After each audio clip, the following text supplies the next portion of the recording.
Consider the profound possibility that history's most perilous veracities were once meticulously inscribed on parchment, only to be silently expunged. Imagine if the Knights Templar, in their ultimate moments of desperation, did not merely conceal precious metals or sacred artifacts, but rather potent words, utterances so explosive, so subversive, that their own brethren violently removed them from official records. What if a fragment of such a page has now re-emerged, not complete nor perfectly preserved, yet sufficient to instill deep apprehension in any individual comprehending its significance? One might pause, allowing the investigative light to stabilize, for this inquiry seeks not material wealth or legendary tales, but rather the very truths they endeavored to obliterate. The prevailing narrative of the Knights Templar, those monastic crusaders of medieval Europe, mystics clad in armor, sworn protectors of the Holy Land, and its esoteric knowledge is widely recognized. They were ultimately condemned as heretics, their order dismantled by papal edict, their assets confiscated, their leaders subjected to torture, and their name relegated to ignominy. Yet, amidst that prolonged decline into obscurity and silence, a crucial element vanished. Not an artifact of ceremony, nor a weapon of war, but profound intellectual content. Centuries later, a scroll fragment, uncatalogued and charred at its edges, came to light. Its ink was faded, its language enigmatic, neither entirely Latin, nor Coptic, nor entirely benign. It alluded to pages that had been torn, a ledger rendered incomplete, and the unsettling implication that the ultimate truth of the Templars was not suppressed by monarchs or pontiffs, but rather meticulously redacted by the order itself. This evening, our journey traverses fire and parchment as we meticulously trace the evidence, the subtle hints, the significant absences, and the whispers encased in wax. There is even a historian who asserts that the vanished examen scroll contained a novitiate rite involving sacred geometry and lunar cycles, an argument supported solely by a marginal sketch found in a related document from Acre, depicting a peculiar spiral diagram, potentially a moon spiral or a labyrinth. The investigation commences with a particular type of parchment, not the kind carefully preserved in ornate libraries, rolled with silk ribbons and sealed with wax. This document bore the indelible marks of ash and water damage, having been subsequently rewarped and concealed for centuries within the concealed compartment of a reliquary. Intriguingly, this reliquary should not have existed within a chapel that is no longer identified on any contemporary geographical survey. The discovery occurred in 1897, when a modest team of restoration specialists in northern France carefully dislodged a decaying oak altar stone. Beneath this stone, wrapped within a bundle of deteriorated linen, lay fragments of scrolls bearing the unmistakable cross of the Knights Templar. This loss could of course be rationalized by fire, flood, or even rodent damage, the usual culprits. Yet, none of the missing scrolls are explicitly marked as damaged or lost. They are simply absent, without comment, annotation, or a scribbled footnote in the margins. Such an omission is peculiar for a clerical culture meticulously obsessed with explaining every discrepancy in exhaustive Latin detail. One particular scroll, subsequently catalogued by the Société des Manuscrits Perdus, displayed what seemed to be the commencement of an oath, perhaps a ceremonial vow. It began mid-thought and concluded mid-line. Surrounding this void were faint impressions, suggesting that something profoundly volatile had once resided there and was intentionally prevented from remaining. The investigation commences with a particular type of parchment, not the kind carefully preserved in ornate libraries, rolled with silk ribbons and sealed with wax. This document bore the indelible marks of ash and water damage, having been subsequently rewarped and concealed for centuries within the concealed compartment of a reliquary. Intriguingly, this reliquary should not have existed within a chapel that is no longer identified on any contemporary geographical survey. Investigators who examined these fragments noted another subtle, yet unforgettable detail. Char patterns surrounding the absent page sections indicated uneven burning and external scorching from centuries of smoke. However, they also revealed what appeared to be a separate incident, confined specifically to the scrolls themselves, a controlled, localized, almost surgical immolation. At some point, an attempt had been made to eradicate more than mere words, not an artifact of ceremony, nor a weapon of war, but profound intellectual content. Centuries later, a scroll fragment, uncatalogued and charred at its edges, came to light. Its ink was faded, its language enigmatic, neither entirely Latin, nor Coptic, nor entirely benign. The scrolls discovered beneath the altar appear to have survived this fire, or more accurately, to have been rescued from it. Yet they were already incomplete at that time. A ledger number, inscribed in Roman numerals, identified one scroll as Folio X66, with the next recovered scroll being Folio XL, indicating two missing. One might attribute this loss to decay, time, or even rodents. However, a private record belonging to one monk, a diary that fortuitously escaped incineration, alluded to something far more sinister: the distinct odor of oil, not wax, and the resonant sound of metal chains being dragged across stone during the night the fire commenced. He documented witnessing 3 hooded figures fleeing down the east corridor before the flames engulfed the chapter library. His final entry, penned in trembling Latin, states, "Not all fires serve for warmth." However, the precision of the slicing marks and the abrupt loss of context suggest that these pages were removed while the archive remained functional. This implies a premeditated and internal act of redaction. However, the dating of this reference, late 1297, coincides precisely with the period just months following the Reims fire. This convergence has ignited considerable debate among Templar scholars. Some argue it represents mere coincidence, contending that these parchment fragments are ritualistic rather than evidentiary.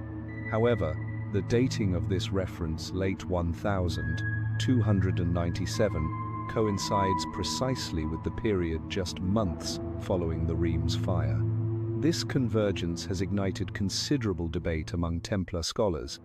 Some argue it represents mere coincidence, contending that these parchment fragments are ritualistic rather than evidentiary. Furthermore, there is the intriguing aspect of the handwriting.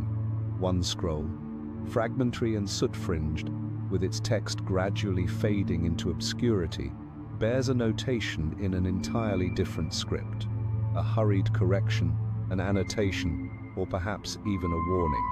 The words "non legiter hoc periculo est" translate roughly to "let this not be read, it is dangerous." Some interpret this as the scribal equivalent of a medieval reminder, a dramatic flourish, or simply a precaution. Yet, this very phrase reappears in a much later, entirely distinct manuscript from Avignon, discovered within a Dominican monastery. There, it is scrawled at the top of a reference to the Treatise of the East Wind, a lost Templar document believed to contain eschatological visions. If authentic, this would imply that what was removed was not merely controversial, but potentially prophetic. Naturally, no comprehensive discussion of these fragments would be complete without acknowledging a long-whispered theory, rarely committed to print, that one of the missing pages contained a diagram, a map not of geographical locations, but of initiation, a ritual chart that could be followed even in the absence of a master. This concept, while largely rejected by formal historians, maintains a peculiar persistence among those who investigate the mystical orders that emerged in the aftermath of the Templars' collapse. A scroll capable of imparting the highest rites, without the necessity of a mentor, would indeed represent knowledge worth obliterating. Thus, one invariably returns to the precise slicing, the localized burning, the deliberate eradication. One envisions an individual, or perhaps several, within a scriptorium illuminated by candlelight, blades glinting beside ink pots, making decisions not about what to commit to writing, but about what must perpetually remain unread. One ponders whether their hands trembled, whether their quills paused before the initial incision, One questions what truth could compel a scribe to become a censor, a monk to become a redactor. And more profoundly, one wonders if, somewhere, an exact copy was meticulously preserved. One observes those ancient ledgers, meticulously compiled by monks with infinite patience, featuring careful columns, Roman numerals, and rows upon rows of recorded names and objects. These served as the medieval world's equivalent of spreadsheets, albeit without the modern complexities of software crashes and corporate jargon. However, unlike contemporary databases, these inventories frequently concealed secrets within their very silences. One questions what truth could compel a scribe to become a censor, a monk to become a redactor. And more profoundly, one wonders if, somewhere, an exact copy was meticulously preserved. The inventory, at first glance, appears complete. It enumerates 74 scrolls, 12 bound volumes, and 7 sealed scroll tubes, each accompanied by corresponding dates and scribe initials. However, cross-referencing this with an earlier inventory from the same commandery, dated 1302, reveals an immediate and striking discrepancy. The earlier document lists 83 scrolls, indicating that 9 are now missing. One particular Templar inventory, preserved in the Vatican's Archivio Segreto and dated to the winter of 1306, seems to resonate with a pronounced silence. This document, titled Registrum Templi Grandis, represented a final summation of Templar scrolls, codices, and ritual texts housed at the Paris commandery, just prior to the commencement of the arrests. More curiously, several scrolls listed in the 1302 inventory bear duplicate titles with subtle variations. Doritus Orientis appears twice, once with an asterisk beside it. Examinatio Novicorum is listed in 2 forms, one labeled Stratus. These duplicates vanish from the 1306 version, leaving only the more orthodox-sounding titles. Consequently, what was lost may not have been physical artifacts at all. Rather, the loss might have been editorial in nature. This discrepancy has fueled years of scholarly dispute among Templar researchers. One faction posits that the duplicates were temporary copies discarded due to redundancy. Another believes that the duplicate titles signaled alternate versions of official doctrine, perhaps adapted from Eastern traditions encountered during the Crusades.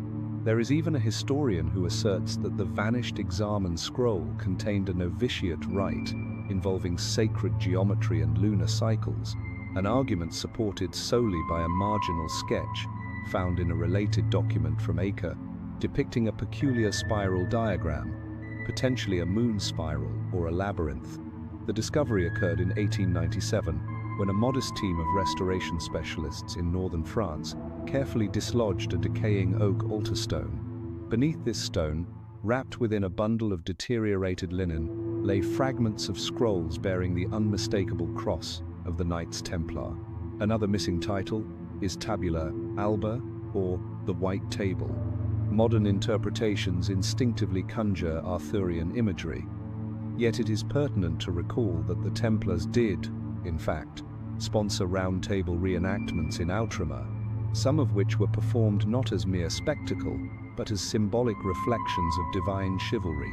The discovery occurred in 1897, when a modest team of restoration specialists in northern France carefully dislodged a decaying oak altar stone.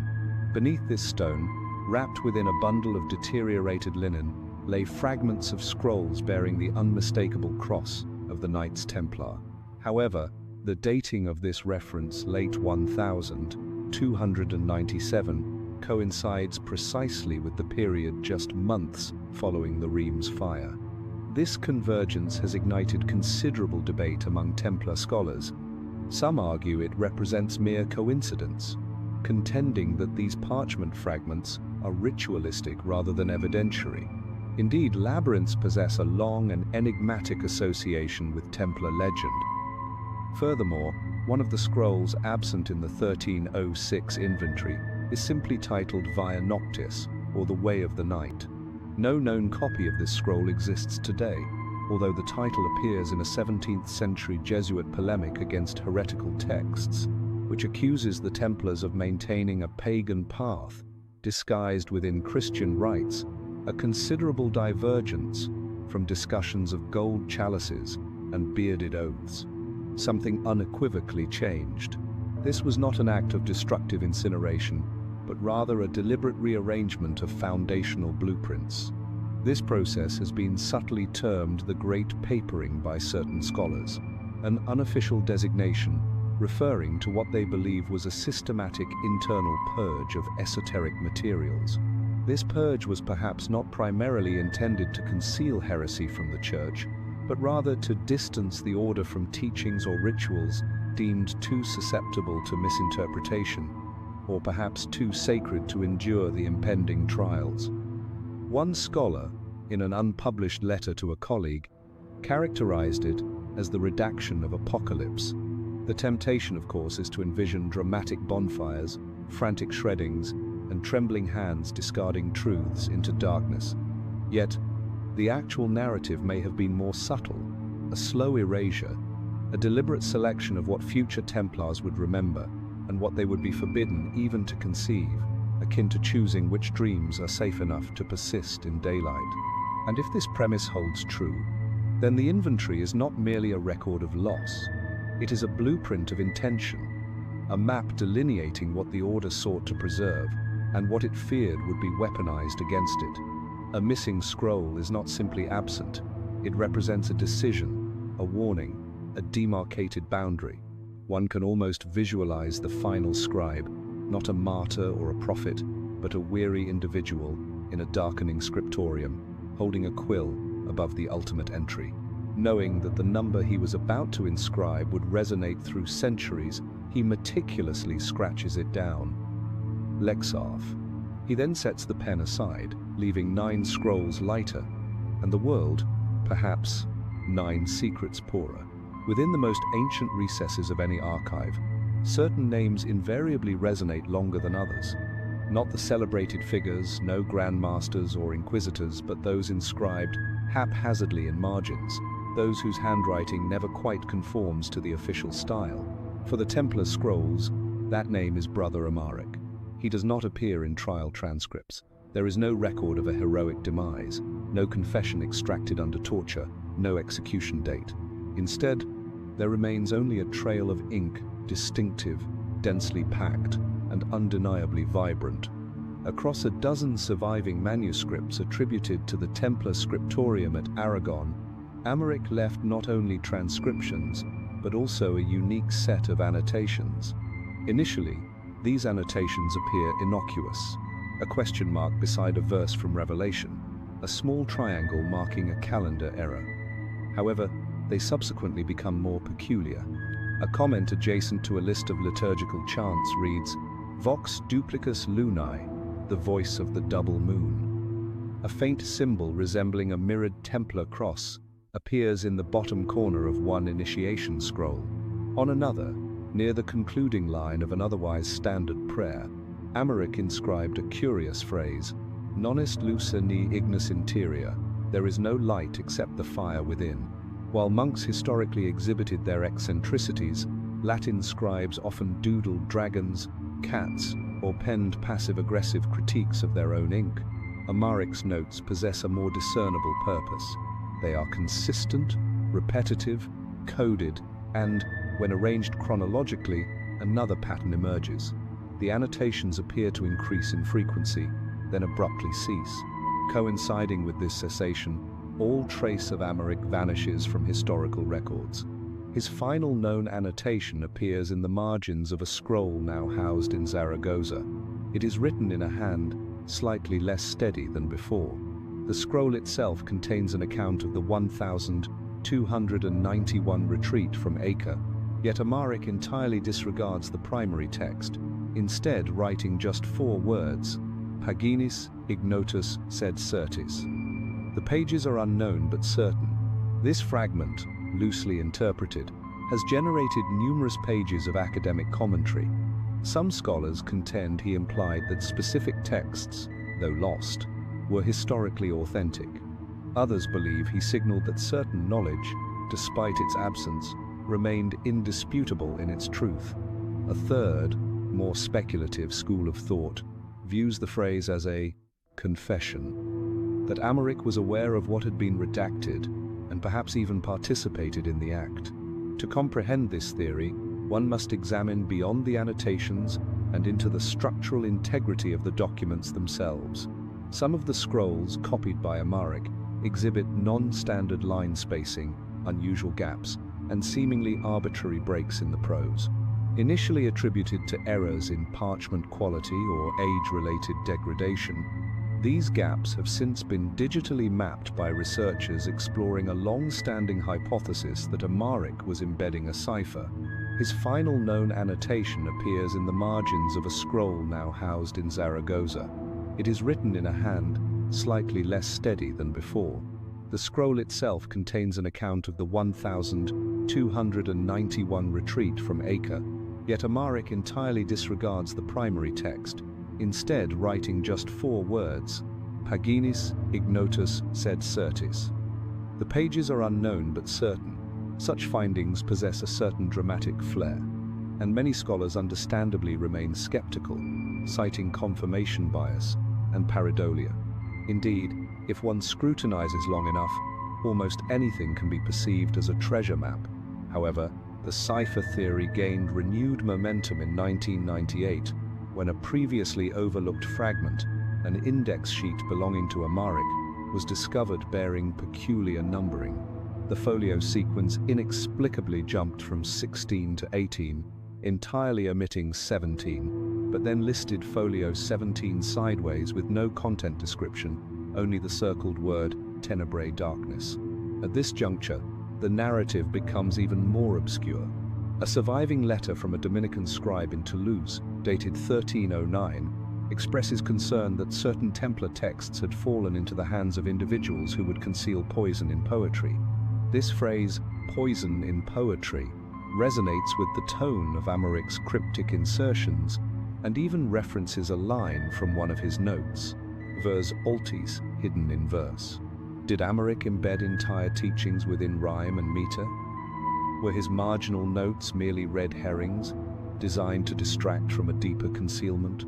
Or was the code itself the message a warning, perhaps, or a trail deliberately left for those equipped to read in multiple layers? One theory proposes that he was documenting oral teachings deemed too perilous to commit explicitly to writing. In this perspective, the strange phrases served as mnemonic clues for an inner circle who had already memorized the actual content.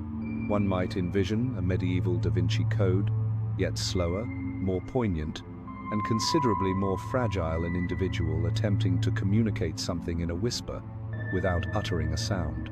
Also noteworthy is Amaric's recurring reference to Eastern symbols, which were not commonly recognized in Europe at that period. One scroll includes a doodled eye encased within a triangle, a symbol later associated with enlightenment, yet rare in Christian manuscripts prior to the 15th century. Another depicts what appears to be a serpent consuming its tail, the Ouroboros.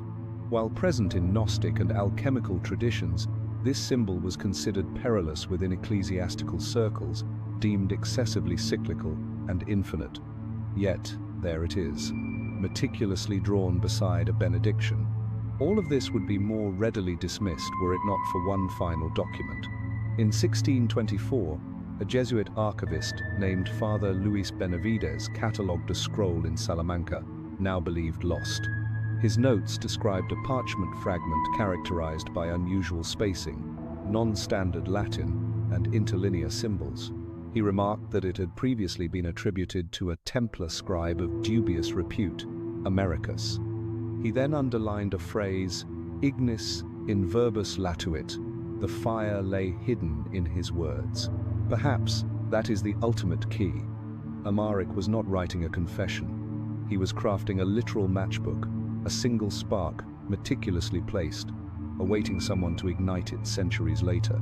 And perhaps, just perhaps, some of the missing pages were not erased at all. Perhaps they were never inscribed on the page in the first place, but instead reside within the spaces, the silences, the interstitial gaps between words, requiring only someone willing to read between the flames. The fire officially ignited just before dawn on June 10, 1308. The monastic community at the commandery in La Rochelle had been preparing for Mass when they detected a sharp, acrid smoke. Not the fragrance of incense, but something considerably darker. By the time local guards arrived, the scroll chamber had been utterly consumed. Not merely damaged, but entirely gone. The shelves had collapsed inwards, the timbers charred to their core, and a full 2 decades of scriptorium labor reduced to soot and dust. The official cause, a lightning strike. The local bailiff's record states it plainly, ignis de Kylo. Yet, lightning rarely strikes with such repetitive precision. That year, 3 distinct Templar archives in France burned within a span of 10 weeks. Was this a pattern, or a mere coincidence? To the chroniclers of the era, divine punishment was the favored explanation. To contemporary historians, it evokes the unsettling impression of controlled demolition. 3 fires, 3 vaults, 3 locations primarily associated with scroll storage rather than treasure. Each site contained not wealth, but knowledge. Each site yielded the same tragic outcome, a repository of Templar writings reduced to ash just prior to the arrival of the Inquisition. The most revealing of these incidents may be the blaze at Leon, a smaller commandery not renowned for its military importance, but rather for its meticulous record-keeping. The fire erupted 2 nights after inquisitorial summonses were issued for the senior scribes. The Templars there had a mere 48 hours to present their records. 48 hours later, they possessed nothing left to display. A total loss, they claimed divine misfortune, or something more. A peculiar fragment from a trial deposition given in 1310 by a brother Hughes may offer a clue. When questioned about the Leon fire, he responded not with a denial, but with a metaphor. When a tree rots from within, he stated, sometimes it burns itself to preserve the forest. The inquisitors, accustomed to straightforward denials or coerced confessions, appeared perplexed by this response. It does not reappear in any subsequent interrogations, yet it persists in the margins of the official record, like an indelible smudge. There is another strange anomaly. In the surviving account of the La Rochelle fire, one monk recalled seeing men clad in black, leaving the scriptorium the night before the blaze, not the white mantles with red crosses of Templar brethren. Black garb was traditionally associated with Benedictines or Inquisitors.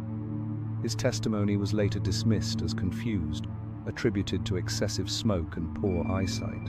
However, another report from Sens, where a fire erupted under similar circumstances, described nearly identical observations, shadowy figures in cloaks, without distinguishing crosses or voices. This raises a disturbing possibility. Were these fires initiated by the enemies of the Templars, or by the order itself, in a desperate attempt to destroy what could not be defended? This debate fragments even the most cautious scholarship. One faction argues that these fires were acts of mercy rituals of internal self-purification intended to protect their brethren from being compelled to divulge truths under torture.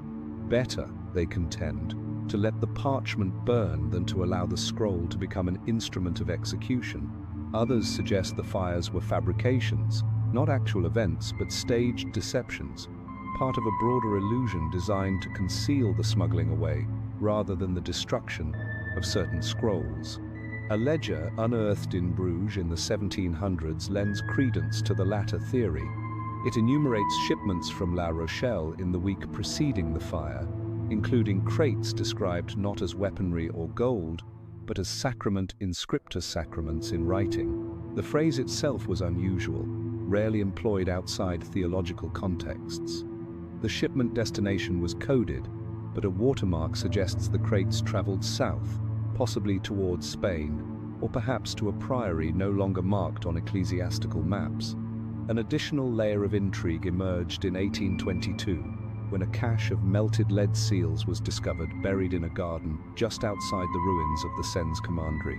Among them were fragments of a scroll tube, scorched yet unbroken. bearing the seal of Bertrand de Blancfort, one of the lesser-known Grand Masters. However, Blancfort had died in 1171. What was his seal doing on a tube buried in the early 1300s? Was it a forgery?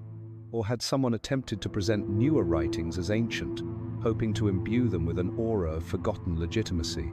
Forgery, within this historical context, becomes an even more intricate subject, because certain texts such as the Rule of the Temple, the Rite of the Light, and the elusive Canto Nocturni have always had their authenticity questioned. While present in Gnostic and alchemical traditions, this symbol was considered perilous within ecclesiastical circles, deemed excessively cyclical and infinite. Yet, there it is, meticulously drawn beside a benediction. Not because they believed these to be true, but because they feared what would transpire if others did not believe.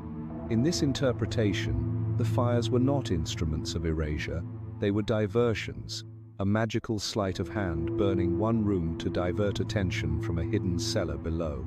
This concept finds some indirect support in the curious recurrence of the phrase "a libri absconditi," the hidden books in trial transcripts from multiple brothers. Each time, it was referenced vaguely, without naming specific titles.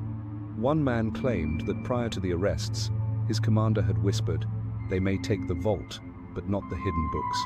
None of the accused, of course, could produce them, yet they all spoke as if these books had once been present, as if the order had always anticipated this moment, as if the fire had always been an integral part of their plan. While present in Gnostic and alchemical traditions, this symbol was considered perilous within ecclesiastical circles, deemed excessively cyclical and infinite. Yet, there it is, meticulously drawn beside a benediction. In a Parisian museum case, beneath thick glass and cool light, such a ghost exists. A blackened parchment fragment, curled by heat, too brittle to unroll. One line remains visible, partial Latin, just enough to read, "Quod ignimus, we chose the fire." A peculiar silence descends upon the Vatican archives, not the reverent hush of pilgrims or the resonant quiet of cathedral domes, but a muffled, cushioned stillness, one that feels deliberate, controlled. This is most palpable in the restricted index room, where not all manuscripts are outright forbidden, but some are decidedly inconvenient. Tucked behind red velvet cords, and within polished drawers, resides a document known only to a select few scholars as the Index Templarius Secreto, the Templar Blacklist. Its existence was first noted in a 15th century Vatican inventory, quietly acknowledged but never publicly advertised. It contained the names of specific scrolls and codices associated with the Knights Templar, texts deemed too dangerous, too heretical, or too politically volatile to circulate, even internally. These were not merely books lost to the ravages of time. They were systematically expunged from ecclesiastical record, not by fire or natural degradation, but by explicit decree. The Index Templarius Secreto enumerates 27 titles. Most are vague, even poetic. Liberus denomento, ordo interioris flammi. Others are chillingly precise. One is marked as containing the doctrine of inner divinity as it relates to the crucified king. Another refers to a scroll describing the ritual of consuming light beneath the moon's wane. And one, ominously bracketed in red ink, simply reads Tabula Fraternus, an instrument of reversal. There is no record of these scrolls ever having been submitted to any papal court. No trial transcript references them, no bishop's seal confirms their rejection. Yet here they are, quietly condemned, without the benefit of defense. It is as if the judicial process was bypassed, moving directly to pronouncement of sentence. The very presence of red ink narrates a story. Someone desired these names to be remembered, even as the physical pages themselves vanished. Even more remarkable is the uncanny correspondence between titles listed in the Index Templarius Secreto and fragments unearthed in entirely unrelated collections. A marginal note from a Cistercian copyist in the early 1300s complains of a Templar scroll bearing twisted psalms and lunar diagrams, a near-perfect match to Denomento. which references the moon's lost name sung backward in prayer. Another title, Ordo Interioris Flammi, appears in a Florentine book auction catalogue from the 1700s, described as a ritual of internal combustion for purification of the novice soul. That scroll has since disappeared, having been sold to an unnamed private collector and never seen again. Theories regarding the blacklist are as numerous as they are conflicting. Some suggest it was compiled by Pope Clement V himself, forming part of his uneasy compromise with Philip IV of France. The Pope, caught between allegiance to the Church and the relentless pressure of a vindictive French crown, may have sanctioned a purge of unfit texts to safeguard the Church from the political repercussions of the trials. Others point to Cardinal Bertrand de Got, Clement's advisor and later successor, as the true architect, a man known for his secretive disposition and fervent obsession with doctrinal purity. The Index Templarius Secreto enumerates 27 titles. Most are vague, even poetic. Liberus Denominto, Ordo Interioris Flammi. Others are chillingly precise. One is marked as containing the doctrine of inner divinity as it relates to the crucified king. Another refers to a scroll describing the ritual of consuming light beneath the moon's wane. And one, ominously bracketed in red ink, simply reads Tabula Fraternus, an instrument of reversal. If accurate, this would signify an astonishing level of self-awareness within the order, and an implicit admission that their scrolls might outpace their capacity for control. A 14th century Dominican friar, writing anonymously from Provence, supports this possibility. He describes encountering a Templar commander who steadfastly refused to read from a particular scroll, even under threat of excommunication, asserting that it speaks only to those prepared to abandon all anchors of reason. The friar concluded that madness had taken hold, yet his phrasing conveys awe more than fear. He records, "The scroll bore no name, only a circle, black, waxing, unbroken." Circles, naturally, appear frequently in the marginal symbols of other Templar texts, often juxtaposed with moons, flames, or mirrored eyes. Their precise meaning remains elusive, but the recurring motif suggests a shared internal language, a code of warning or reverence. The fact that the Index Templarius Secreto preserves these symbols, even as it condemns the texts they mark, may imply that the compiler of the list understood the language or once belonged to the inner circle. It would not be the first instance of the Church repurposing internal documents for its own mechanisms of control. The Inquisition itself extensively utilized heretical confessionals, co-opting the format while simultaneously condemning the content. To possess forbidden knowledge is dangerous, but to discern what to forbid requires an even deeper familiarity. The fundamental question persists. What precisely did these missing pages contain? Theories range from astrological rites to proto-Gnostic theology, from encoded bloodlines to liturgical inversions that reframe the Passion of Christ as a metaphor for personal transcendence. One fragment, allegedly copied from Liber Nocturnus, speaks of the fire within the vessel becoming the vessel itself. Mystical nonsense, perhaps, or a metaphor for something more radical. The replacement of church mediation with inner divine experience, which, in medieval terms, constitutes theological arson. And this may represent the true threat.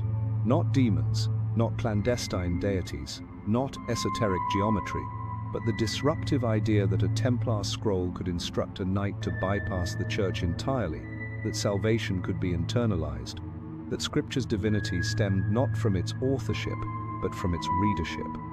Such an idea, if widely disseminated, would have fundamentally undermined the very bedrock of clerical authority. It would have been unacceptable, dangerous, and in some respects, worse than heresy, it was independence. Thus, the blacklist fulfilled its purpose, not merely to erase the scrolls, but to ensure they would never be copied again, never whispered, never even contemplated. It was not necessary to incinerate every copy. It sufficed to convince enough individuals that the scrolls had been obliterated and that even the mere thought of them was perilous. Yet, Thoughts possess a tendency to leak. Whispers recur.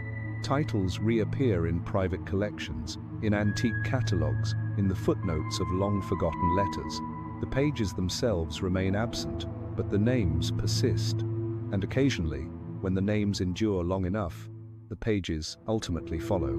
It appeared in a drawer, where it had no rightful place, tucked behind a bundle of diplomatic records from the reign of Pope John XXIII.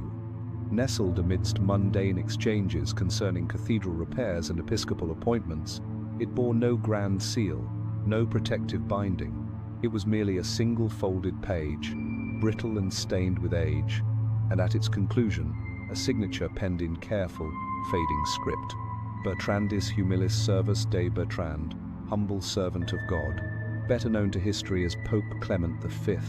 This letter should not exist, not in this archive, not in this format, and certainly not with its content.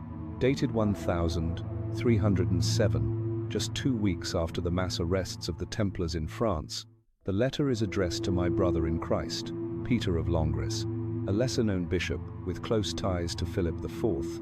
The Fair. The main body of the letter initially appears pastoral, with vague references to brotherly mercy and prayers for strength during trying times. However, a jarring shift then occurs. Clement writes, "As agreed, the pages deemed unsound are to be struck from the record. They shall not accompany the prisoners to Poitiers. They serve neither doctrine nor defense." Struck from the record, not examined, not judged, simply erased.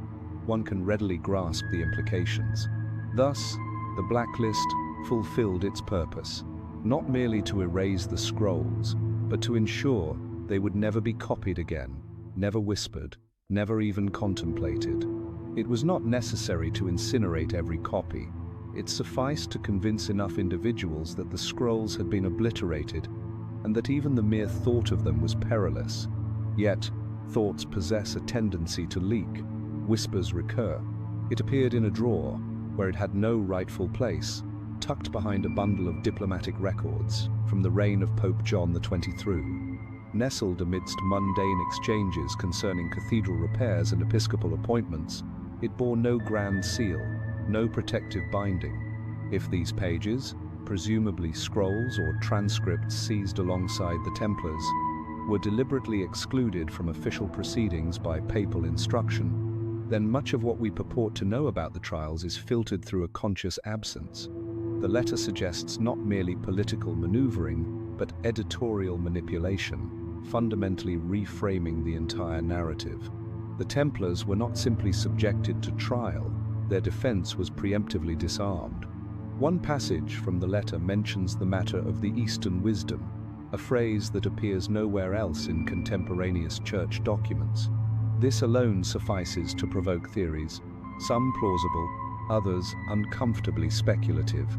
Was this a reference to Gnostic influence, Sufi mysticism, or to the rumored Codex Orientalis, an alleged Templar document describing their encounters with various sects during the Crusades, including teachings not easily reconcilable with Roman doctrine? A copy of that codex has never surfaced, yet descriptions of it have. Most notably, a 17th century Jesuit catalogue lists a black book with brass clasps confiscated from a private collector in Toulouse. It was destroyed, according to a marginal note, for errors concerning the Word made flesh, another tantalizing link in a chain of vanished context. Even in the absence of the codex itself, the Clement letter casts a long shadow. For one, it suggests that church officials were aware that certain scrolls or pages were unsound, meaning either dangerous, doctrinally deviant, or politically embarrassing, and rather than confront them, discreetly removed them from circulation. No trial, no record, simply gone. This brings to mind a particularly perplexing element from the Chinon parchment. While the main document grants absolution to the Templar leadership, it references earlier confessions not submitted for review. For years, historians presumed this referred to hearsay or procedural missteps. But what if those confessions were authentic, documented, and simply discarded? There is another subtle connection in a separate ledger from Avignon, dated 1311. A scribe notes that 3 scrolls relevant to the recent tribunal were removed for ecclesiastical sanitation. The term is as vague as it is chilling. Sanitation of thought, sanitation of memory. And who authorized this removal? The list of what was excluded begins to carry more significance than what remains. Even more curious is the fact that the Clement letter, despite its implications, does not deny the scrolls' existence. It affirms them, validates them, if only by reference. This signifies that the Church possessed knowledge and chose silence.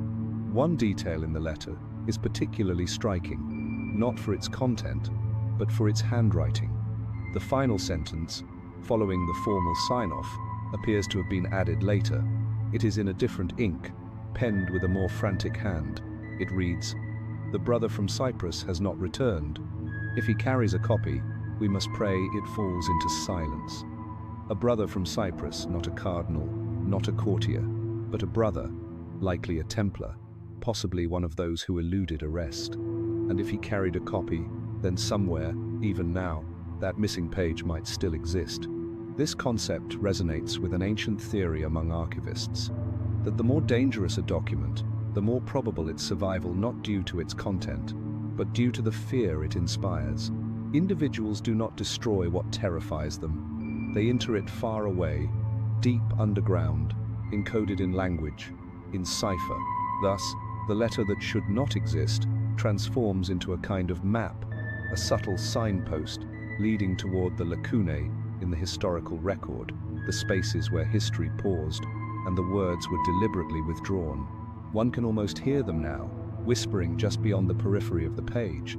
He never raised his voice, never overturned a table, never stormed from a tribunal in protest, nor penned an angry treatise in exile. Guillaume Imbert, Inquisitor of Poitiers, left behind only silence, a highly curated, carefully punctuated silence, until one slim folio surfaced in the archives of Lyon. It bore no title, no cover, just 33 pages of handwritten notes, undated, unsigned, and clearly never intended for eyes beyond the church. Yet, the handwriting matches known samples from Guillaume's trial transcripts, marginalia compared to inked statements, exhibiting the same characteristic flourish in his lowercase g, and the same peculiar tilt in his capital R. This renders the content problematic, for Inquisitor Imbert, despite his unwavering loyalty and procedural diligence, apparently began to harbor doubts. The folio is a curious amalgamation of summary and introspection. Some pages read like meeting minutes, while others diverge into personal meditation. He characterizes the Templars as fractured and confused, yet not utterly lost. In one entry, he notes that the scrolls brought forth today differ from the earlier accounts, language less fevered. One even bears resemblance to the minor prophets. That final line attracted considerable attention when the folio was discreetly circulated among a handful of clerics in the early 1900s. The implication that Templar writings held theological parallels to canonical scripture was dangerous, damning, or perhaps even divine. In another passage, Imbert records a moment during interrogation when a Templar prisoner, whose name has been redacted, began to recite from memory a passage not known in our Gospel. The Inquisitor writes, "He spoke calmly, as though he were delivering a psalm. I asked him to stop. He smiled, then quoted another line. The scribe's quill hovered, but did not commit it to writing." This image lingers a moment when something significant was articulated and intentionally omitted from the official record. There is also a notation that simply reads, "A scroll bearing a sun within the cross, written in Aramaic and something else, burned before I arrived." It does not specify who ordered the burning, but the phrase "before I arrived" carries considerable weight, as if Guillaume suspected that some scrolls were destroyed not in judgment, but in fear, or, more disturbingly, as a strategic maneuver.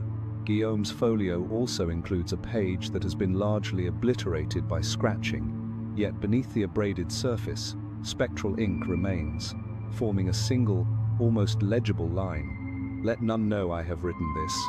Not even him.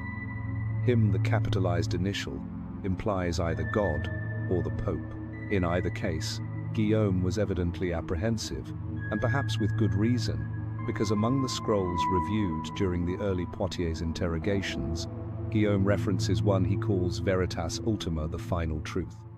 This text is not mentioned in any other trial documentation. It does not appear in the Paris or Chinon inventories. Yet, in his notes, Guillaume describes it as a recitation, lyrical in tone, without known author, detailing the last rite of the initiates and the veil drawn between flesh and flame. No known copy of this text exists, yet fragments of similar phrasing appear in later mystical treatises from Spain and southern France, including one attributed to a group of exiled monks who claimed descent from the true guardians of the Western Fire, a poetic phrase, or perhaps a ciphered lineage. It was Veritas Ultima, according to Guillaume, that caused him to hesitate. He writes, "There are lines within it that echo the Psalter, lines that ring truer than the accusations." He does not deny the other charges, he does not absolve the order, but he acknowledges something rare for an inquisitor, the possibility that some of the scrolls were not heresy, but something older or deeper. The context becomes more intricate when one recalls the earlier fires La Rochelle, Laon, Sens. Guillaume had access to what survived those losses. His notes confirm he examined scorched scrolls, damaged by smoke but partially legible. In those scrolls, he references diagrams reminiscent of Enochian structures, circular patterns with concentric symbols. Enochian imagery was common in angelology, but considered fringe by the Church, and certainly not something a Templar knight was expected to doodle in his prayer book. What becomes evident as one follows Guillaume's quiet rebellion is that he was not attempting to save the Templars as an organization. He was striving to comprehend them, not the structure, but the thought, the theology, the incandescent core behind the ritual. And here, the callbacks begin to coalesce. The scroll Amharic annotated with non-legata hoc periculos est, the pages excised from the Paris inventory without stated reason, the Clement letter imploring silence concerning the Eastern wisdom. All these threads converge toward a small corpus of writings that were not strident or violent, but whispered truths too close to the uncomforting reality. Guillaume concludes his notes with a final page, entirely blank save for a single Latin phrase centrally inscribed, Saepe veritas melius latet. Truth often hides better. There is something both weary and defiant in this statement, as though he understood that history would efface his doubts like ink in the rain. And he was correct. His folio was never cited in subsequent ecclesiastical reviews. It lay dormant in the Lyon archives until a graduate student, misfiling a 19th century church register, opened the incorrect drawer. What is paramount is that someone preserved it. Someone chose not to discard it. And in that act, quiet and almost forgettable, Guillaume's rebellion endured, not as a public protest, not as martyrdom, but as memory, a final breath held just long enough to reach us. The designation surfaces infrequently, and always as whispers, Secretum Templi, the secret of the temple. It appears only 4 times in the surviving medieval record, and each instance is marked by deliberate vagueness, never quoted, never described, always hinted at as something perilous, something strictly off-limits, even among those already deeply immersed in sacred mysteries. The most direct reference emanates from a 1312 letter composed by Archbishop Guillaume de Nogaret to a papal envoy in Toulouse. The letter is concise, administrative, and entirely focused on the dissolution of Templar holdings until the postscript. Scrawled at the bottom, and clearly added in haste, are 9 words. The codex remains unaccounted for. It bears no seal, no title, no location, merely that the codex. However, the envelope preserved alongside the letter was marked with an unusual glyph, 2 interlocking crosses flanked by suns, a symbol matching only one other known source. The carved stone seal discovered above the destroyed library at the Templar stronghold in Béziers. It is there that the investigative trail commences. According to one account, When Philip IV's forces seized Béziers, they anticipated finding gold. What they discovered instead was a library, dozens of scroll tubes, bound volumes, and 4 heavily reinforced wooden cases with brass locks. 3 were immediately opened. The 4th, marked only with the word Ordo, vanished. It does not appear on the seizure ledger. No court ever enumerated its contents.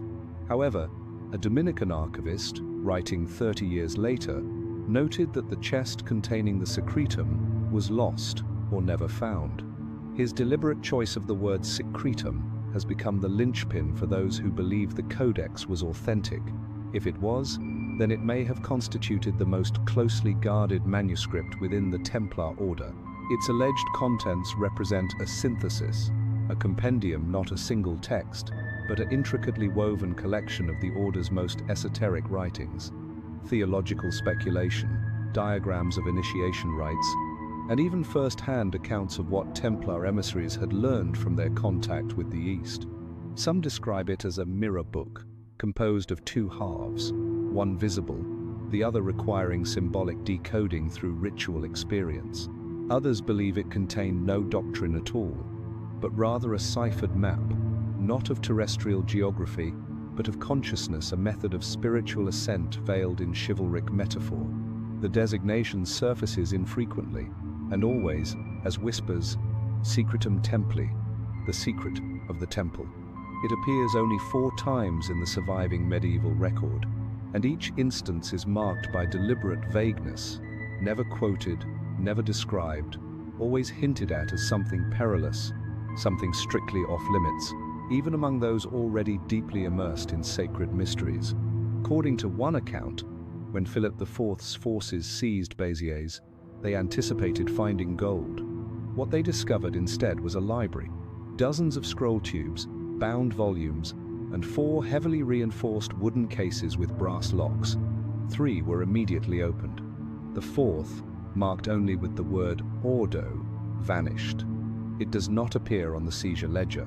No court ever enumerated its contents.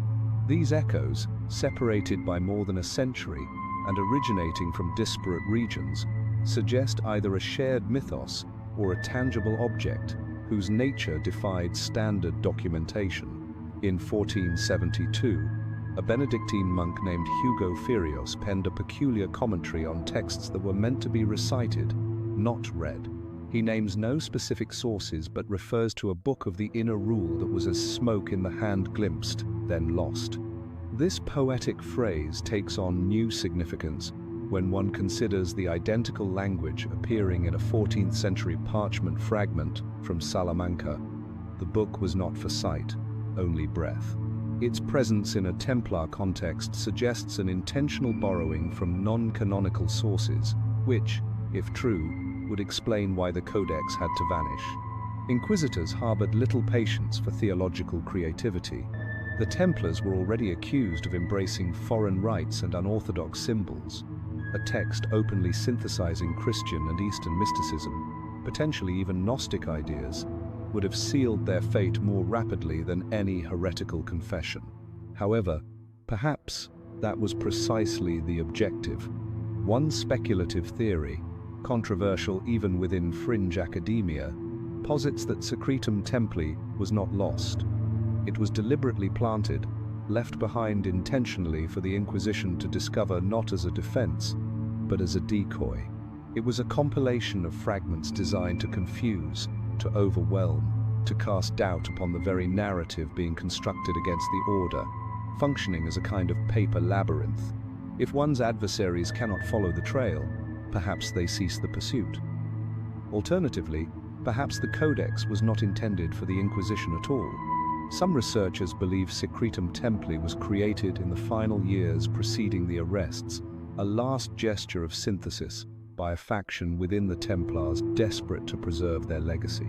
They could not preserve the Order, but perhaps they could encode its essence into a single, enduring manuscript, not indestructible in its physical form, but in its meaning copyable only through comprehension, legible only through ritual.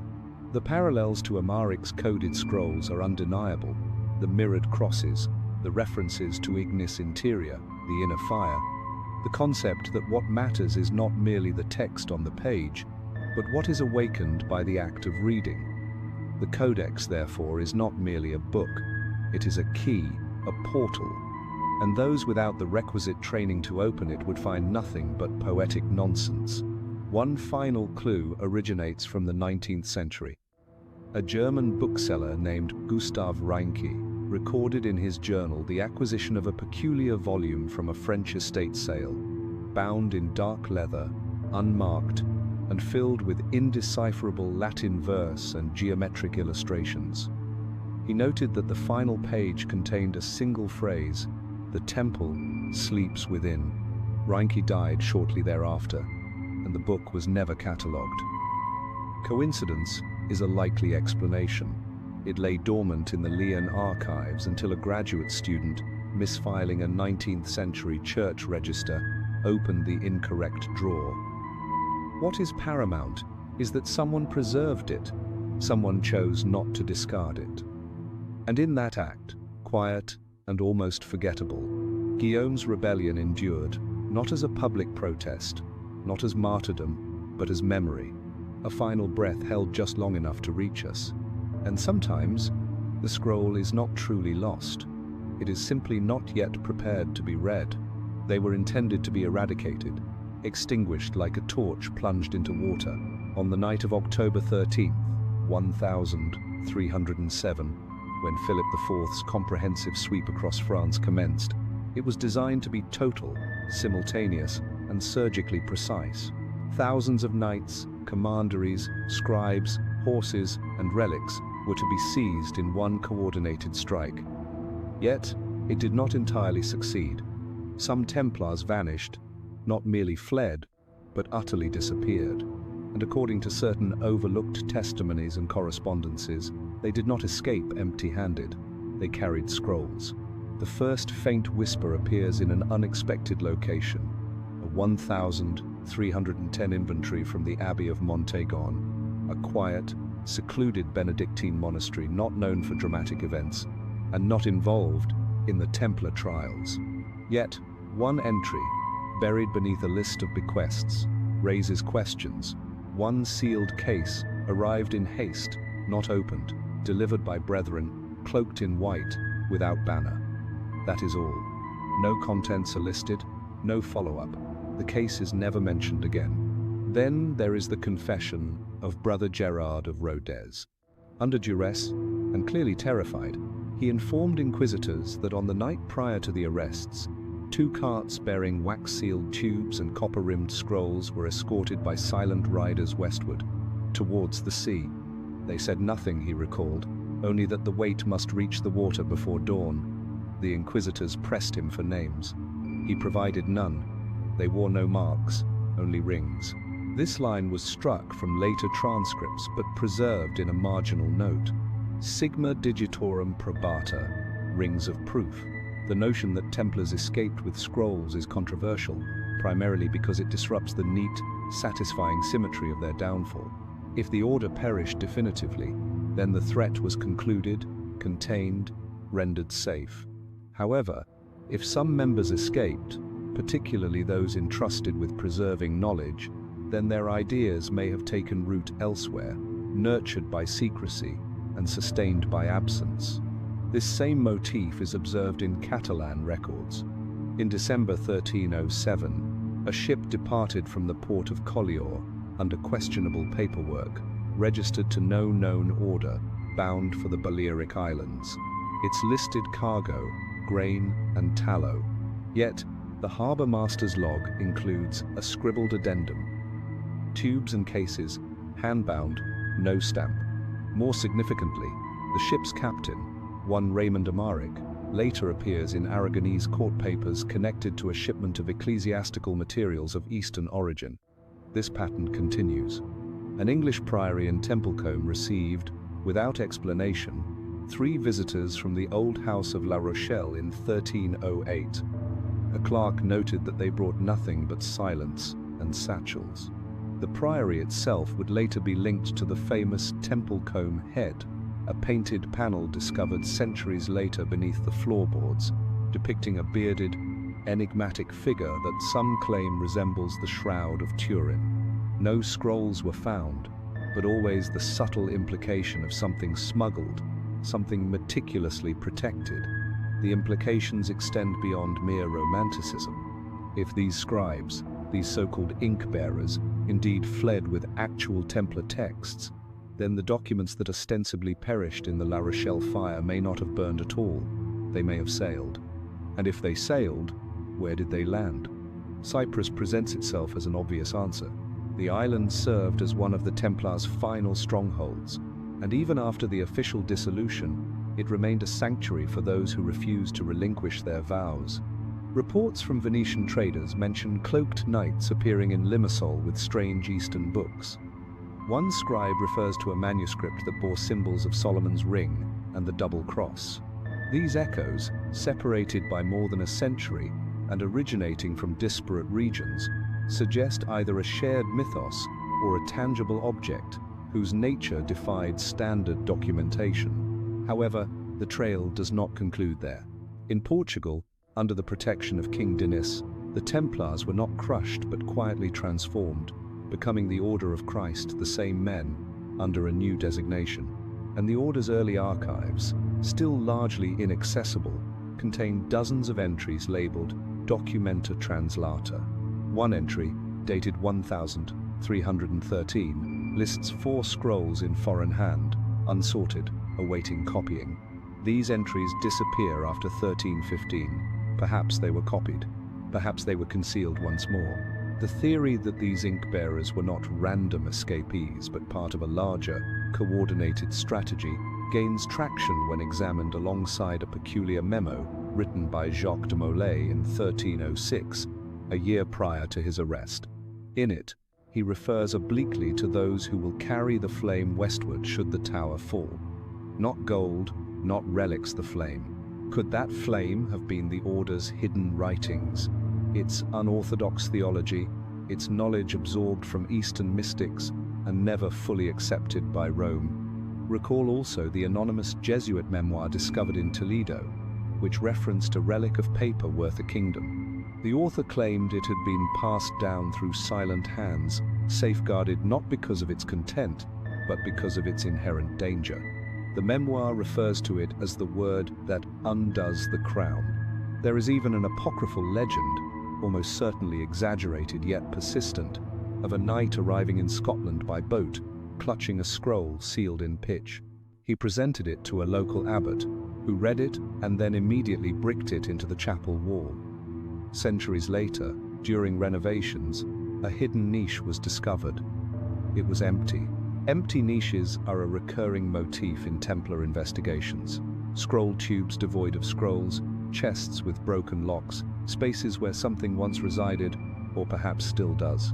The narrative of the ink-bearers complicates the established story. It suggests intention, coordination, that when the flames arose, not everyone succumbed to panic. Some possessed a plan, and if the scrolls survived, either wholly or in part, then the Order's silence was not a failure, it was an act of discipline. What became of the scrolls they carried? Did they persist in private hands? Were they transcribed into cipher and assimilated into other traditions? Did they, even indirectly, inspire the emergence of orders like the Rosicrucians or the Freemasons, who seemed to materialize from obscurity bearing strikingly familiar rites? Or did they simply vanish again, awaiting another moment of crisis, another set of hands willing to transport them westward? One certainty remains. When the Templar network collapsed, it did not fall like a monolithic tower. It scattered like sparks. Some of those sparks extinguished, yet others found purchase somewhere. October 13th, 1307, marks a date deeply etched into the annals of history, remembered for the arrests, the trials, the commencement of the end. Yet, perhaps something else occurred that day, or rather, failed to occur. In the port city of La Rochelle, France, the docks were unusually quiet, suspiciously so. For a harbor that routinely accommodated dozens of ships, many belonging to the Templars, records indicate a sudden and inexplicable absence. No cargo was loaded, no routine shipments were logged, and no departures were recorded. Nevertheless, multiple accounts speak of a fleet observed departing just before dawn. Naturally, the absence of evidence does not constitute evidence of absence. Yet, the pervasive silence surrounding the Templar fleet has long captivated researchers. A handful of contemporary documents, typically dismissed by official historians, suggest that as many as 18 ships vanished without trace. No cargo manifests, no names, simply gone. The only physical clue is a port log, torn and water-stained, recovered from the archives of an ancient priory in Saint-Jean d'Angely. It lists vessels assigned to the Templar commandery at La Rochelle. Some entries include arrival dates, others do not. Several are marked with peculiar annotations. Nox Aegrae departed by night. Others are simply labeled non-visus post diem tertium not seen after the third day. The official church position maintains that the Templars possessed no functional fleet at that time, having supposedly lost their coastal power. However, local records suggest otherwise. Merchant accounts from 1306 still document payments made to Templar captains for shipping wine, wool, and even exotic goods from Cyprus and the Levant.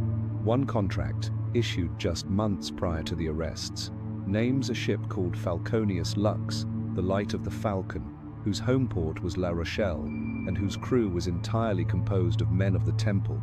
That ship is never mentioned again. Speculation has filled this void.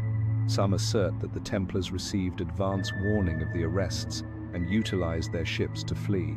Others contend that the fleet was merely a ghost story, invented later by romanticists eager for mystery. Yet, certain threads resist unraveling.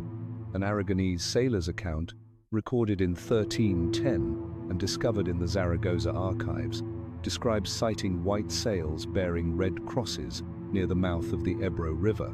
This sighting occurred weeks after the arrests. He reported it to a local commander, believing them to be lost crusaders. His report was disregarded, but in his own words, they sailed west, not east, toward the horizon, toward a place beyond maps.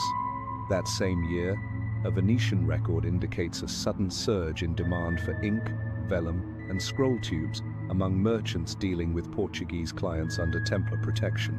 The scrolls themselves were never observed, but someone, somewhere, required these materials, and quickly, Portugal, once again, becomes a focal point. Under King Dinis, the Templars were not eradicated but rebranded.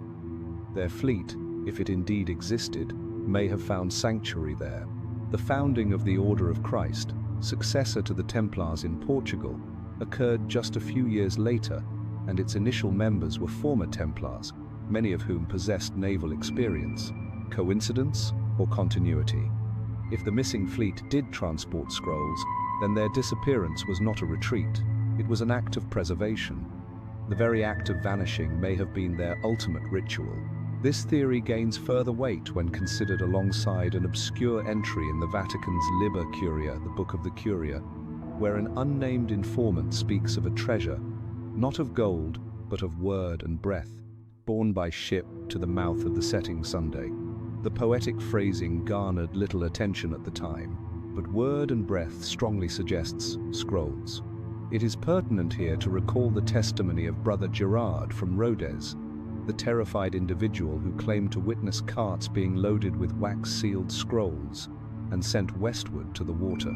His account was dismissed as hysteria, the ravings of a man succumbing to pressure. But what if he was not alone? What if he was the last to see the scrolls before they boarded the ships? The concept of knowledge sailing into oblivion feels like myth. Yet, the Templars were nothing if not theatrical. Their rituals were veiled, their doctrine encrypted, their movements designed for survival through secrecy. A fleet disappearing under cover of darkness would be entirely consistent with their character, less a panic, more a pilgrimage. And some assert that the ships never reached Portugal. One legend, considered fanciful but persistent, places the fleet further west, far beyond Iberia, Iceland, the Canaries, even the shores of Scotland. In one version, a single ship landed near Mull and delivered a sealed chest to a monastic outpost whose ruins still stand, wind-lashed and largely forgotten. In another, the fleet divided, half heading west, half south, each bearing portions of a fragmented archive, ensuring that no single location could ever again hold the complete truth. Then there is the Templar chart found in the 1700s, an ancient map discovered beneath the floorboards of a Portuguese chapel. It depicted no continents, only stars, lines crossing an ocean, devoid of names, marked only by symbols, the same symbols found on scroll seals described in earlier chapters, mirrored crosses, the Ouroboros, the circle within a circle. The implication, the fleet was not following a trade route, it was following an alignment, a celestial path. As always, this invites wild interpretations. That the scrolls contained prophecies, that the fleet carried instructions for spiritual elevation timed to cosmic events, that it was not merely ink they transported, but a calendar, a moment yet to come. Far-fetched, perhaps. This sighting occurred weeks after the arrests. He reported it to a local commander, believing them to be lost crusaders. His report was disregarded, but in his own words, they sailed west, not east, toward the horizon, toward a place beyond maps. That same year, a Venetian record indicates a sudden surge in demand for ink, vellum, and scroll tubes among merchants dealing with Portuguese clients under Templar protection. This sighting occurred weeks after the arrests. He reported it to a local commander, believing them to be lost crusaders.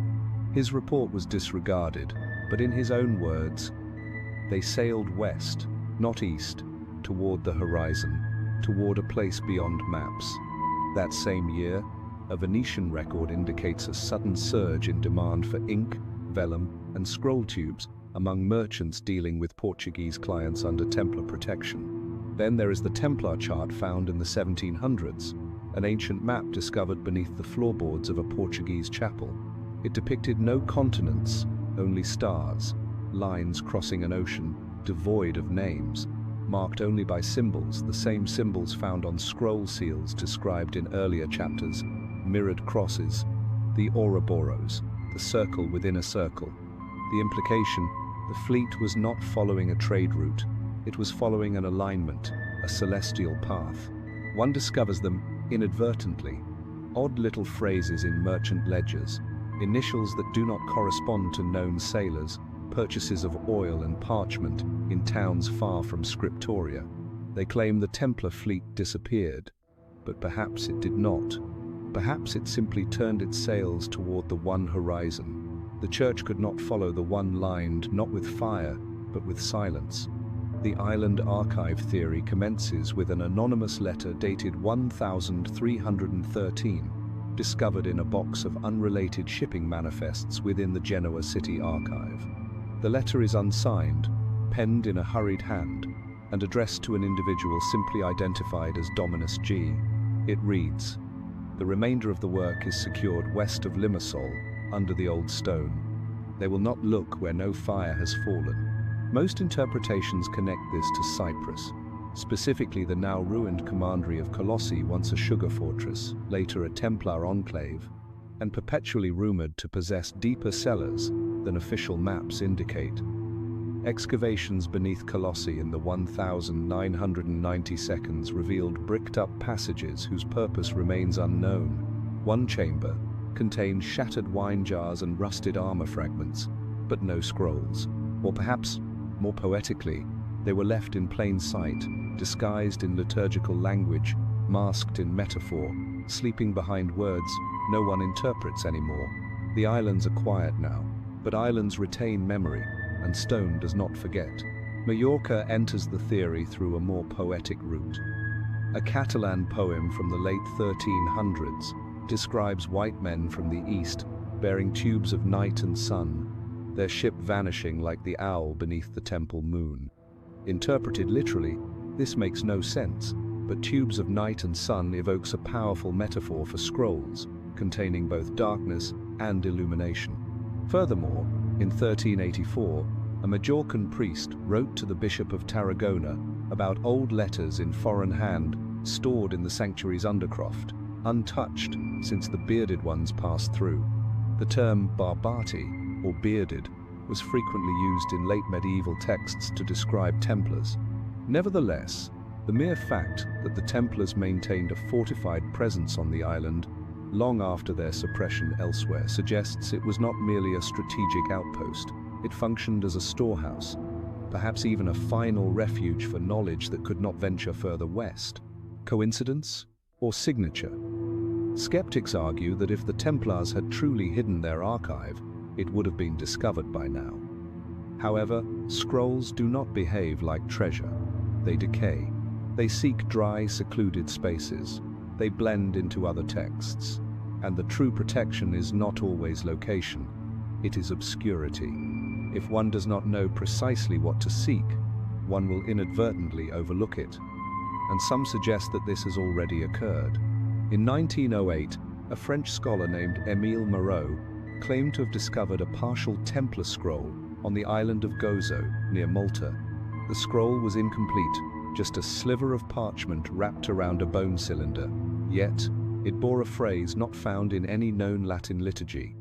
Ad lucem intravitim, and the light entered without voice. The parchment subsequently vanished from public record after Moreau's death. The official church position maintains that the Templars possessed no functional fleet at that time, having supposedly lost their coastal power. However, local records suggest otherwise. Merchant accounts from 1306 still document payments made to Templar captains for shipping wine, wool, and even exotic goods from Cyprus and the Levant. A consistent pattern begins to form. Wherever the church's influence was potent, the scrolls vanished. But on islands where ecclesiastical authority was diluted by geography, by political considerations, or by quiet complicity, rumors of preserved Templar texts persist. Even more curious is the account of a Portuguese sailor named Álvaro de Alvares, who in 1341 wrote that he encountered a brotherhood of the Old Cross residing among the hills of Madeira. Madeira would not be officially discovered for another 60 years, at least according to accepted history. Yet, Alvaro describes a small stone chapel, empty save for a table of flame and a book no one dared open. His story was dismissed by contemporaries as the drunken fantasy of a superstitious mariner. However, his phrasing, Brotherhood of the Old Cross, is an exact match for how Templars were described in Eastern chronicles from the 12th century. In 1908, a French scholar named Émile Moreau claimed to have discovered a partial Templar scroll on the island of Gozo, near Malta. The scroll was incomplete, just a sliver of parchment wrapped around a bone cylinder, yet it bore a phrase not found in any known Latin liturgy. Ad lucem intravitim, and the light entered without voice. The parchment subsequently vanished from public record after Moreau's death. Early Masonic rituals include repeated references to a vault of 7 winds, a term found in no biblical text, yet echoed in the alleged scroll of flame. One of the texts believed to have been part of Secretum Templi. That scroll was said to contain a map of the body overlaid with the zodiac, a blending of Christian mysticism and Eastern cosmology, too unusual to be mere doctrine, too specific to be mere coincidence.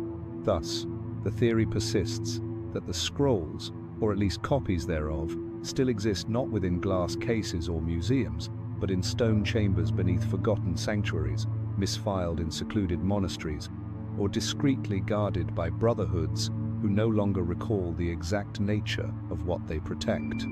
Perhaps one resides in a cellar, tightly rolled inside a forgotten vase, another tucked behind a false panel in an ancient altar, and some assert that the ships never reached Portugal. One legend, considered fanciful but persistent, places the fleet further west, far beyond Iberia, Iceland, the Canaries, even the shores of Scotland. In one version, a single ship landed near Mull and delivered a sealed chest to a monastic outpost whose ruins still stand, wind-lashed and largely forgotten. The process invariably commences with a handshake, a peculiar grip palm pressed to wrist. thumb positioned precisely. This is followed by a phrase, often in Latin or something designed to approximate Latin, succeeded by a series of symbols etched into stone or stitched onto aprons. These gestures, seemingly innocuous, even quaint, represent the remnants of something more ancient, perhaps considerably more ancient.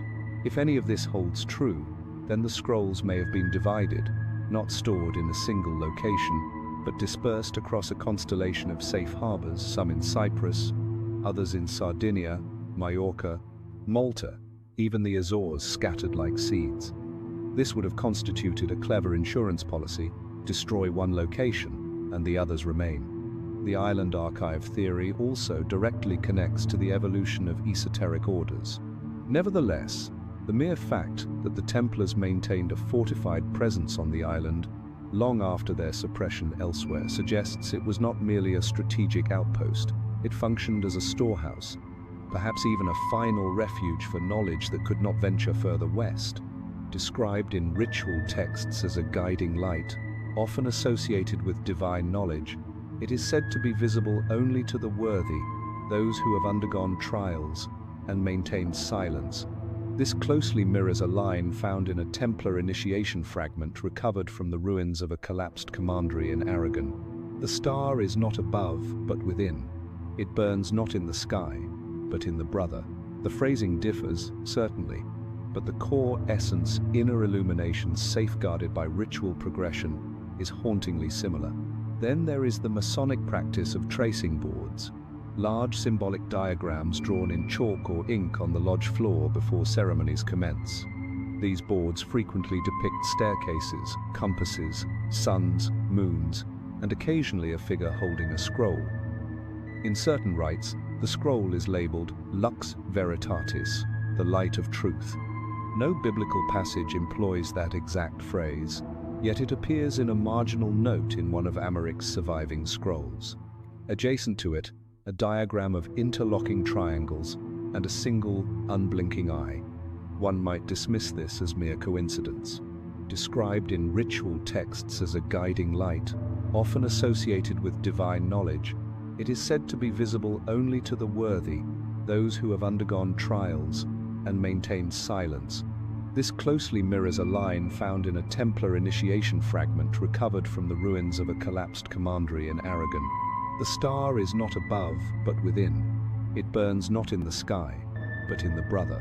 More substantial than poetry is the case of the Carta de Ischia, a navigational map dated 1315, which includes an unusual marking off the coast of Sardinia. A small, unnamed island is annotated with a Latin phrase, Custodia Scriptorum, guard of the writings. No settlement is listed, no monastery, merely a symbol, a triangle within a circle. That identical symbol appears in a marginal doodle in one of Amaric's surviving scrolls. More substantial than poetry is the case of the Carta de Ischia, a navigational map dated 1315, which includes an unusual marking off the coast of Sardinia. A small, unnamed island is annotated with a Latin phrase, Custodia Scriptorum, guard of the writings. No settlement is listed, no monastery, merely a symbol, a triangle within a circle. That identical symbol appears in a marginal doodle in one of Amaric's surviving scrolls. Or one might consider another fragment, a page torn from a 14th century Parisian alchemical journal, unsigned, yet referencing a ritual preserved by the Silent Ones. It details an initiation process involving 3 degrees of knowledge, a veiled oath, and a symbolic death, all key features of early speculative masonry. Yet, this fragment predates formal Masonic lodges by at least 2 centuries. The Silent Ones, the text states, spoke by symbol and remembered only what could not be written. Naturally, critics of this theory argue that Freemasonry, as it emerged in the 17th century, was a product of Enlightenment ideals, not medieval mysticism. They point to guild roots, to Renaissance humanism, to Hermetic influence. And yet, the stubborn recurrence of Templar motifs within Masonic structures cannot be easily dismissed.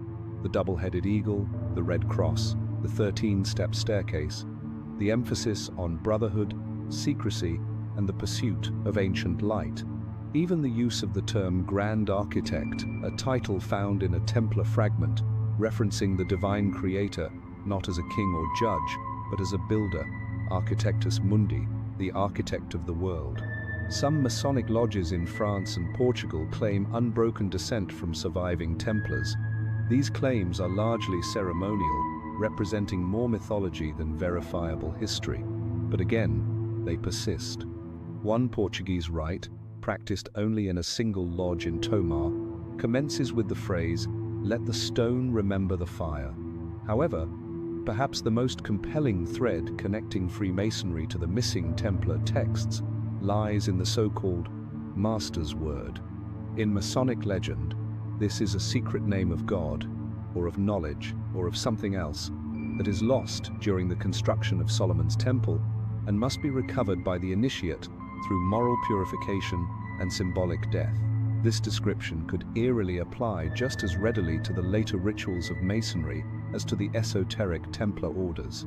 One partial description of that scroll, preserved in a letter to Cardinal Bertrand, refers to a man walking within a spiral beneath the gaze of the seven fires.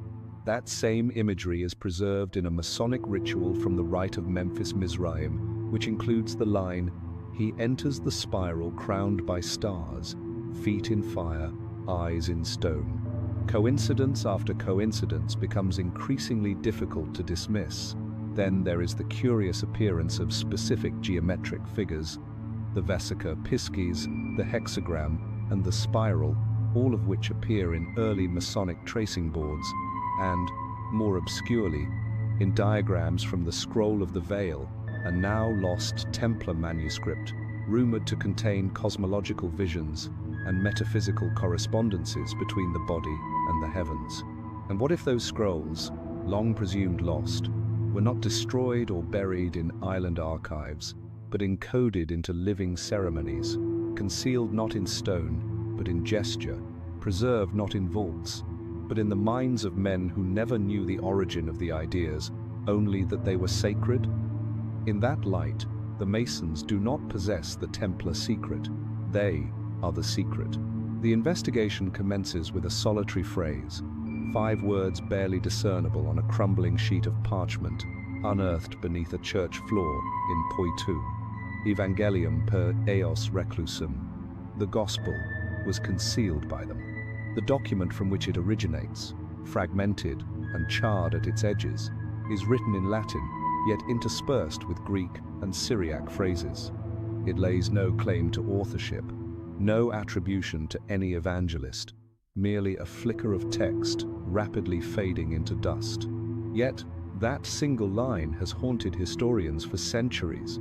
For if the Templars ever possessed a gospel not sanctioned by the Church, an alternative account of Christ's words, a suppressed testimony to his life, or, more significantly, a reinterpretation of his meaning, then, the stakes associated with the missing scrolls would multiply tenfold.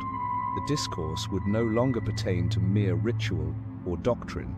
It would concern scripture, canon, and revelation.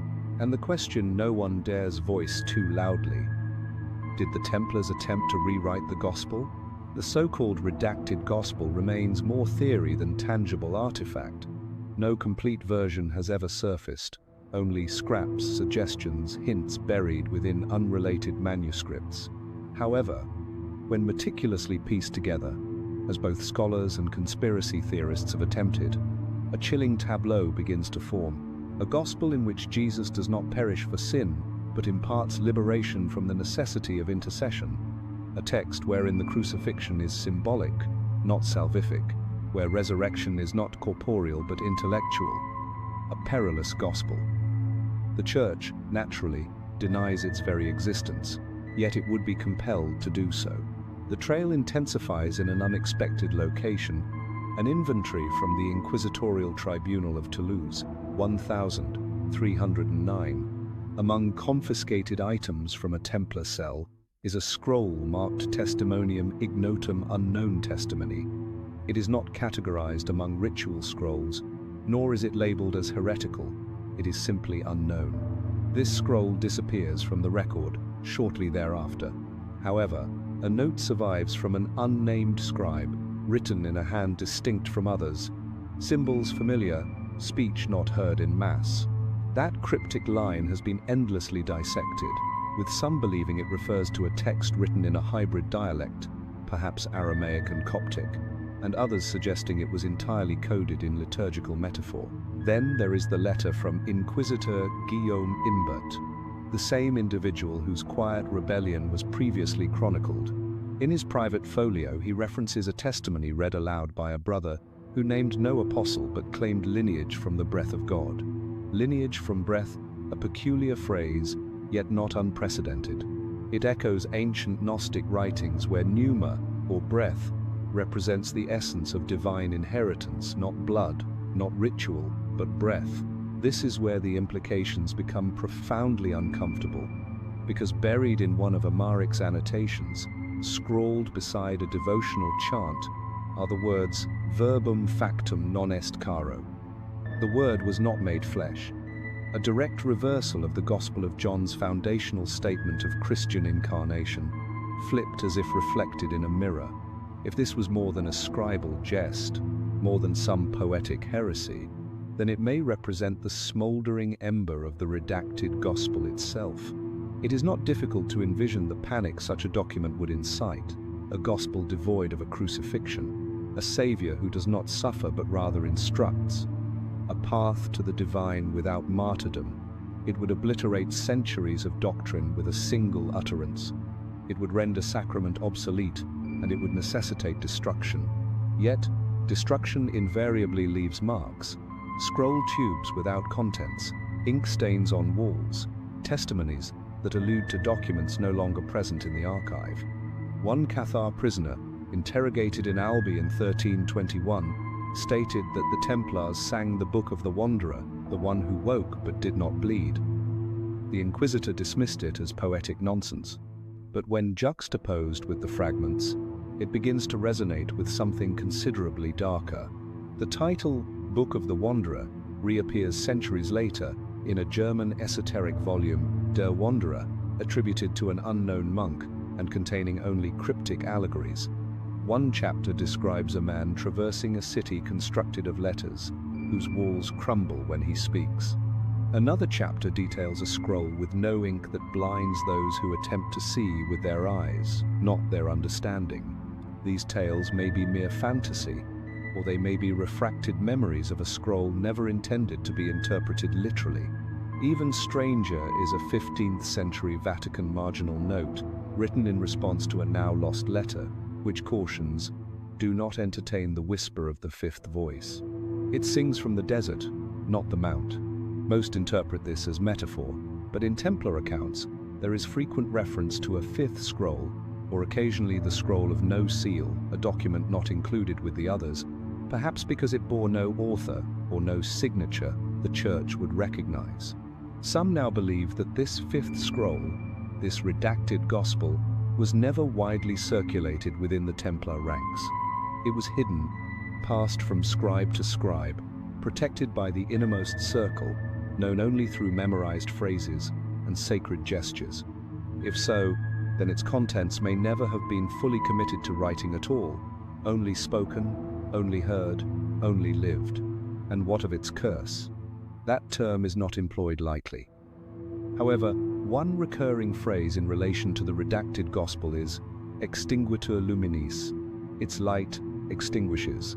It is found in two unrelated sources, a Dominican condemnation of heretical texts in 1315, and in a scribbled line on the inside cover of a damaged Templar prayer book discovered in southern France. The phrase appears to warn, not to promise, as if reading the gospel or understanding it carried a profound cost. The cost may have been faith, or sanity, or simply certainty. For to accept such a scroll would necessitate rejecting all else: the blood, the altar, the institution built upon substitution and sacrifice. It would imply that the divine is not something granted, but something remembered, and that is not merely theology, that is revolution. So perhaps the gospel was never truly redacted. Perhaps it was whispered once and buried within the very breath of those who dared to hear it. The tower stands, a stark silhouette of stone against the sky, austere and brooding, perched above the placid waters of the Vienne. Most visitors perceive Chinon Castle as a relic of royal drama, the historical stage where King Henry II quarreled with his sons, where Eleanor of Aquitaine once processed in silent dignity. Few direct their gaze toward the lesser tower, that structure with its narrow, slit windows and devoid of grand commemorative plaques. Fewer still comprehend what was discovered within, the Chinon parchment. That document forms the primary focus for most historians. Unearthed in the Vatican's secret archives in 2001, it sent shockwaves through the academic world, revealing that Pope Clement V had secretly and unofficially absolved the Templar leadership in 1308, a political maneuver, likely a hesitant step toward mercy that ultimately never extended to the gallows. Yet, while scholarly attention converged on analyzing the Latin text, something else was quietly catalogued, then largely forgotten. A series of symbols carved into the very stone of the Chinon Tower itself, located near the base of the chamber where Jacques de Molay was held. These are not decorative carvings, nor mere graffiti.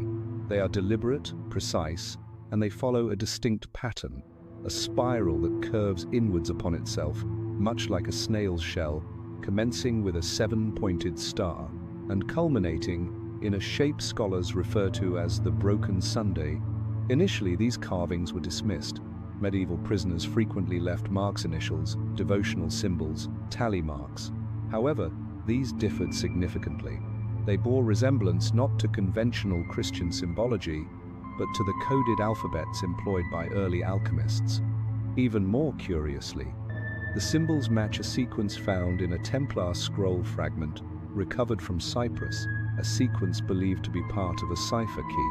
That scroll, preserved in the archives of the Order of Christ in Portugal, contains a string of 21 glyphs, each flanked by a mirrored cross and a half-moon. The identical sequence, in the identical order, appears carved into the tower wall at Chinon, concealed in plain sight.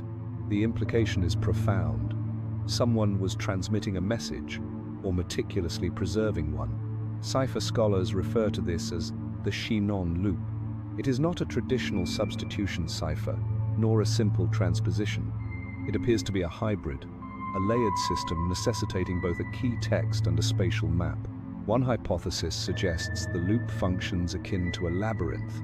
One does not read it linearly from left to right, but rather traverses it, either physically or symbolically, following an inward spiral, unlocking symbols only upon crossing specific directional thresholds. The challenge lies in the absence of the key text, or has it been found? A marginal note in one of Amaric's scrolls, yes.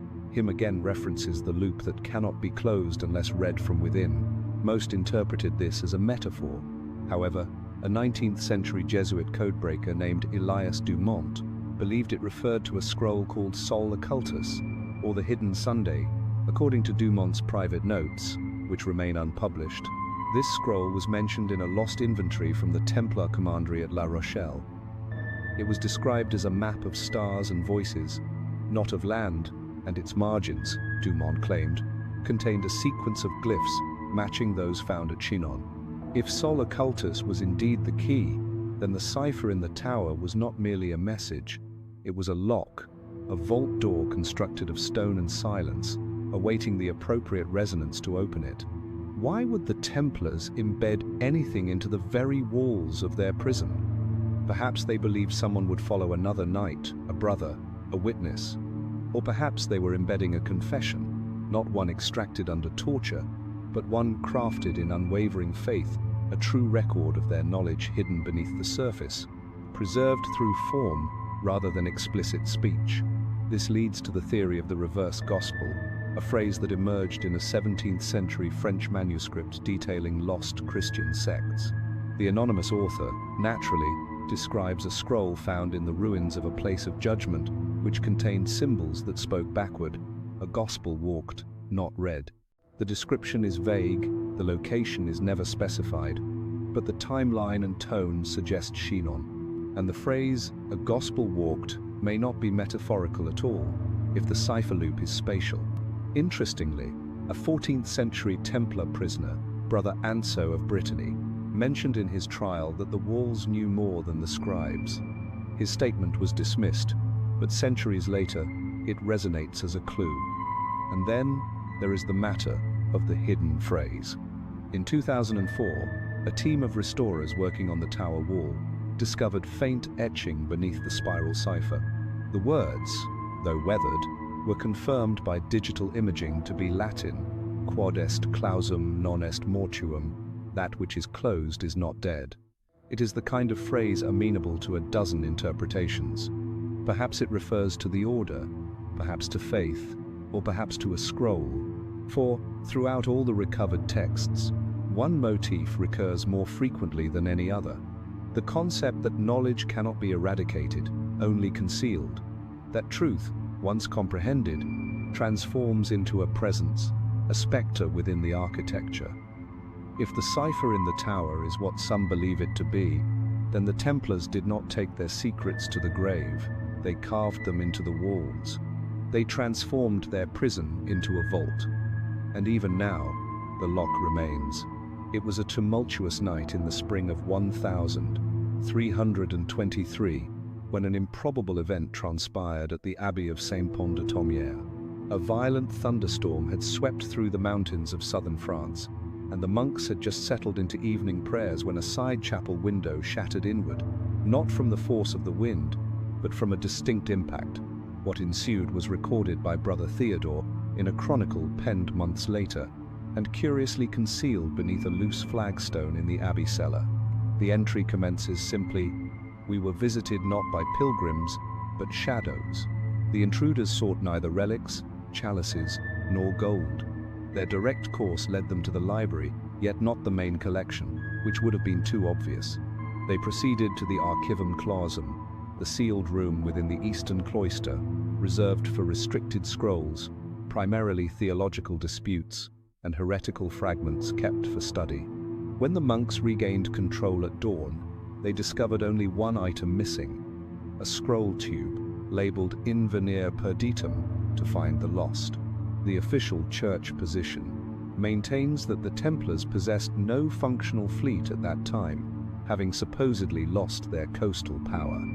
However, local records suggest otherwise. Merchant accounts from 1306 still document payments made to Templar captains for shipping wine, wool, and even exotic goods from Cyprus and the Levant. Break-ins were a rarity in monasteries. Scroll theft was virtually unheard of. The sheer strangeness of the incident kept it quiet. Brother Theodore's chronicle was never officially copied, and the abbey's ledgers from that year were recopied without any mention of the stolen scroll. Silence descended. However, the trail did not conclude there. 2 years later, in 1325, a Dominican inquisitor named Father Martel composed a letter to Avignon warning of a contagion of texts spreading westward, specifically citing fragments attributed to the Order of the Temple. He refers to a treatise of the returning flame, a scroll describing the purification of the divine vessel through the memory of the fall. The phrasing is peculiar, even poetic, but what is critical is this. The Benedictines had previously logged a sealed manuscript under a similar name, matching the exact length of the missing tube. Coincidence collapses under the weight of such detail. What truly transforms suspicion into certainty is the subsequent event, a second break, this time not by thieves, but by papal decree.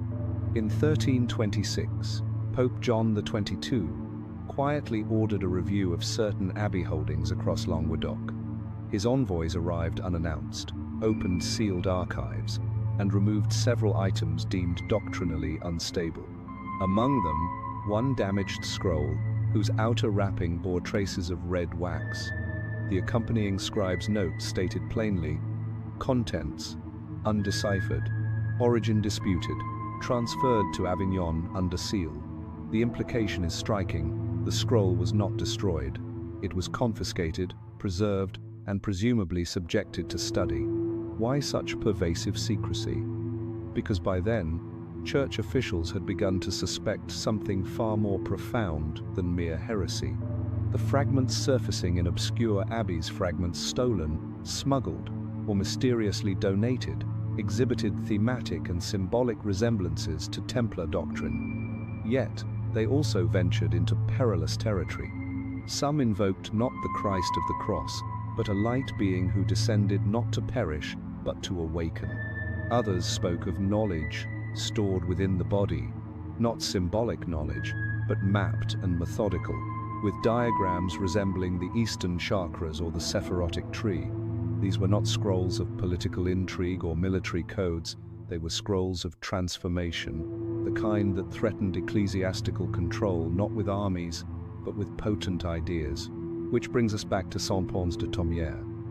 Further investigation reveals that the abbey's leadership maintained long-standing Templar ties.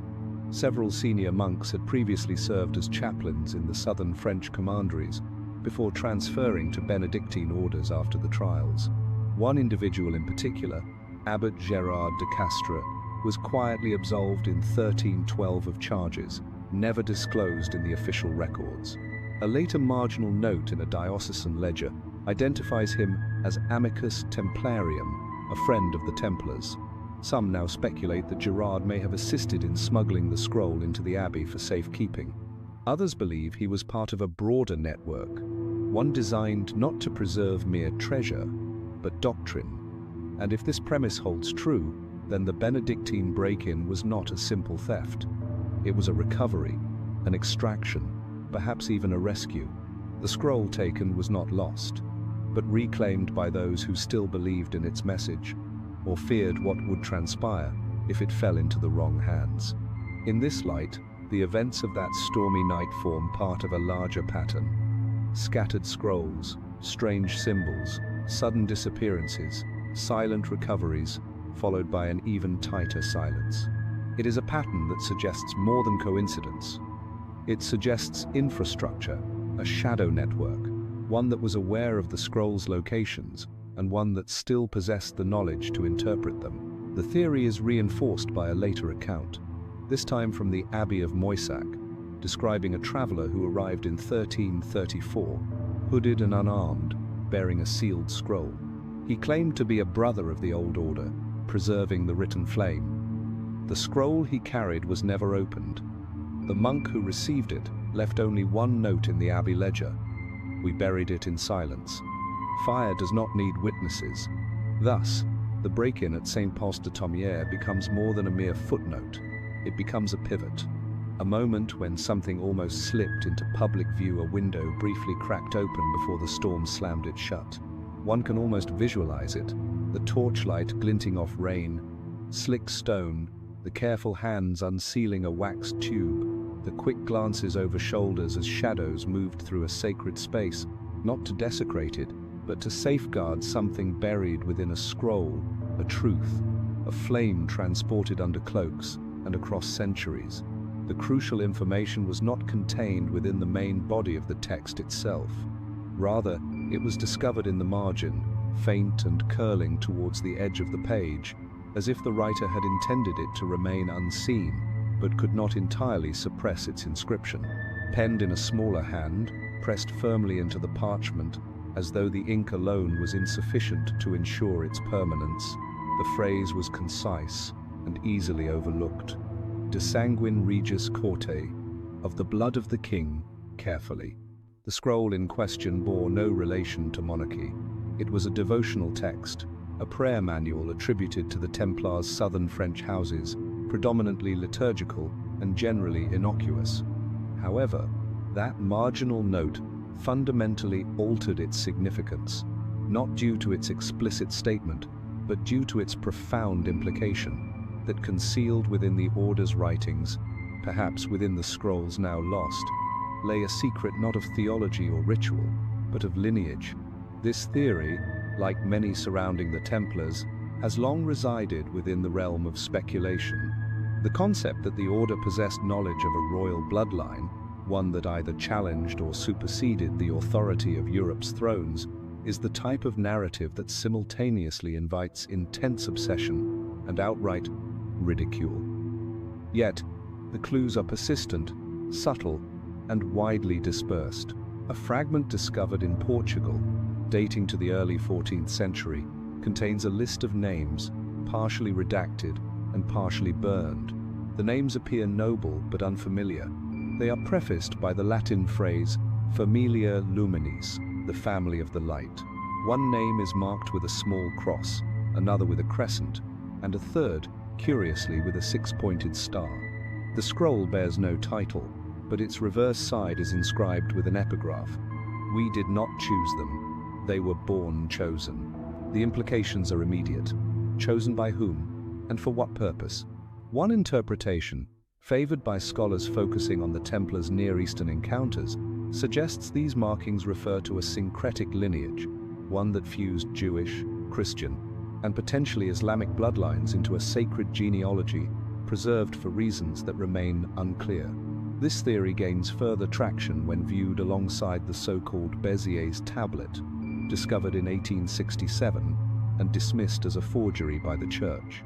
It lists 33 names and a date, 1129, the year the Templars were officially recognized. At its base is a crude carving, a chalice within a sunburst, and beneath it, a single phrase in Old Occitan, "Of flesh and fire, the hidden king." The phrase reappears in a later context. In a 17th century Masonic tracing board attributed to the rite of strict observance, which itself claimed Templar origin, the symbol of the chalice reappears, this time accompanied by a double helix and the phrase "Veritas in cruor," truth in blood. It is a recurring theme, suggesting that somewhere in the Templar archives existed a record, not myth, not allegory, but actual genealogy linking someone or some group to a divine or royal source that contradicted the Church's authority or the legitimacy of crowned heads. That would provide ample reason for redaction, immolation, or profound concealment. One of the most tantalizing details supporting this theory originates from a rarely cited trial transcript involving a Templar named Etienne of Arles. Under questioning, he claimed that the master carries not just the rule, but the name. When pressed, he stated that the name was not Christ, nor any apostle, but he whose blood is shielded in silence. The scribe underscored that final phrase in the margin and appended a cross beside it, a mark typically reserved for noteworthy or dangerous statements. If accurate, then the Templars may have believed or claimed that they were custodians not merely of relics, but of identity, of continuity, a bloodline traced not simply to kings, but to something sacred. Some have interpreted this as descent from Christ himself, a deeply controversial notion popularized more recently by fiction than by verifiable fact. However, others suggest a more nuanced possibility, that the order preserved the line of David or another ancient priestly lineage, with implications far more mystical than political. This theory would explain the vehemence of the suppression, not solely due to heretical practices, but because of what those practices concealed. The Church could potentially withstand whispers of ritual secrecy or even idol worship. However, a rival narrative of divine descent, one that bypassed Rome and rooted itself in blood, would be utterly unacceptable. The scroll in question bore no relation to monarchy. It was a devotional text, a prayer manual attributed to the Templars' southern French houses, predominantly liturgical and generally innocuous. However, that marginal note fundamentally altered its significance, not due to its explicit statement, but due to its profound implication, that concealed within the order's writings, perhaps within the scrolls now lost, lay a secret not of theology or ritual, but of lineage. In 1994, a historian working in the archives of the Order of Christ uncovered a sealed envelope containing what appeared to be a translation of a lost Templar scroll, incomplete, unsigned, and water-damaged. Within it, however, a single passage remained legible. "He walks uncrowned, bearing no crown. yet the blood in his veins carries the weight of the temple. The identity of he remains unknown, but the document's preservation and its careful concealment suggest that someone considered it profoundly significant. Perhaps someone still does. And so the confession persists, not declared from a pulpit, not inscribed in pristine ink, but etched in the margins, whispered in ritual, transmitted through signs and in silence. A bloodline not publicly proclaimed, but meticulously guarded. Perhaps that is the very reason the scrolls had to vanish, not because they were false, but because they were true. The stone fortresses of Malta ascend like ancient relics, carved into the very geological structure of the Mediterranean. Sun-baked, honeycombed, pockmarked by centuries of conflict, yet still defiant. The island is renowned for its steadfast resistance against Ottoman sieges, for its knights in literal shining armor, and for its towering cathedrals erected upon ancient foundations. However, beneath this visible grandeur lies a more subdued narrative, one that connects the Knights of Malta not only to their Templar predecessors, but potentially to the missing scrolls themselves. Perhaps that is the very reason the scrolls had to vanish, not because they were false, but because they were true. John, more commonly known as the Knights Hospitaller, was granted control of Malta by Emperor Charles V. Crucially, when the Templars had been dissolved 2 centuries prior, many of their surviving members had already begun to assimilate into the ranks of the Hospitallers. Some brought their martial skills, others brought something else entirely. The Maltese archives are extensive and heavily redacted, but scattered throughout their ledgers, amidst land titles and ship manifests, are peculiar entries, items listed not as relics or treasures, but as documenta reservata reserve documents. One such entry, dated 1565, the same year as the Great Siege of Malta, references a sealed tube stored in the underground chambers of Fort St. Angelo. The entry includes a small symbol beside it, a circle bisected by a diagonal cross, nearly identical to one carved above a Templar ossuary in Tomar, Portugal. The scroll within the tube is never described, nor is it mentioned again, but a footnote adjacent to the entry reads, "Non deit lei ad fin mundi." It is not to be read until the end of the world. The phrase is undeniably melodramatic, yet it echoes a Templar maxim found in fragments attributed to the Scroll of the Watchers: guard the breath, seal the flame, unfold only when the stars align again. Both statements imply a document either too perilous to open, or one so profoundly encrypted it requires not only knowledge, but precise timing. The theory that Malta became a sanctuary for lost Templar scrolls gains considerable traction when one examines the peculiar continuity in architectural features between Templar and Maltese Hospitaller sites: secret staircases, sealed crypts, chapels constructed beneath chapels.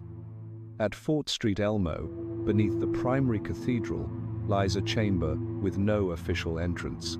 The scroll in question bore no relation to monarchy. It was a devotional text, a prayer manual attributed to the Templars' southern French houses, predominantly liturgical and generally innocuous.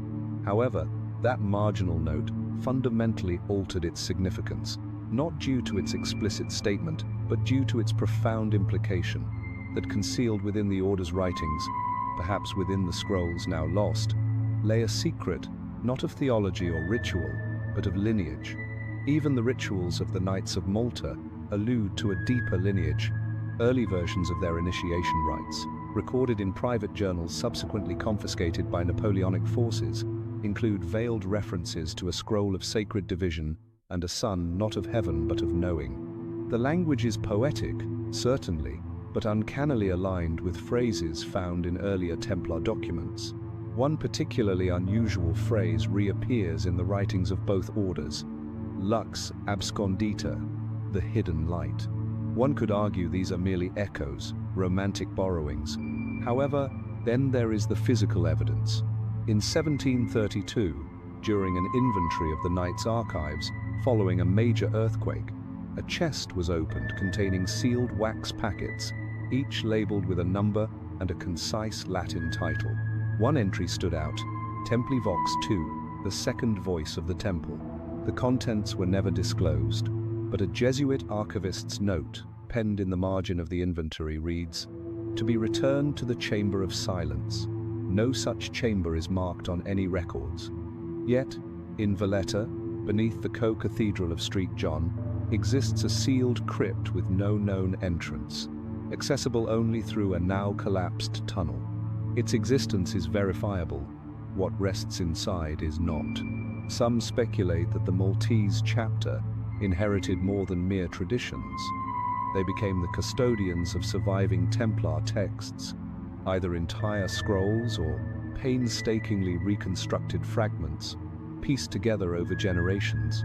This could account for the continuity in symbols, in ritual structure, and, most curiously, in specific chants preserved within Maltese liturgy that bear a striking resemblance to esoteric prayers catalogued in the suppressed Liber Orationum Ignitarum, the book of unknown prayers attributed to the final decades of the Templar era. There is even a persistent legend among certain Maltese families, passed down in half-whispered fragments, that speaks of a book that binds the East and West, kept hidden beneath the floor of the fortress that listens. Scholars have debated whether this refers to Fort St. Angelo or to an earlier site long since buried beneath the city. But the core idea remains that beneath all the stone and ceremony lies something considerably more ancient. In 1732, during an inventory of the Knight's archives following a major earthquake, a chest was opened containing sealed wax packets, each labeled with a number and a concise Latin title. One entry stood out, Templi Vox II, the second voice of the temple. The contents were never disclosed, but a Jesuit archivist's note, penned in the margin of the inventory, reads, "To be returned to the chamber of silence. No such chamber is marked on any records." If the Maltese Knights did preserve even a portion of the missing scrolls, whether whole or in secreted copies, then the tradition continues not as rumor, but as architecture encoded in limestone, sung in half-remembered hymns, hidden in plain sight beneath vaulted ceilings that have witnessed empires rise and fall. Therefore, when it is asserted that the scrolls are lost, perhaps that is accurate, but only from the surface. For Malta endures, and stone does not forget. Despite all the dramatic events that transpired in France with its conflagrations, tribunals, and papal edicts, England's role in the Templar narrative has always appeared comparatively subdued. There were no spectacular arrests, no mass executions, no whispered gospel recited in the dungeons of Poitiers.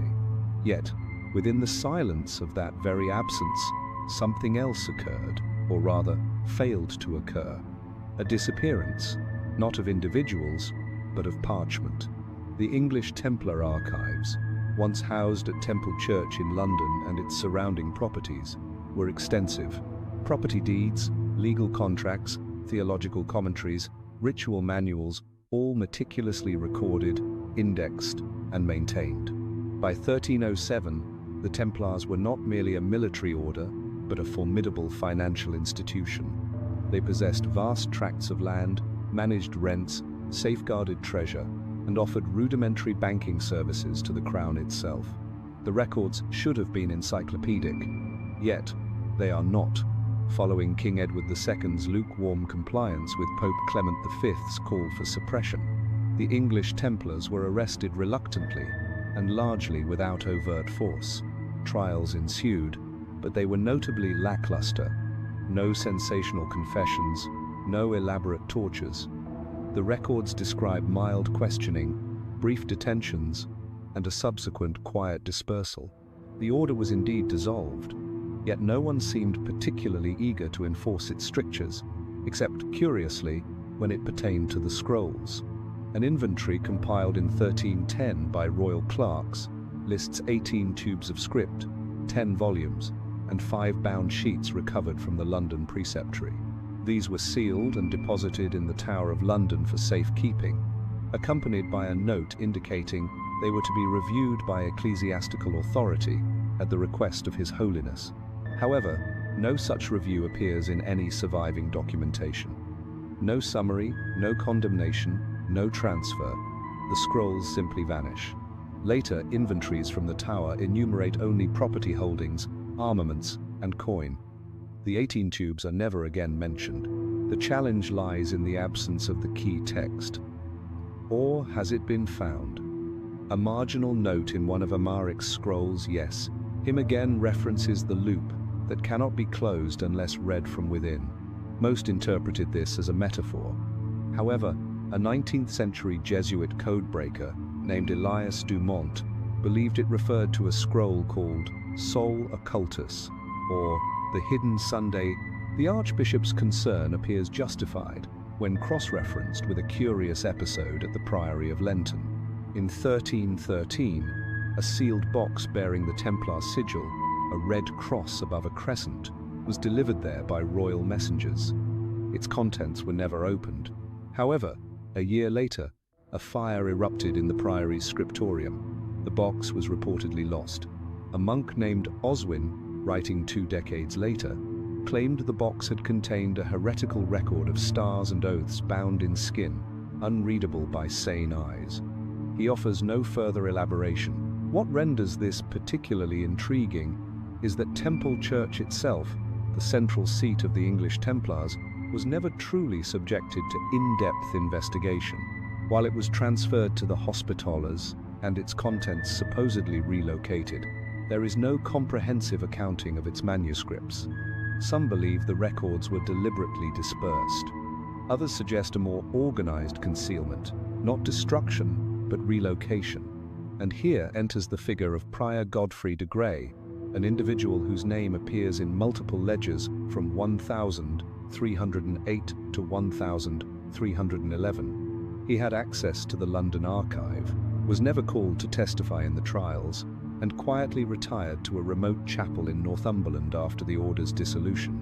His later years are sparsely documented, but a fragment from a lost letter, preserved only in quotation, attributes to him the statement, "Not all scrolls speak, some wait."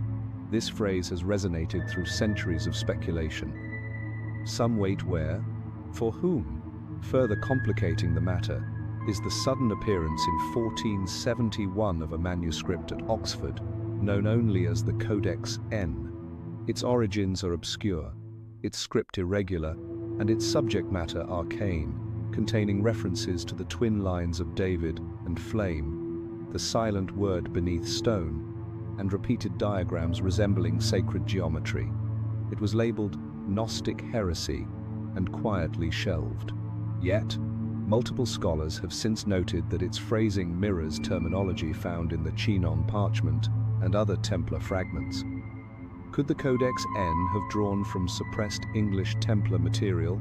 One theory suggests that the scrolls seized in London were never destroyed, but rather absorbed not by the Vatican or the Crown, but by private hands hidden in collegiate collections or filtered into the traditions of secretive English societies that began appearing in the late 16th century.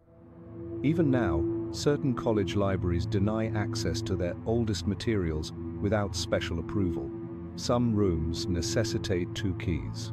Some ledgers still contain redacted entries, labeled confiscata, ecclesia, and in a few rare instances, documents are stored in vaults beneath stone chapels with no public access whatsoever. The greatest irony may be that the English scrolls might have survived precisely because no one intentionally destroyed them, because no one staged a grand trial, because the Templars in England were treated not as villains, but as a temporary embarrassment. And in that bureaucratic shrug, a door may have been left ajar, a moment of institutional indifference during which a scribe could slip away with a scroll, or a box could be delivered to a cellar that no one ever entered again. One theory suggests that the scrolls seized in London were never destroyed, but rather absorbed not by the Vatican or the Crown, but by private hands hidden in collegiate collections or filtered into the traditions of secretive English societies that began appearing in the late 16th century. Even now, certain college libraries deny access to their oldest materials without special approval. Some rooms necessitate 2 keys. Some ledgers still contain redacted entries, labeled confiscata, ecclesia. It is asserted that the flames articulated his final utterances, but the wind dispersed them. Jacques de Molay, the last Grand Master of the Knights Templar, stood shackled upon a pyre in the shadow of Notre Dame. It was 1314, dusk. Paris remained still, as if holding its breath. The Seine flowed by, an ancient witness too venerable to intervene. De Molay did not plead. He did not scream. He simply stared, and he spoke. What he pronounced that day has been quoted, distorted, and partially lost across the centuries. Some claim he cursed the Pope and the King. Some affirm he called for divine justice. Yet, buried in one obscure 15th century chronicle from Avignon, attributed to a Benedictine scribe named Brother A, is a different version, a more enigmatic one. In his final moments, de Molay is said to have cried not of vengeance but of revelation. The scroll is not ash. It waits in the hands of the blind. No one definitively comprehends the meaning of that sentence. Most dismiss it as purely symbolic, but the phrasing aligns with certain motifs found in late Templar texts, particularly those concerned with prophecy and inner vision. The blind were sometimes a coded reference to initiates too nascent or too inexperienced to yet grasp deeper truths. Or perhaps it signified literal blindness, the idea that only those who refused to perceive the world as it presented itself could discern the hidden reality beneath. If accurate, this portrays de Molay not merely as a martyr, but as a messenger. The days preceding his execution were shrouded in secrecy. He had been imprisoned for years, subjected to interrogation, recantations, and enforced silence. Yet, during the brief interval between his retraction of confessions and his final burning, he was permitted the company of two men, Geoffroy de Charnay, preceptor of Normandy, and an unnamed Dominican cleric who served as confessor. That Dominican, whose name has not survived, reportedly kept a journal, and in a marginal note from a later manuscript, thought to derive from it, a single sentence appears. He dreamed of a door beneath the cross, and behind it, a page, the dream of the page. Repeatedly, Templar writings reference the page that opens the veil, or the final sheet untouched by fire. In the context of de Molay's death, this may allude to a text known only by whispers, the Ultima Verba, the last words, a supposed addendum or epilogue to the Templar scrolls, secretly composed during the trials. The Ultima Verba was said to contain de Molay's own reflections, not on political matters, but on vision, on what the Order had failed to protect, on what still lay hidden. Only one reference to it has ever been documented. In a footnote by the 17th century antiquarian Jean-François Géraud, who claimed to have seen a parchment of last breath authored by the Grand Master, kept within the reliquary vault of a Provençal monastery, now lost to time. If that account was mere fantasy, it was not unique.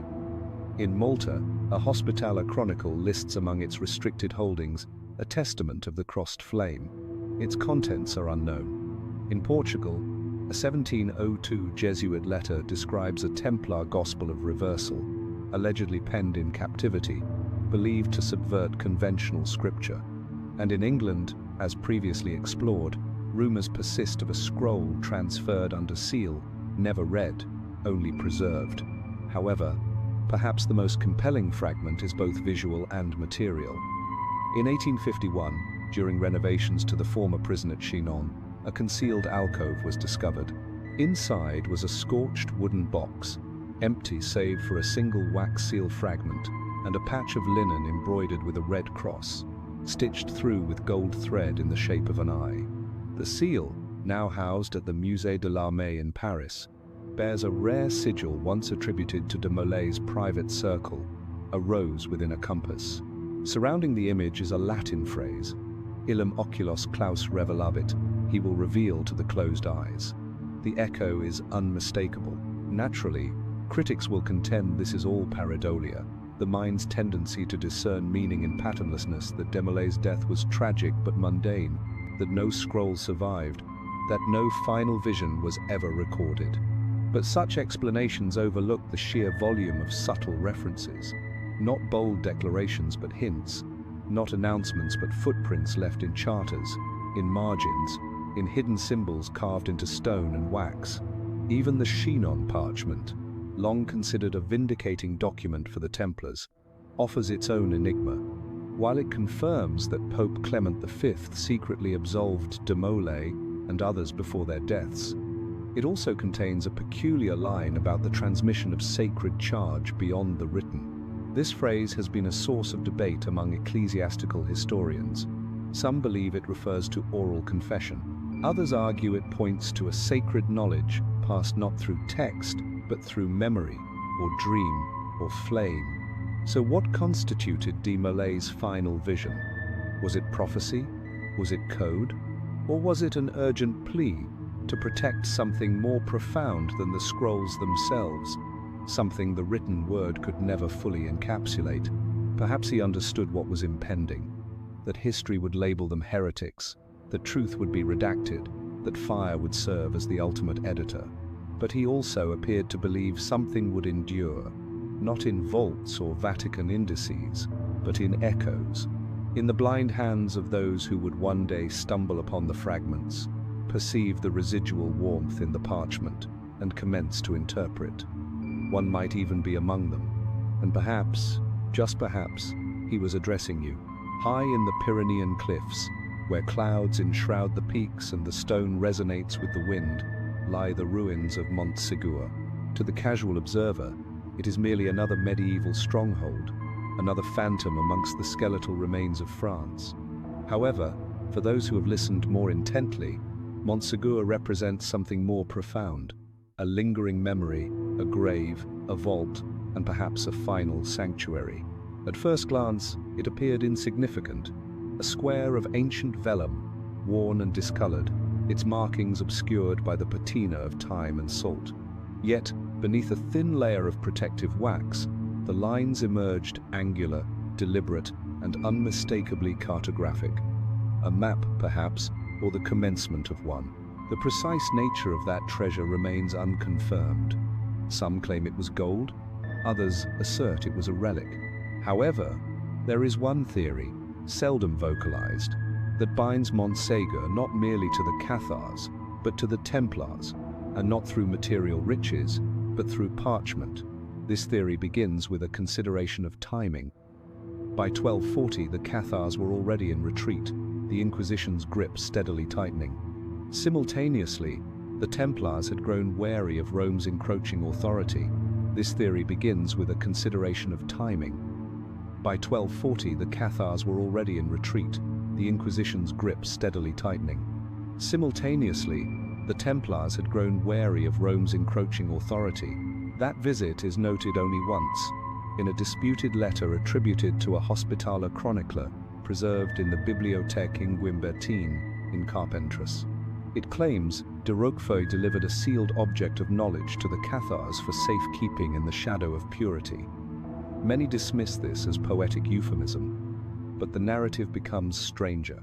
In 1325, nearly a century later, and a decade after the official end of the Templar Order, a peasant boy named Estève Roux, from the nearby village of Montaillou, confessed, under duress, that his grandfather had been the guardian of a black roll passed down from a holy knight and a white ghost. He claimed this roll contained the word they burned, but could not silence. He described its letters as twisting in gold and blood, and its language as neither French nor Latin, but something older, like church song, but wrong. Curious phrasing. However, the Inquisition deemed it sufficiently serious to raid his family's home. Nothing was found, or at least nothing was officially stated to have been found. Connecting the Cathars to the Templars has always been a delicate endeavor. Their theologies differed. The Cathars viewed the material world as inherently evil, whereas the Templars were deeply embedded in martial and worldly affairs. Yet, what united them was not doctrine, but shared peril. Both were crushed by the same machinery of ecclesiastical power. Both maintained underground networks, and both were accused of protecting forbidden texts, which returns us to Montségur. In 1896, a German historian and amateur archaeologist named Dr. Friedrich Hilzer undertook a controversial excavation of the site. He was searching for what he termed the Fifth Archive, a theoretical collection of suppressed heretical writings believed to be hidden in Cathar strongholds. His findings were modest: charred wood, pottery fragments, pieces of bone. However, in his notes, later published posthumously, he mentioned a curious detail: a stone cavity beneath a collapsed stairwell which contained traces of rotted leather and copper rivets, arranged in a rectangular shape consistent with a scroll case. The local clergy dismissed his findings. The French authorities prohibited further excavation, and Hiltzer's records were eventually lost during the Second World War. All that remains are his sketches and journal excerpts, preserved by a friend and privately published under the title Ashes Speak in Sleep. But others persisted in their search.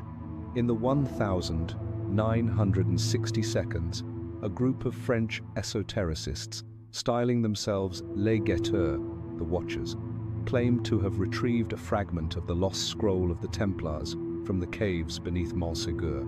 Their credibility was tenuous, their claims grandiose. The fragment was never publicly displayed, and the group eventually faded into obscurity.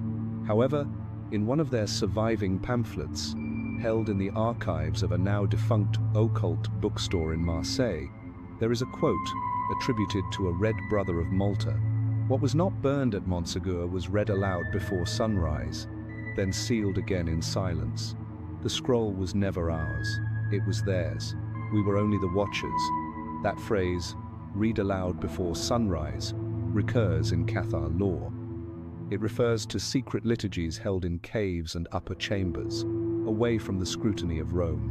If the Templar scrolls, or even just a single page of them, were concealed at Montségur, it is not difficult to imagine they might have been absorbed into these rituals, memorized, guarded, perhaps even recopied into altered forms.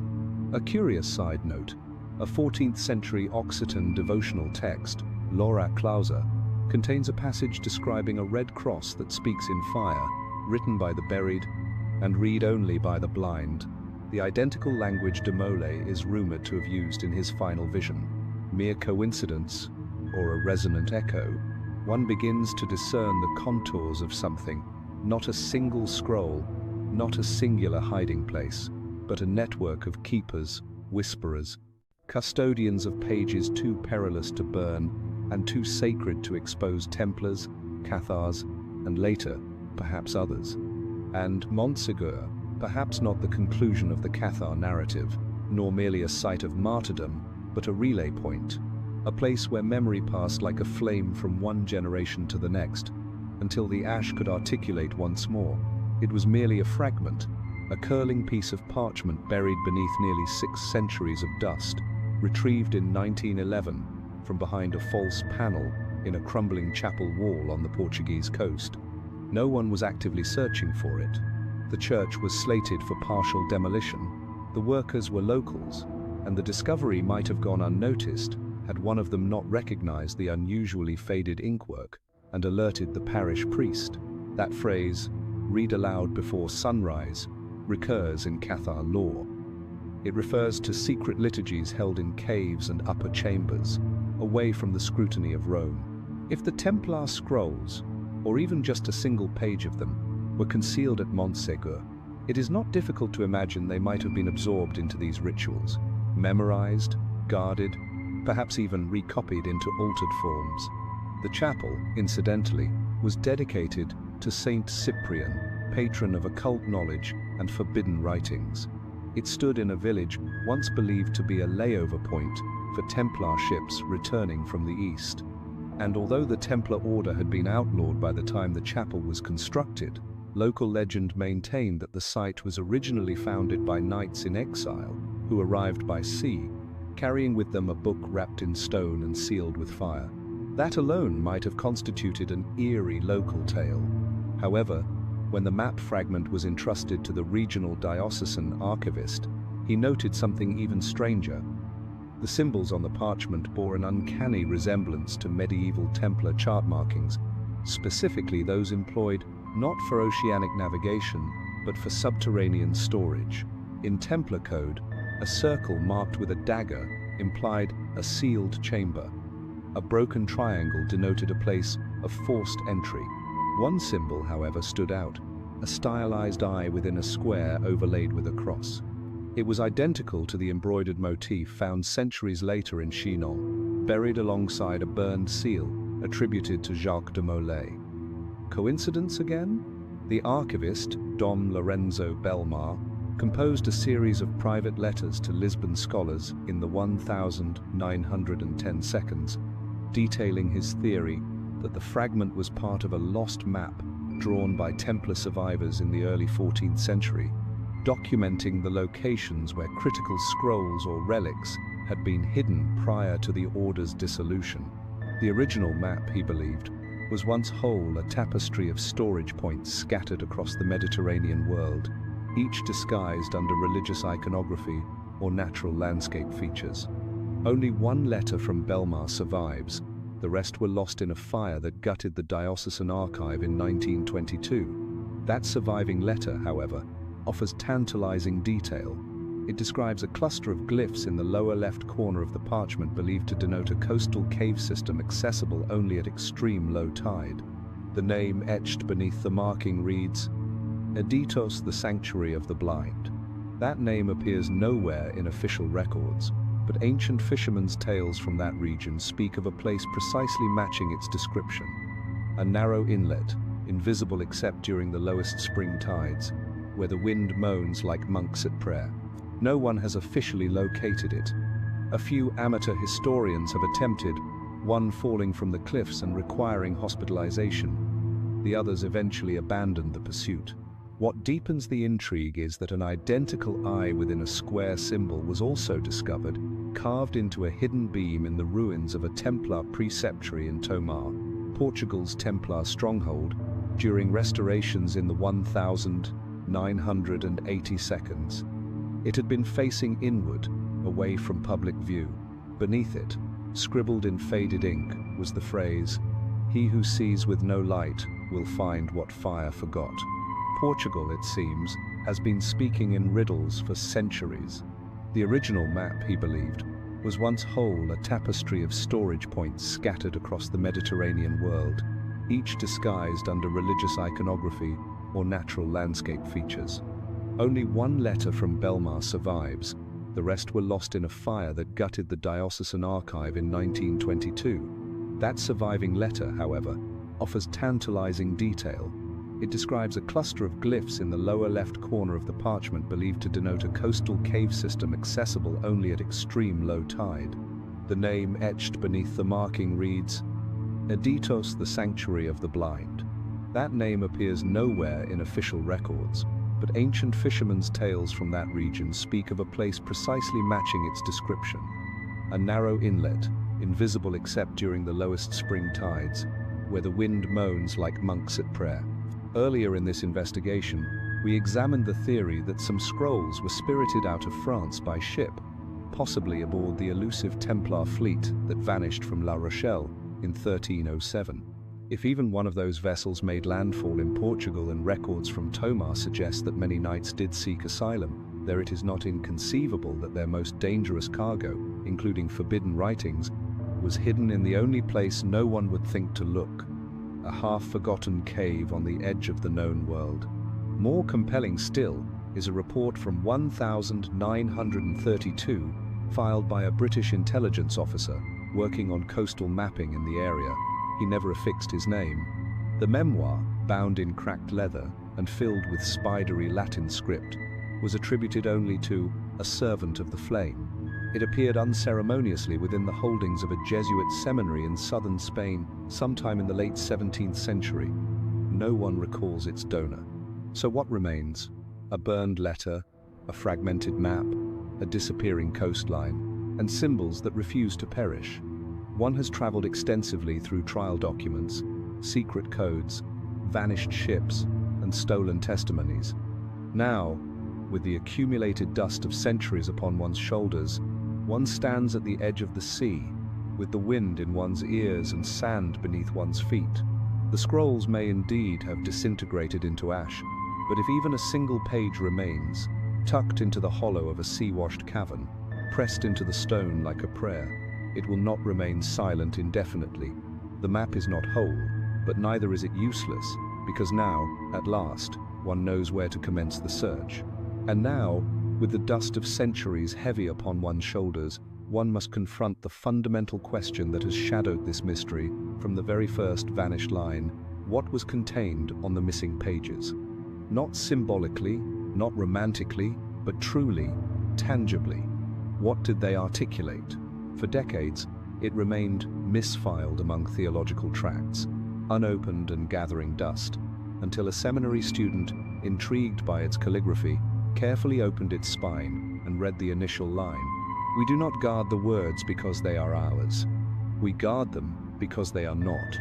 Moreover, the memoir describes in vivid detail the method employed to preserve the scroll: a wax lining inside the leather, copper wire stitching around the edges to repel moisture, and a thin veil of myrrh-dusted linen wrapped around the parchment itself. This technique aligns with known Templar preservation practices found in other recovered documents, such as the Bézier's Codex, which utilized a near-identical lining technique to resist mildew over centuries. That phrase alone would provoke considerable skepticism. Yet, the document proceeded further. The author spoke of a scroll, not whole, but folded and scorched, inked by a hand trembling with fear and fire. He did not claim authorship, nor did he fully comprehend its origins. However, he recounted how it had been entrusted to his order by a scarred knight in white who arrived in silence during the night of March 19th, 1314, the very day Jacques de Molay was immolated in Paris. The timing, if accurate, is chilling. According to the account, the knight handed over a sealed leather case and uttered only 7 words: "Protect what even God dares not read." He then rode off into the darkness and was never seen again. The Jesuits, newly forming and seeking papal approval in that era, represented a peculiar choice for such a burden. However, the author asserts that the guardianship was not organizational, it was deeply personal. Only one brother at a time was to be aware of the scroll's existence. It was transmitted not through formal ceremony, but through whispered conversation and a singular touch upon the case, to feel its warmth and remember that history breathes still. Skepticism, naturally, abounds. Many dismiss the memoir as invention, a product of pious imagination, or even an esoteric test of Jesuit obedience.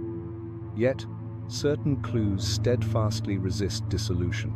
The text makes reference to a bleeding eye symbol burned into the leather scroll case, a motif previously encountered, carved into hidden beams in Tomar, inked onto the map fragment from Portugal, and even whispered in Montsegur lore.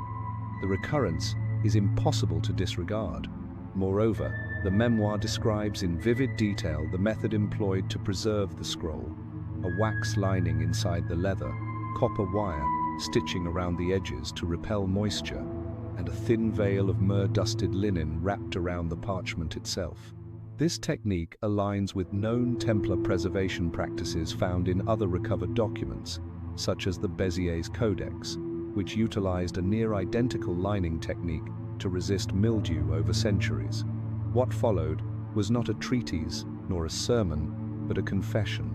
The unnamed author, writing with the cadence of a dying man, claimed to be part of a tradition older than the Society of Jesus, entrusted from father to son, brother to brother, rooted in an oath sworn not to church or crown, but to memory. Specifically, he claimed to safeguard a relic of paper worth a kingdom. Skepticism, naturally, abounds. Many dismiss the memoir as invention, a product of pious imagination, or even an esoteric test of Jesuit obedience. Yet, certain clues steadfastly resist dissolution. The text makes reference to a bleeding eye symbol burned into the leather scroll case, a motif previously encountered, carved into hidden beams in Tomar, inked onto the map fragment from Portugal, and even whispered in Montsegur lore. The recurrence is impossible to disregard. The scroll, the author states, was eventually hidden, not buried, not burned, but nested. That word recurs throughout his memoir. nested beneath the noise, nested within the holy, nested where the blind may pass and the silent may hear. A riddle or a precise roadmap? Before the final page, the author issues a conclusive plea. Do not seek it unless you are willing to vanish. For those who read truth aloud will find themselves erased in kind. What deepens the intrigue is that an identical eye within a square symbol was also discovered, carved into a hidden beam in the ruins of a Templar preceptory in Tomar, Portugal's Templar stronghold, during restorations in the 1982. It had been facing inward, away from public view. Beneath it, scribbled in faded ink, was the phrase, "He who sees with no light will find what fire forgot." Portugal, it seems, has been speaking in riddles for centuries. We are not pursuing ghosts. We are tracing the afterimage of a document, or set of documents. Then the scroll did not vanish. It was preserved, observed, read in silence, protected by an individual whose name will forever remain unknown to us. And somewhere, perhaps even now, it persists.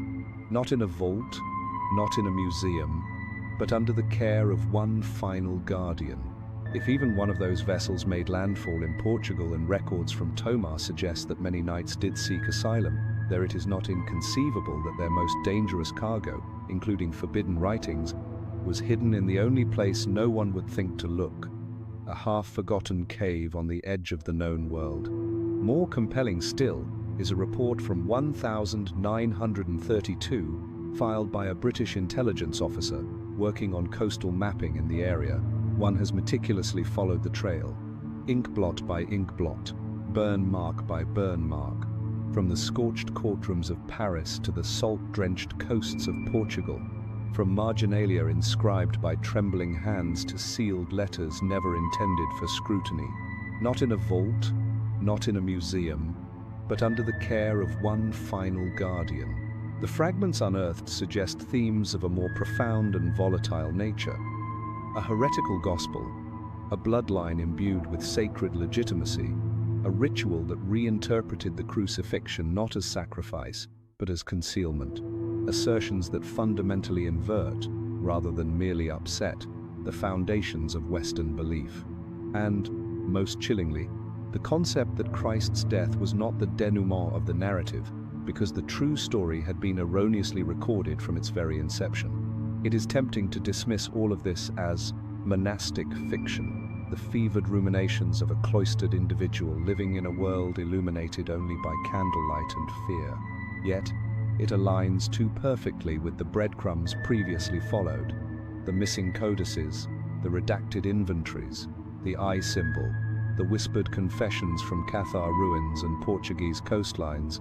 Let us briefly revisit the scroll discovered in 1297, the one from the genesis of this investigation. Its pages were catalogued, meticulously numbered, and cross-referenced.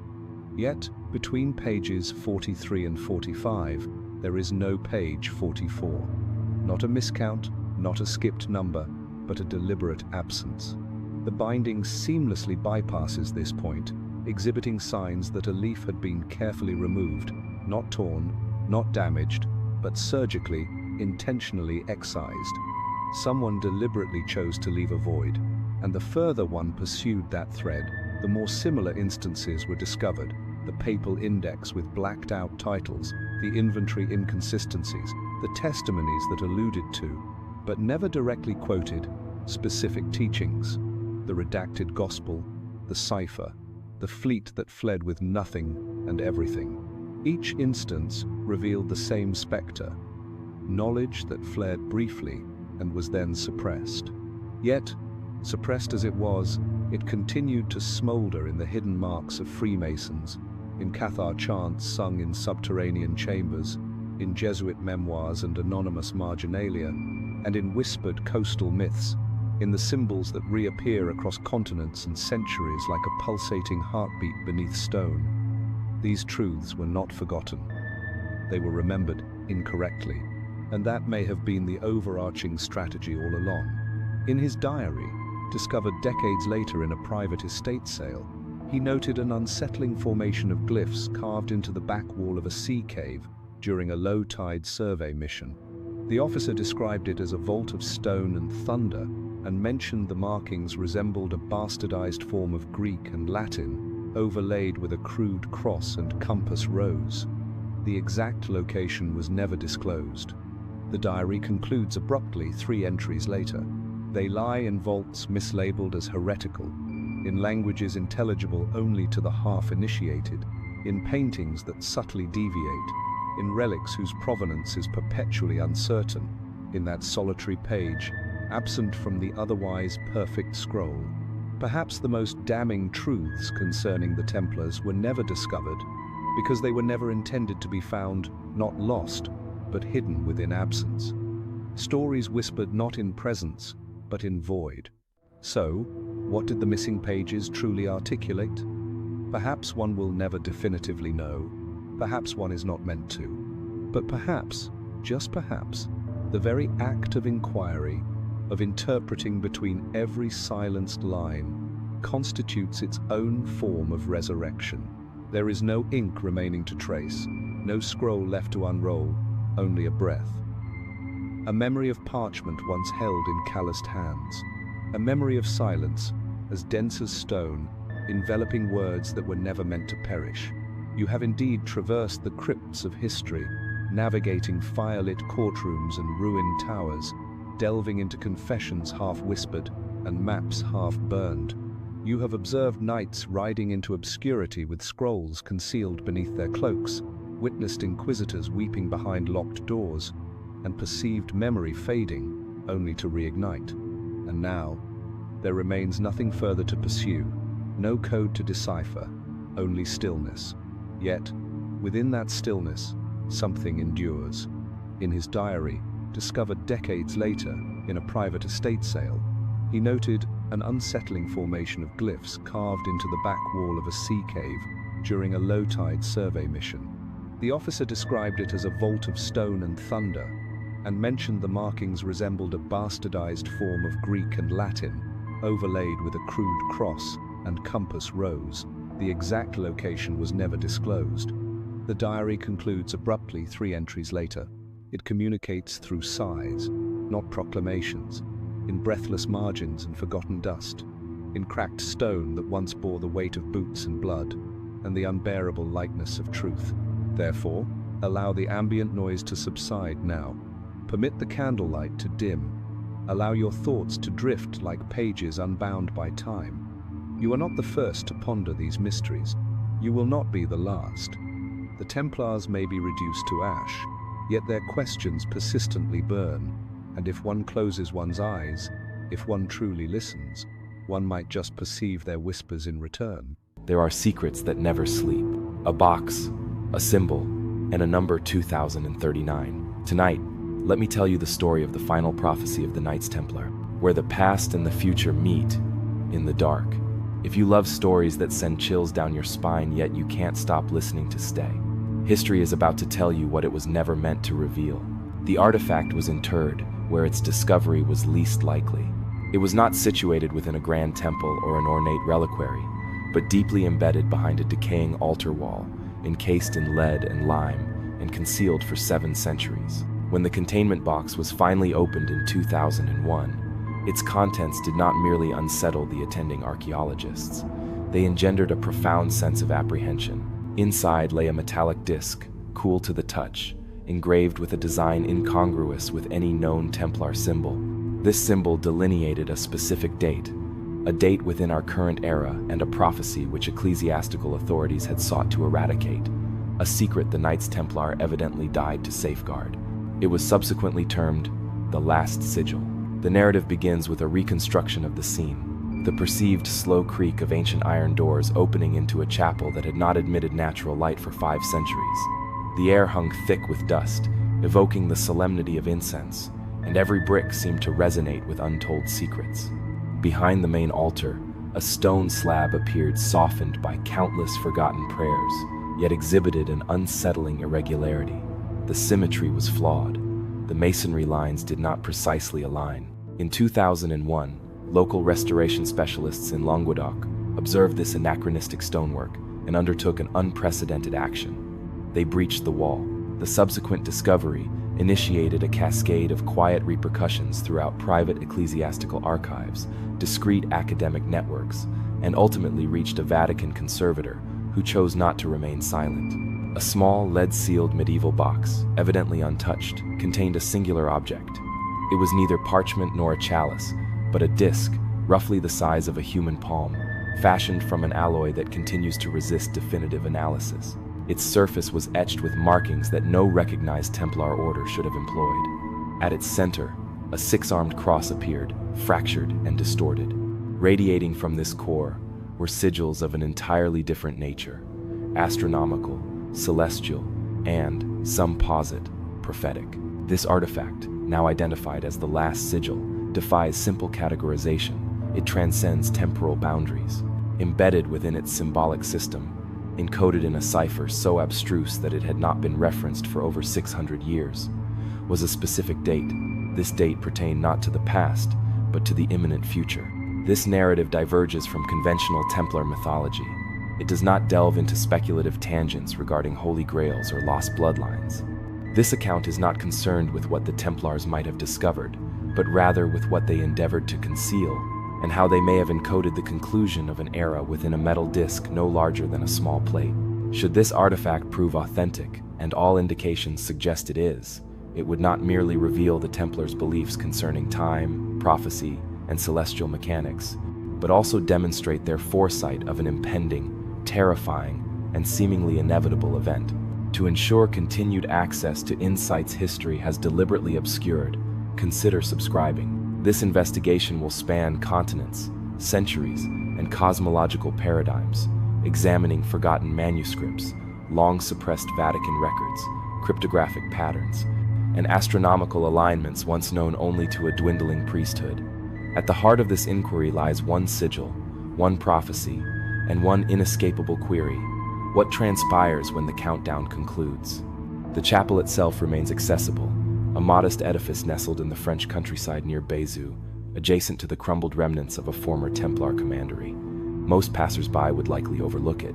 Its roof has long sagged, moss encroaches upon the stone like slumbering ivy, and its bell tower has been devoid of a bell for 2 centuries.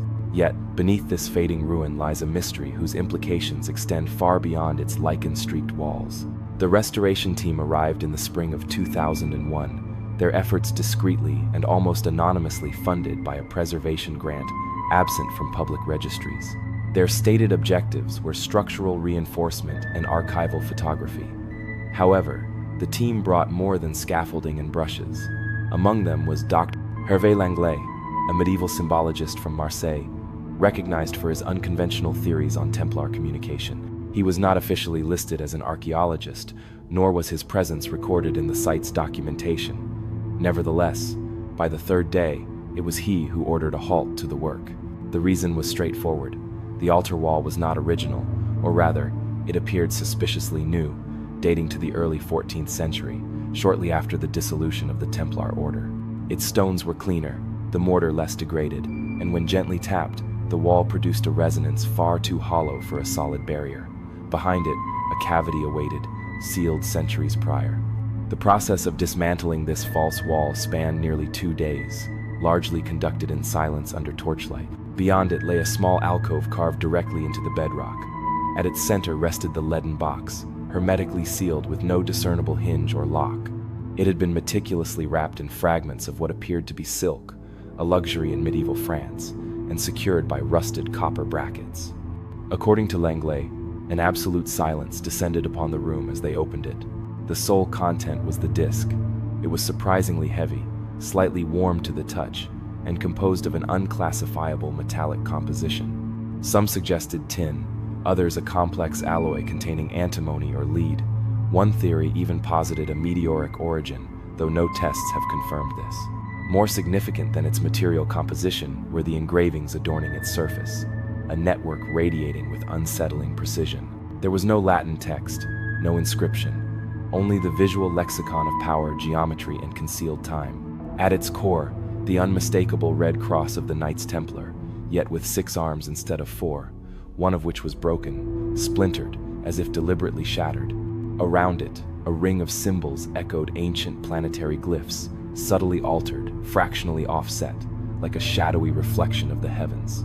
Langlais captured hundreds of photographs, but these images were never released. The official report submitted to the Ministry of Culture entirely omitted the discovery.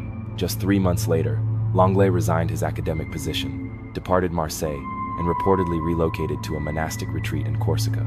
He has not made any public statements since.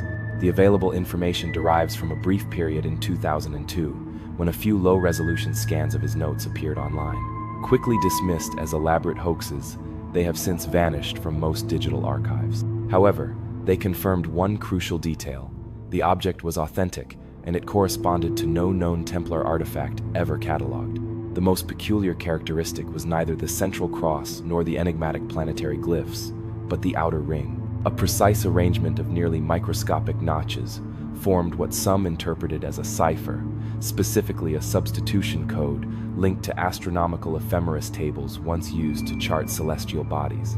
When loosely decoded, this sequence aligned with planetary movements culminating in the year 2039, a date of considerable importance. Historically, Languedoc was no stranger to secrets, having served as a stronghold for Cathars, Templars, and various heretical factions. The town of Rennes-le-Château, mere miles away, has fueled centuries of occult speculation. Yet unlike those myth-enshrouded tales of grails and gold, this disc presented no treasure map, no royal bloodline. Its message was starker, more precise. Not where, but when. The often overlooked detail is that the disc was not merely placed loosely in the box. It was meticulously set into a velvet-lined groove. This groove perfectly matched the disc's curvature, indicating it was designed for transport. It was not concealed to be forgotten, but to be protected and preserved until the appropriate individuals discovered it, or until the opportune moment. This raises a disconcerting question, one still debated quietly among scholars. Was the disc sealed behind that altar to shield it from the church, or to shield it from humanity? For the church, it appears, has never formally acknowledged the object. No official records, no conservator samples, no museum holdings exist. The Vatican has consistently denied any involvement. Nevertheless, within 2 weeks of the discovery, a previously unknown cardinal arrived in Bézieux bearing diplomatic credentials.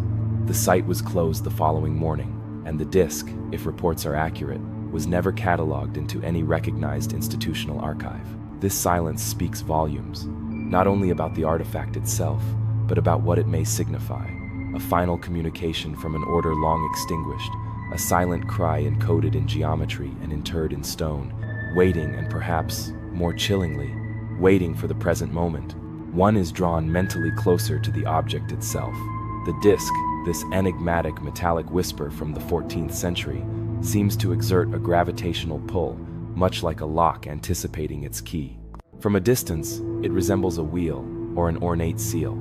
However, upon closer inspection, a deeper pattern of deliberate intention emerges. It is evident that this object was crafted to communicate across epochs. The initial attempt at decoding was not undertaken by a cleric or a cryptographer, but by Klaus Ehrenfeld, a retired German astrophysicist with an avocational interest in medieval studies. He spent nearly 2 years meticulously tracing the symbols along the disk's outer edge, utilizing leaked scans from Langlais' 2002 note. His objective was purely data-driven, devoid of theological interest. To his astonishment, what initially appeared as random etchings began to coalesce into a sequence of intervals. Ehrenfeld correlated these notches with known planetary cycles and discerned a profound anomaly.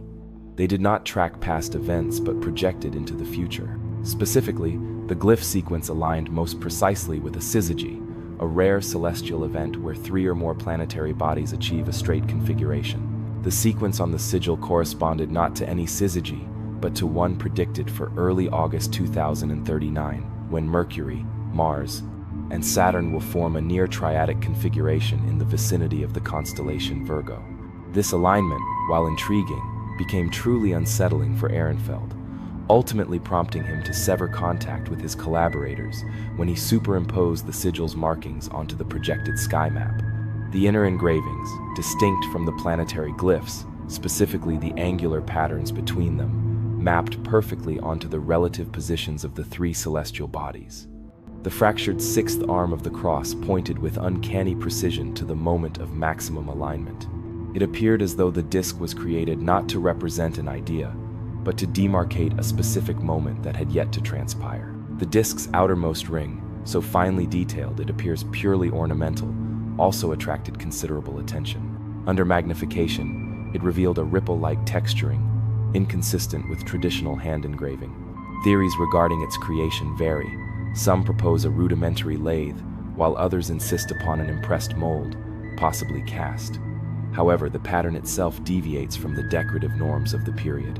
Instead, it mimics the form of a lysagous curve, an oscillating waveform generated by harmonic motion. The concept of a lysagous curve was not formally described until the 19th century, rendering its presence in a 14th century artifact profoundly perplexing, if authentic. This leads to the most controversial interpretation, that the sigil is not merely symbolic but functional. Some posit it as an astrolabe, a rudimentary device for astronomical calculation. Others, pushing the theory further, suggest it represents an encoded countdown, a temporal trigger whose purpose is to mark a celestial event with significant spiritual or even existential consequences. In this view, it is not a map, but a warning, a clock. Predictably, this is where scholarly debate becomes contentious. The sigil lacks any overt inscription, no Latin, no Hebrew, not even the stylized Gothic script common in late Templar liturgy. It communicates solely through symbols and patterns, making it susceptible to multiple interpretations and potential misapplication. One academic faction argues it is a devotional tool. Another insists it serves as a ritual marker. Yet, a third group suggests it points to something altogether more extraordinary, that the Templars possessed knowledge of celestial rhythms centuries ahead of their era, implying they were not merely crusaders but cosmic archivists. This is a compelling hypothesis, but it rests on a pivotal unanswered question. If the sigil genuinely encodes a future date, how could a group of 14th century warrior monks have calculated a planetary alignment nearly 700 years in advance without telescopes, computers, or access to ephemeris tables that would not exist for centuries? This lies at the core of the debate. Some researchers point to Islamic astronomical influences, noting that the Templars maintained contact with Muslim scholars during the Crusades. Others argue for lost Greek manuscripts transmitted through Byzantine intermediaries. However, even these sources typically lack the precision encoded on the disc. The reference to Langley here is unavoidable. His own unpublished notes, briefly recovered before his withdrawal into silence, hinted at a lost cipher used among high-ranking Templar, initiates a geometric language composed of angles, ratios, and proportional harmonics. Langlaise termed it the initiate syntax. Although the term has never appeared in known Templar documents, it offers a crucial clue. If the sigil operates through such a cipher, it may not utilize language as commonly understood. Instead, it may communicate through temporal intervals. One detail that continues to intrigue researchers is the disc's central axis. A subtle, barely perceptible indentation suggests the sigil was intended to rotate, not freely, but with deliberate manipulation, akin to a combination dial. It is an observation that, once pointed out, becomes impossible to unsee. The concept of a spinning disc aligning with celestial configurations is not entirely unprecedented. Ancient Mesopotamian star maps occasionally incorporated movable parts. However, for the Templars, such a device would necessitate an entirely different historical framework, one where they were not merely importing relics from the East, but forbidden knowledge. One theory posits that the sigil represents a surviving component of a larger apparatus, a modular mechanism, a ritual machine. If this holds true, then what was discovered is not the complete device, but its key. And like any key, its significance resides not solely in its form, but in what it is designed to unlock. Therefore, the present situation involves a disc that projects the future, encoding geometry before geometry had a formal name, and which may, in a profound and unsettling manner, have been counting down to a moment not of discovery, but of convergence, a convergence rapidly approaching. The cross is a familiar symbol, broad arms flared at the ends, depicted in vivid crimson against white, clean, symmetrical, and resolute the Templar cross. It stands as one of the most widely recognized symbols in the Western esoteric tradition, etched into countless altars, tombs, and banners. Yet, on the disc, it is altered, or rather, wounded. At its core, the last sigil bears this iconic shape. but with 6 arms instead of 4. The 2 additional arms do not extend cleanly, they slant downwards, asymmetrically, and one appears fractured at the joint. This is not erosion or weathering, but a deliberate break, as if it was never intended to be complete. Templar historians have contemplated the 6-armed variant for decades. It does not appear in any officially sanctioned insignia, nor does it correspond to any heraldic forms used by recognized military orders of the Crusades. Nevertheless, traces of it emerge in unusual locations, faintly carved into stones in abandoned Pyrenean watchposts, sketched on vellum scraps from confiscated trial records, and once unearthed beneath a ruined commandery in Portugal as a sandstone relief, so weathered that only its unnatural symmetry hinted at intentional design. The implications here become disquieting. In Templar symbology, the cross was not merely a badge, it functioned as a metaphysical diagram. Its 4 arms represented the cardinal directions, the 4 evangelists, and the elemental pillars of their theology. However, this distorted version violates that sacred geometry, tilting the balance and introducing an anomalous axis. Thus, the questions arise. What does the 6th arm represent, and why was it broken? Some researchers propose it is not a 6th arm at all, but an axis mundi, a vertical anchor symbolizing the descent of the divine into matter. Within this framework, the break is not damage but a dramatic symbol of divine interruption, a collapse in the celestial order. Others suggest a simpler explanation, that it was an esoteric reference, an inner circle cipher never intended for external eyes. The true meanings, they argue, were layered, with one interpretation for the public, another for the order, and a final one for the initiated few. However, a more troubling theory has begun to circulate discreetly and cautiously.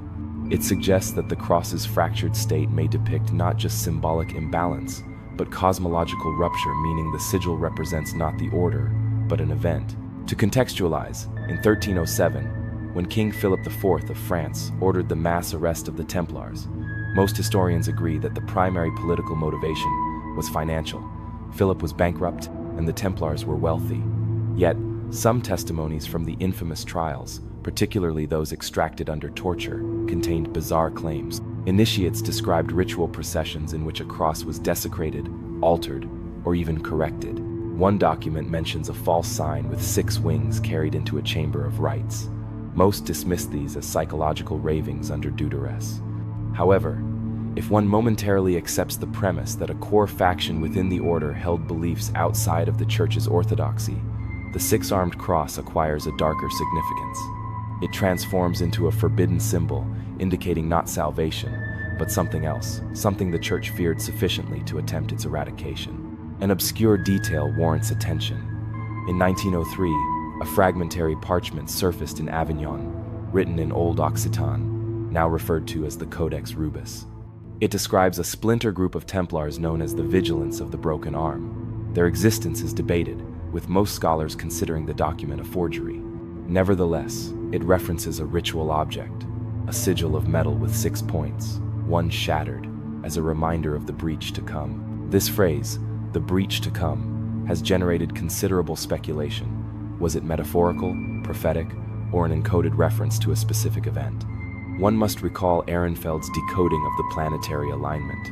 If the broken arm correlates to a specific position within that celestial formation, then the damage is not incidental, it is intentional, a marker, a countdown. The scholarly debate, as expected, is intense.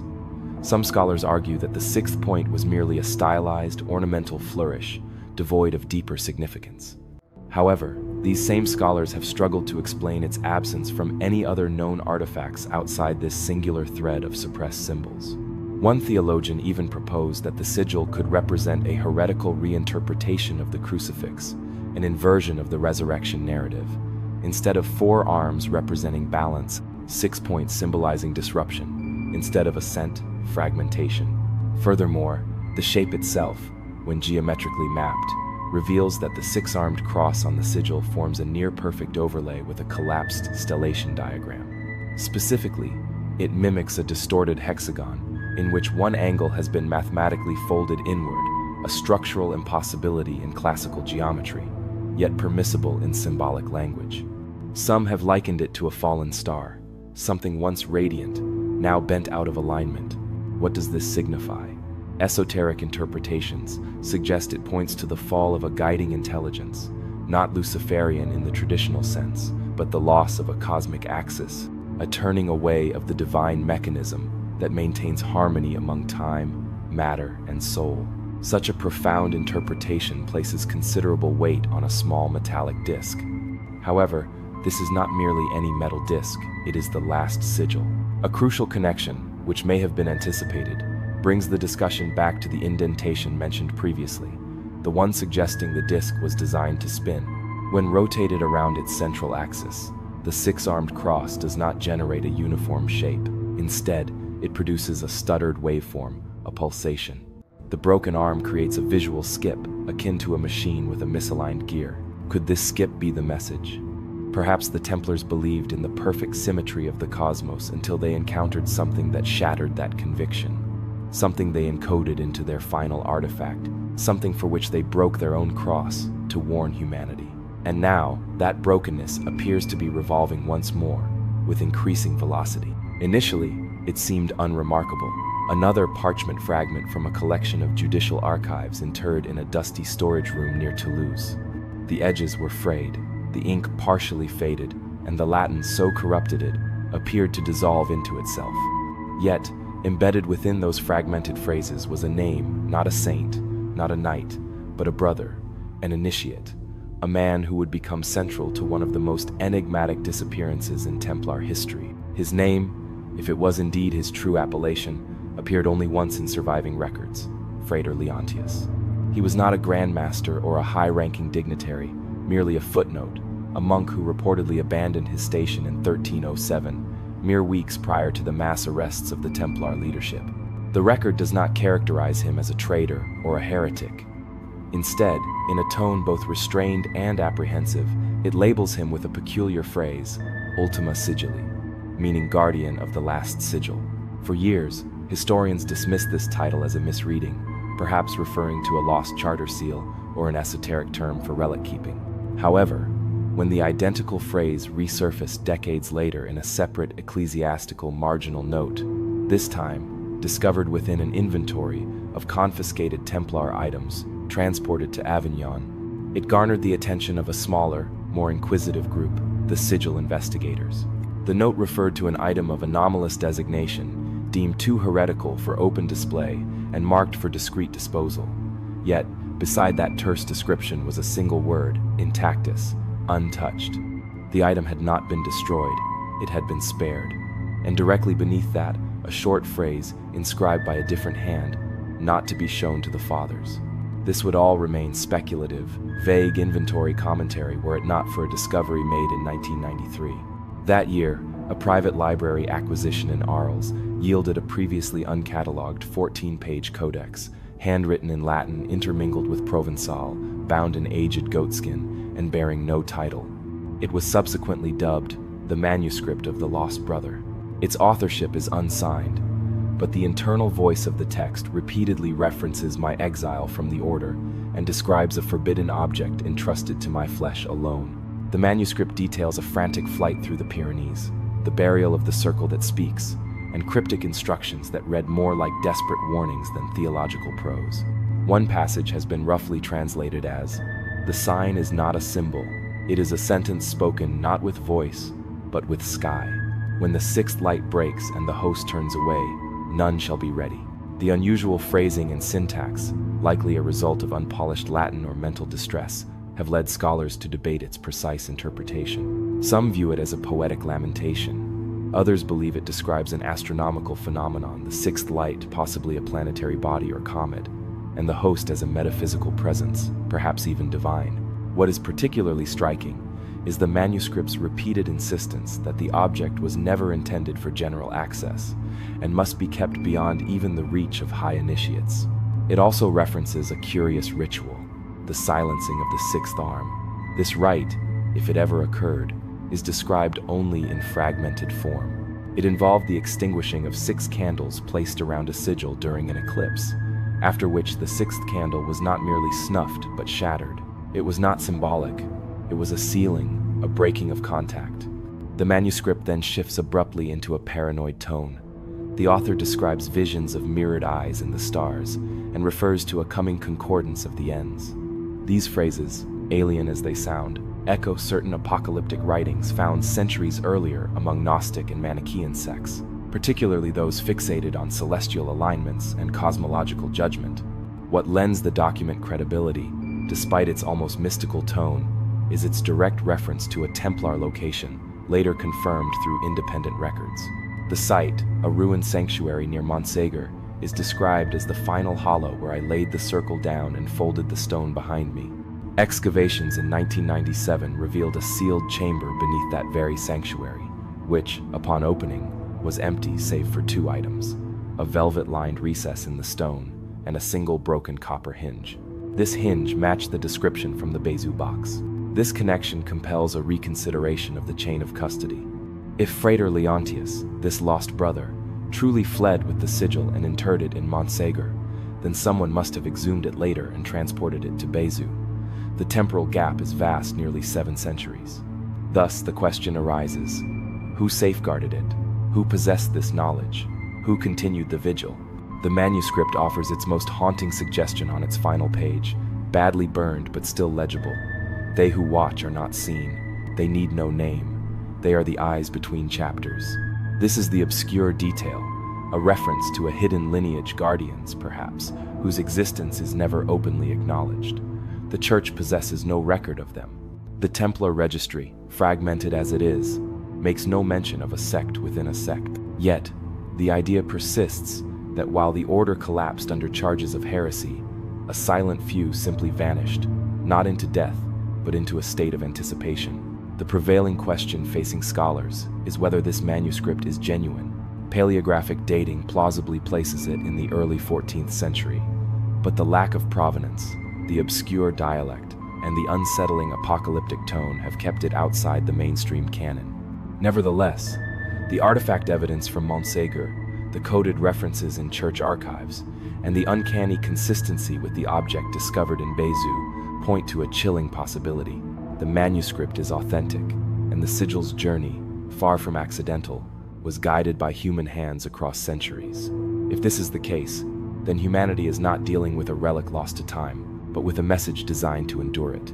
It commences with a celestial configuration, one not immediately noticeable unless a specific reason compelled observation, unless one possessed a sigil, an object of such antiquity that it predated telescopes, yet of such precision that it charted the invisible. This is a planetary alignment forming not a myth, but a mark, one that has not manifested in nearly 700 years and is predicted to reappear only in 2039. Celestial alignments are a recurring theme in various esoteric traditions, often associated with portals, vortexes, or solar flares. However, this particular alignment is distinct. It does not pertain to vague energies or hopeful vibrations. It is a mathematically precise, astronomically inevitable arrangement that unfolds like a celestial lock clicking into place. And the sigil, the disc to which we are continually drawn, contains within its markings the blueprint for this very moment. Revisiting the outer ring, Dr. Ehrenfeld, the German astrophysicist, determined that the sigil's etchings mapped to syzygy. His calculations aligned not with a minor planetary waltz, but with a highly specific formation predicted for August 4th, 2039. On this date, Mercury, Mars, and Saturn will achieve an unusually tight triangular alignment near the Virgo-Leo boundary, one of the most mythologically significant regions of the sky.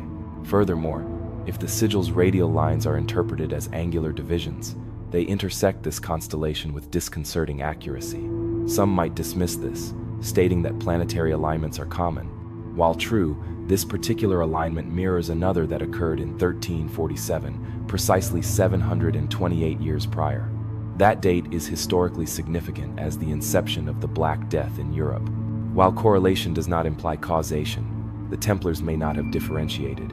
For them, celestial patterns served as echoes, as warnings the heavens repeating their refrains. The situation becomes more unsettling. In certain suppressed Templar texts, primarily fragments preserved in the Vatican's restricted archive, veiled references exist to what they termed the Great Convergence. This phrase appears in connection with celestial observations, but the texts are maddeningly vague, speaking of the stars lining their heads once more, and the shadow of Mars upon the countenance of the lion. Most scholars dismiss these lines as poetic obscurantism. However, when viewed in conjunction with the sigil's alignments, they begin to coalesce into a more coherent message. One phrase in particular stands out: "When Saturn lowers his crown in Virgo, the seal shall stir." One need not subscribe to prophecy to find this unsettling, as Saturn will indeed be entering Virgo during the 2039 alignment. A coincidence, perhaps? Yet, there is further evidence. One of the sigil's outermost rings is engraved with a small series of 28 indentations. Initially, these were thought to represent lunar phases. However, it was observed that when aligned with the ephemeris tables for 2039, these indentations correlate precisely with the planetary transits for that month, not approximately, but with exactitude. This raises an uncomfortable possibility. The disk was not merely encoded with star maps, but may have been designed to activate, symbolically or ritually, when those celestial conditions were met. It could function as a celestial switch, a form of astrological doomsday clock, its hour hand now inexorably moving towards midnight. This, of course, brings the discussion to the prophecy itself. The term prophecy often implies prediction and certainty, and history is replete with erroneous forecasts. However, in the medieval understanding, prophecy was not necessarily about foreseeing the future, but about recognizing recurring cycles. To them, history was not linear, but cyclical, akin to the heavens, revolving repeatedly. When the same celestial configurations recurred, similar consequences followed. A minor scroll discovered in the archives of Toledo, dated approximately 1325, contains an eerie Latin verse: "Quam steli radent in ordinum fractum, at sextus lumen, ceterit tunc lux versa, erit infam et sigillum ultimum clamit." Loosely translated, this reads, "When the stars return to the broken order, and the sixth light falls, then shall light turn to iron, and the last sigil shall cry out." This is an obscure detail, certainly. Yet, when cross-referenced with the sigil's broken sixth arm, the phrase "sixth light" no longer sounds like mere symbolic embellishment. It suggests that someone understood a particular celestial pattern held profound significance, that it triggered a specific event. Scholarly debate regarding this passage persists. Some interpret "light turned to iron" as a reference to war. Others believe it to be alchemical, signifying the transformation of spirit into matter or vice versa. A few even suggest it refers to magnetism, though this interpretation is admittedly marginal. What is clear, however, is the recurring language of return of something coming back. Not just stars, but conditions, events, and consequences. Recalling Frater Leontius, the lost brother, his manuscript hinted at a similar concept, that the sigil was not a relic, but a sentence, not a message about a moment in time, but a moment itself, encoded, frozen, awaiting its utterance by the stars. And perhaps now the reasons for his flight, his concealment of the object, and its subsequent retrieval and resealing in Bezu become clearer, for the prophecy was not concerned with their time, but with ours. It is difficult to maintain detached objectivity at this juncture. There is an unsettling quality to contemplating the stars, knowing they will soon align like keys in a lock. There is a sense of finality to it. While debates continue regarding the sigil's meaning, the cosmos continues its motion, indifferent to human beliefs. His execution was protracted. On March 18, 1314, just before sunset, on an island in the Seine, Jacques de Molay, the last Grand Master of the Knights Templar, stood chained to a wooden post, the flames ascending with the deliberate solemnity of a state execution. Eyewitness accounts indicate he did not cry out, but gazed directly at the horizon as the fire consumed him. Just before the heat irrevocably silenced him, he spoke. His final words have resonated through history, embellished in myth and dramatized in literature. Pope Clement, King Philip, I summon you to the judgment of God. Both men, remarkably, died within the year. The curse, if one chooses to term it such, endured. However, a less widely known detail, recorded in less poetic corners of historical archives, indicates these were not his sole pronouncements. According to a single document preserved in the private archives of the Abbé de Saint-Denis, now held in restricted storage at the Bibliothèque Nationale de France, de Molay's complete statement was more extensive, not a curse, but a warning. Translated from Latin, it reads, "The time of shadow returns, and the stars prepare again their shape." You have silenced the guardians, but the sky remembers. One might inquire why such a statement, if authentic, remained unnoticed for centuries, absent from early chroniclers' accounts. The answer may lie with its transcriber. The manuscript in question is unsigned, but was found among a bundle of personal notes belonging to a monk named Father Eligius, a Benedictine scribe known for his obsessive meticulousness in documenting execution details. Eligius had a reputation for recording what others preferred to omit. He documented the exact breath counts during the slow strangulation of a Cathar heretic, and once devoted 3 pages to describing the scent of scorched hair. His account of de Molay's death was never published, yet within his notes lies a singular, hastily scrolled paragraph in the margin. He turned not to the king, nor to the priest. He looked upward, and he spoke of the sky. This represents the sole surviving written source that directly links de Molay to astronomical symbolism, fundamentally altering the historical perspective. For if the Grand Master did indeed refer to the stars preparing their shape, then the sigil was not an isolated artifact, but doctrine, a truth preserved by the highest echelons of the order, a secret carried to the pyre. This brings forth a significant historical fact often overlooked in the Templar narrative. In the months preceding the arrests, de Molay undertook an unusual journey. He traveled to Limousin, stopping at several minor commanderies, none of which were considered strategically vital. Among them was a secluded chapel outside Brillero, long rumored to house a library of forbidden texts. Records from that visit are sparse, but one phrase survives in a local land registry, updated shortly thereafter, a relic not to be moved. No description, no context, merely those 6 words. Some researchers posit that this relic was the last sigil, or a copy thereof. The obscure detail that few historians connect is de Molay's multifaceted role. He was not merely the military commander of the order, but also its highest ritual authority. He supervised all initiation ceremonies for senior members, and during his tenure, the Templars altered a portion of their private liturgy. A version of the Rite of the Sword was shortened, and a new element introduced, a moment of silence beneath the night sky. The reason for this alteration was never recorded. One surviving version of this revised rite contains a curious instruction. When the stars align with the broken sign, the mouth shall not speak.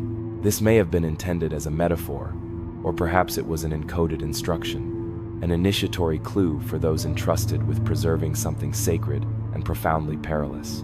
A larger question, which continues to divide even the most sympathetic Templar scholars, is, what did de Molay believe was impending? Was the prophecy he referenced apocalyptic in a religious sense, the return of Christ, the end of an age, or was it something else entirely, something neither wholly divine nor entirely human? Let us revisit the phrase, the sky remembers. In esoteric Templar writings, largely suppressed after the arrests, the heavens were not merely viewed as a canvas of God's creation. They were perceived as a record, a clock, a scroll of divine recurrence. The stars did not merely shine, they signaled, they remembered. And the sigil, if interpreted correctly, possessed the capability to read them. This might elucidate why de Molay spoke nothing of earthly vengeance. He did not curse his adversaries with pestilence or fire. He pointed upward. He invoked not justice, but alignment. This leads to the ultimate mystery. Following de Molay's execution, an unusual document surfaced within a small monastery in Aragon. It was unsigned, but bore the Templar seal. It read, "The key has turned. The last guardian has spoken. The rest shall lie in shadow until the wheel returns." It was not widely circulated and disappeared from public record for nearly 600 years. Yet, when Langlais opened that sealed box in Bézieux in 2001, he is reported to have written only 1 sentence in his personal notes before receding into silence. The wheel is turning again, a subtle connection perhaps, or a confirmation that de Molay's perception was accurate, that the stars he referenced were not metaphorical but mechanistic. Therefore, when envisioning the flames engulfing him, one should not picture a defeated man. Instead, imagine a man observing the sky, not in fear, but in recognition, as if the fire did not consume him but initiated the subsequent turn of the wheel. And now, that wheel approaches its completion once more. The Vatican archives are often imagined as a repository of aged tomes, a vault of yellowed parchments, and theological footnotes. However, behind its austere stone facade lies a more assiduously guarded and curated labyrinth. Within those depths, not merely holy scripture or papal decrees are preserved, but a record of what the Church deemed humanity was not prepared to comprehend. Among these forgotten shelves, in a climate-controlled drawer 3 levels beneath the Sala Indices, rests a collection of trial transcripts that, by all logic, should not have survived. These are collectively known as the Confession Scrolls. Dated between 1308 and 1311, they document portions of the arduous Inquisition against the Knights Templar, comprising hundreds of testimonies extracted under various, often brutal, forms of persuasion. The Church would later disavow some of these methods, but the documents remained archived, redacted, and sealed. In 1913, Pope Pius authorized a discreet internal inventory of unexamined Templar records. The team included a young Jesuit scholar named Lorenzo Gaspari. He possessed a talent for languages, an affinity for forbidden texts, and a remarkably brief career. For what Gaspari discovered, and what he attempted to publish before being silenced, was a scroll labeled De Septimo Signaculo of the Seventh Seal. To be precise, this is not a direct reference to the biblical apocalypse. The scroll's contents, to the limited extent publicly known, describe a rite performed in silence beneath the lion's stars by the anointed few who held no banner. The document is fragmented, scorched in parts, and written in a peculiar hybrid of ecclesiastical Latin and Occitan. It does not explicitly name the sigil, but it speaks of the circle of broken symmetry and the iron tongue that speaks only when the stars align. Gaspari immediately recognized that this was not standard heresy. This was not idol worship, inverted prayers, or peculiar rituals involving felines. This was cosmology, prophecy, a form of dark astronomy veiled in medieval theological codes. He attempted to present his findings at a Jesuit academic symposium in 1914, but was politely removed from the panel. His personal notes were confiscated, and his license to teach theology was revoked. A year later, he entered monastic silence. He died in 1947, alone and unpublished. Yet his insights were not entirely lost, for one page of his notes survived. It was preserved by a friend and smuggled out of the Vatican, hidden within the pages of a borrowed book. That single page, now termed the Gaspari Leaf, contains a paraphrase of what he claimed was the scroll's final stanza. And when the crowned slow star returns and the 6th cross is seen cracked, let not the fathers look skyward, for the sign shall not ask permission. It is not scripture, it is a warning. Furthermore, in the mid-1990s, as part of a limited Vatican transparency initiative, a select group of researchers was granted digital access to scanned microfilm reels of these Templar documents. However, when scholars reviewed the reel labeled Trial Series 17 Amperes, a peculiar anomaly appeared, a 6-page sequence entirely blacked out, not merely missing but present in form yet obliterated in content. 6 sheets, each marked with the Vatican seal, each stamped with a single word: "Seller be silent." This is where the central question emerges. What information was contained on those 6 pages? Why were they entirely redacted? And why were they physically preserved rather than destroyed? Some posit that these pages contain testimony from high-ranking Templars, not merely concerning doctrine, but regarding a calendar or esoteric clock that indicated a future celestial event. Others believe they included references to an actual object described in terms similar to the sigil. And one whispered theory, never published and consistently denied, alleges that within those lines was a map not of land, but of stars. Naturally, none of this can be definitively confirmed. The Vatican has since restricted all access to the original microfilm, citing degradation. The reel itself has mysteriously disappeared. Only 2 verified scans survive, and these do not include the blacked-out section. However, what is more difficult to suppress is the increasing number of convergences. We now have the Bezu discovery, the Leontius manuscript, the astronomical alignment decoded from the sigil, de Molay's final skyward utterance, and now potentially the Church's own evidence of their knowledge that they redacted the scroll not because it was blasphemous, but because it was accurate. Here is the obscure detail, often overlooked.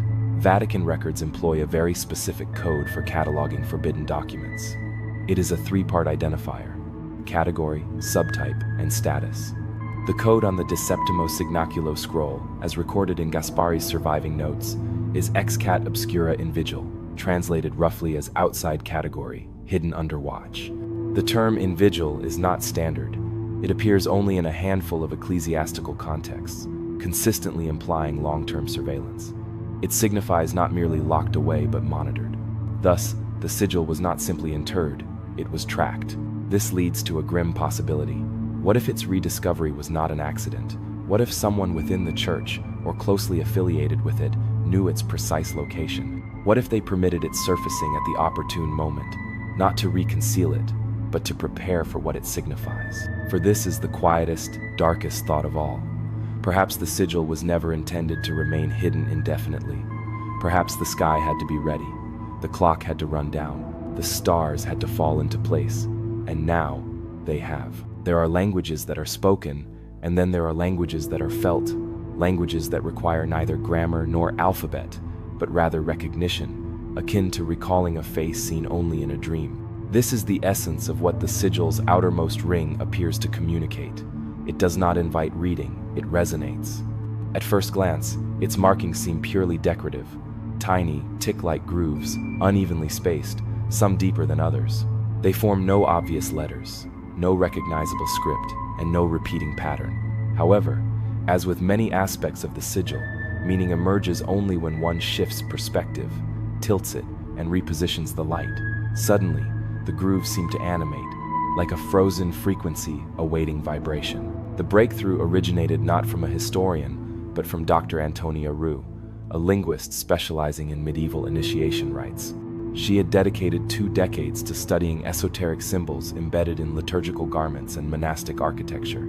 Her primary fascination, however, was what she termed ritual compression, the encoding of complex theological ideas into visual shorthand symbols that held one meaning for the outer circle, another for the inner, and something entirely different for the select few. In 2005, Roux received a grainy photograph of the sigil's outer band, courtesy of a former student discreetly investigating the Bezout site. She perceived not noise, but syntax. What Roux identified was a pattern consistent with a class of codes known as substitution matrices, grids in which a symbol or position substitutes for a concept. These were extensively utilized by mystical societies, including certain Cistercian enclaves and, most compellingly, late-period Templars. She cross-referenced the groove sequence against known Templar initiation ciphers, particularly those from the final degree, the highest echelon of the inner circle. This was not the stuff of popular fiction. These ciphers were genuine, attested to in surviving confessions, and discovered in fragments on ceremonial objects. Most were geometrical in nature: lines, dots, intersecting angles. Roux precisely matched 5 sequences from the sigil to entries in an obscure 1311 document, now catalogued in Portugal's National Archive as the Carta de Luz Velada, or Charter of the Veiled Light. This document had previously been dismissed as symbolic gibberish, a feverish record of an initiation rite lost to time. But now, with the sigil as key, its meaning became accessible.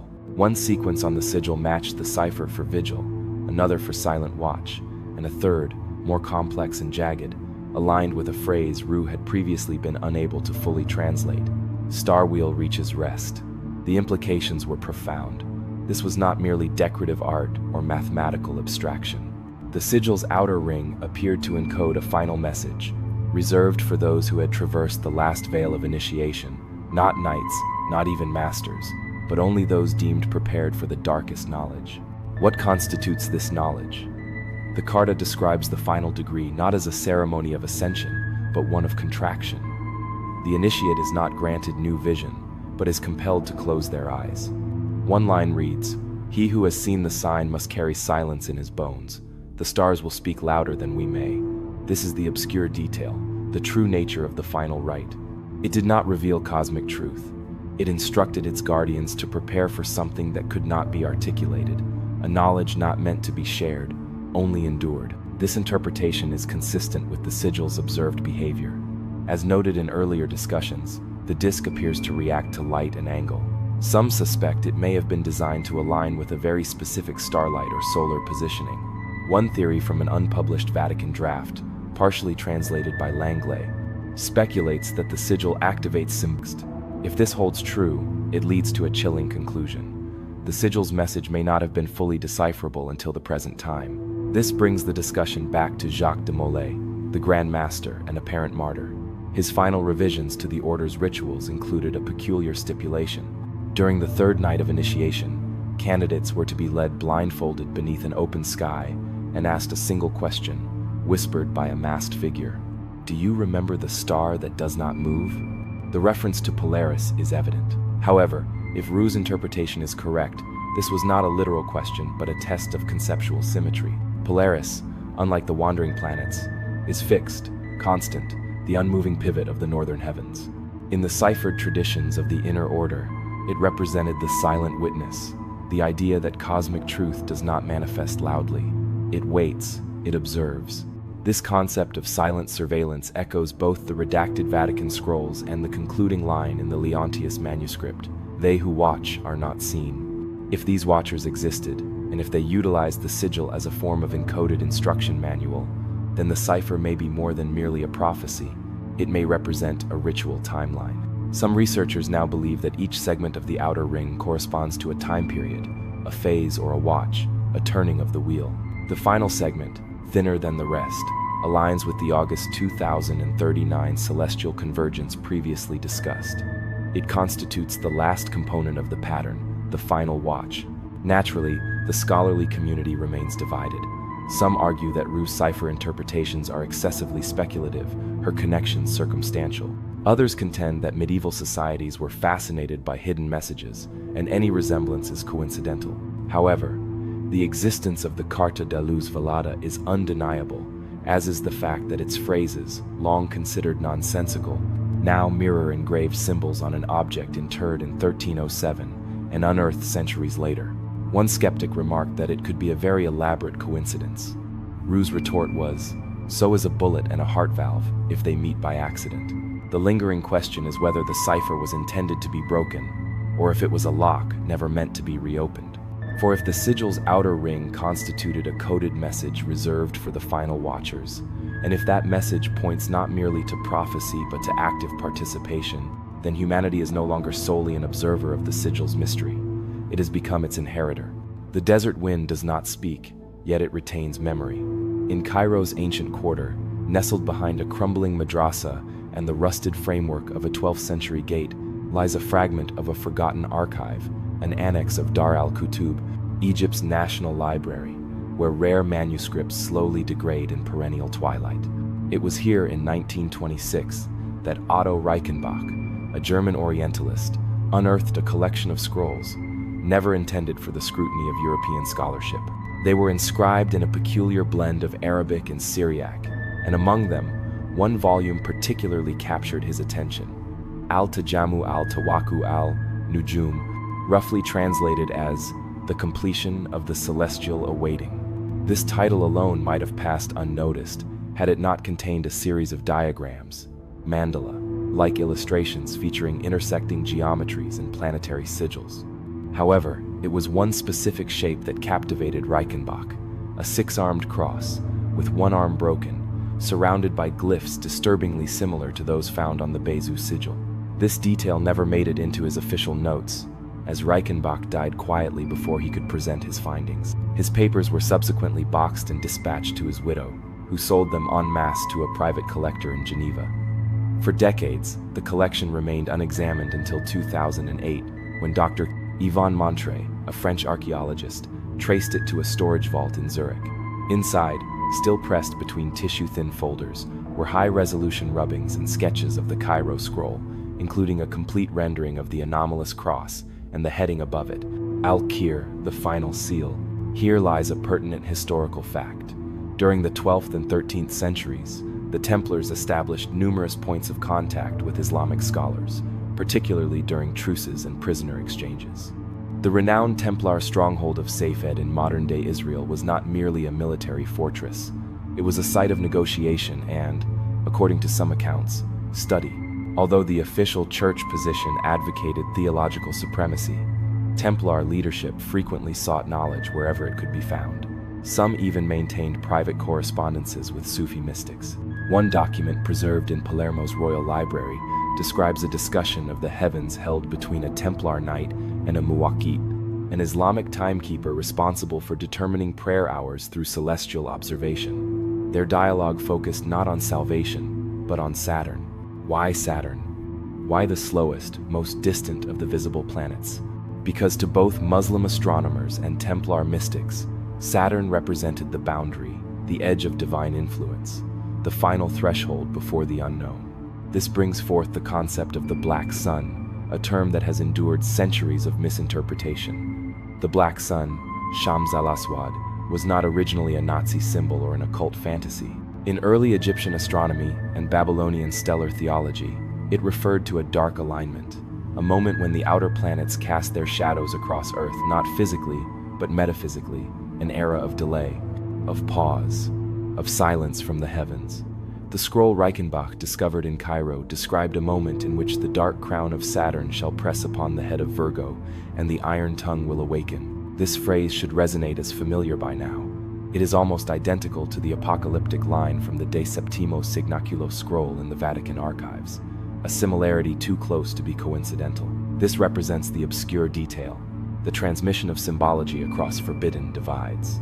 Somehow, despite the religious chasm between Christian knights and Muslim astrologers, both sides recorded the same shape, the same timing, the same stellar forecast, not as rivals, but as witnesses. Therefore, the question arises, how did this knowledge travel from Cairo to Carcassonne? This remains an open query.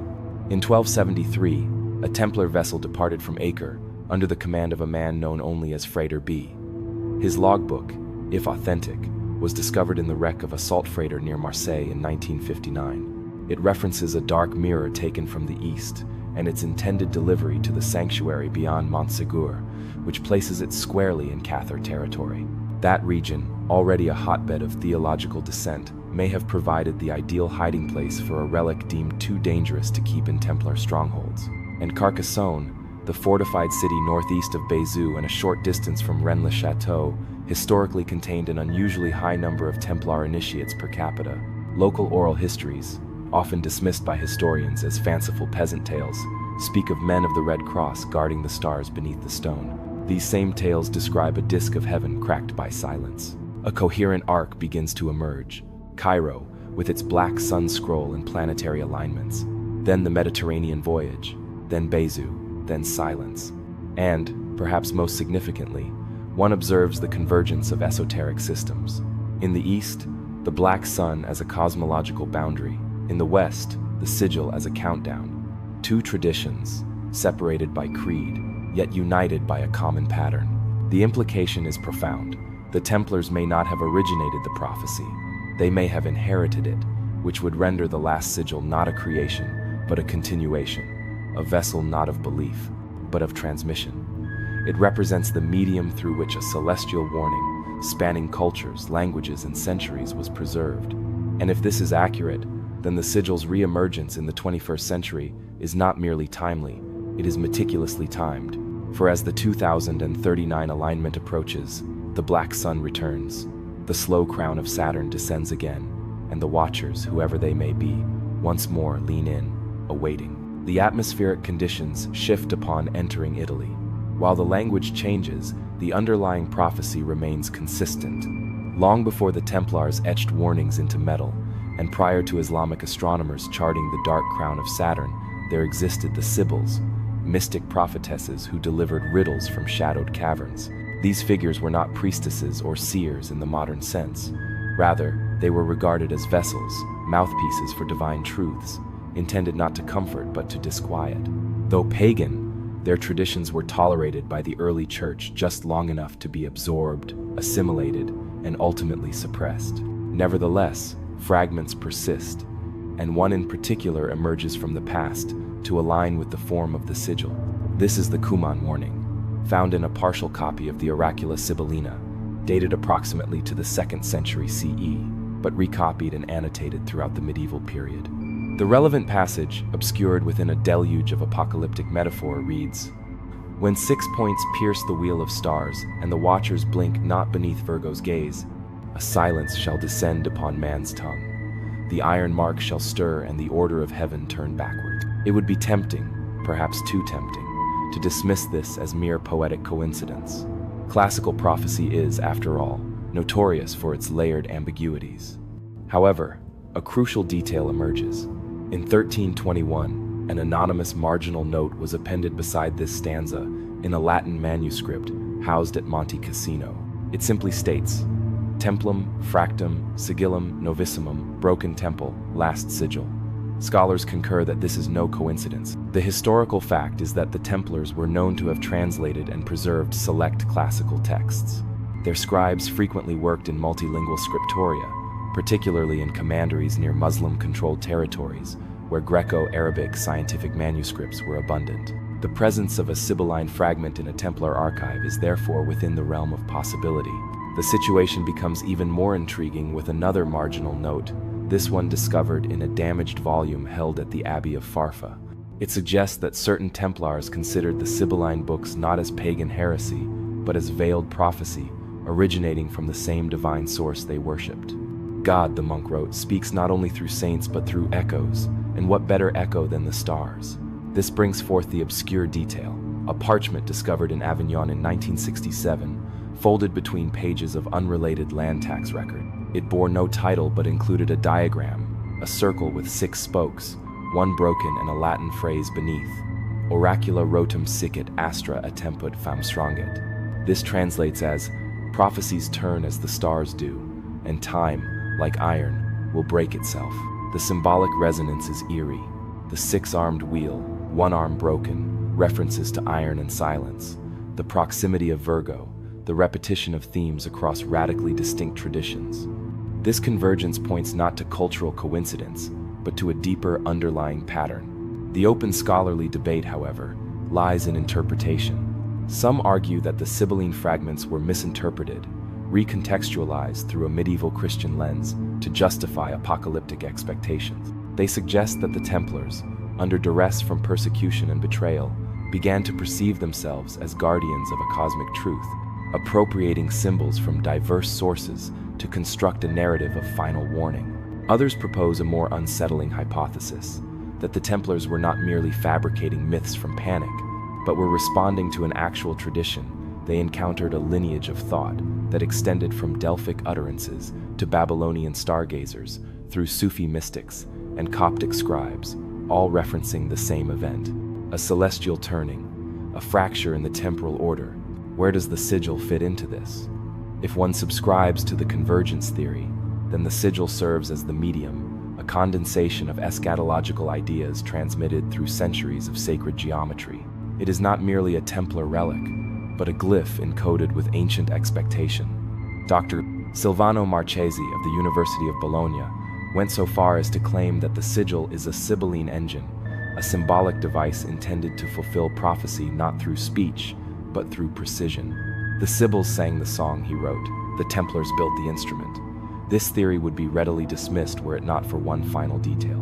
In the Vatican's restricted index, beneath a now-sealed category once designated clausus obscura, lies an inventory of confiscated items from 1,312. One item is described as a wheel of iron engraved with stars and notations, suspected of demonic origin. The attached note indicates it to be of Eastern design, but mentioned in the writings of the Sibyl. The document, now redacted, was signed by none other than Cardinal Bertrand de Got, later crowned Pope Clement V, the very pope who orchestrated the Templars' downfall. The connection is clear. He did not merely destroy them, he appropriated something he knew. Thus, the question arises, were the Sibyls simply mythical madwomen, or were they early messengers of a pattern none were meant to recognize? And if so, why is it still unfolding? The stars possess no religion, no doctrine, no allegiances, but they do possess memory, and it appears they too are spiraling towards a specific outcome. It is secured in a locked drawer within a private collection, far removed from museums and institutional scrutiny. Its value lies not in traditional monetary terms, but in what it reflects, or rather, what it once reflected. The object is a mirror, roughly oval, approximately the size of a human face, set within a frame of obsidian black glass. The reverse side bears an etching, not a name, not a prayer, but a pattern. For those who have followed this investigative journey, the nature of this pattern is familiar. 6 arms, one broken, the sigil.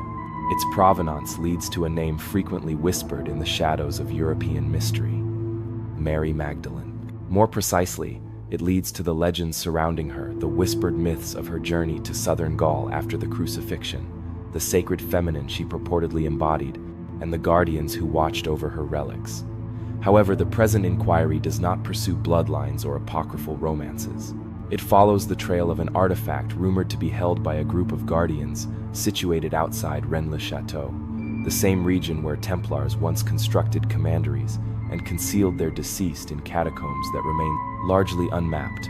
The identical ground where the box containing the last sigil was sealed behind the Bézu altar. The mirror surfaced in the late 19th century when an obscure cleric, Abbé Duret, mentioned it in a letter to a fellow antiquarian.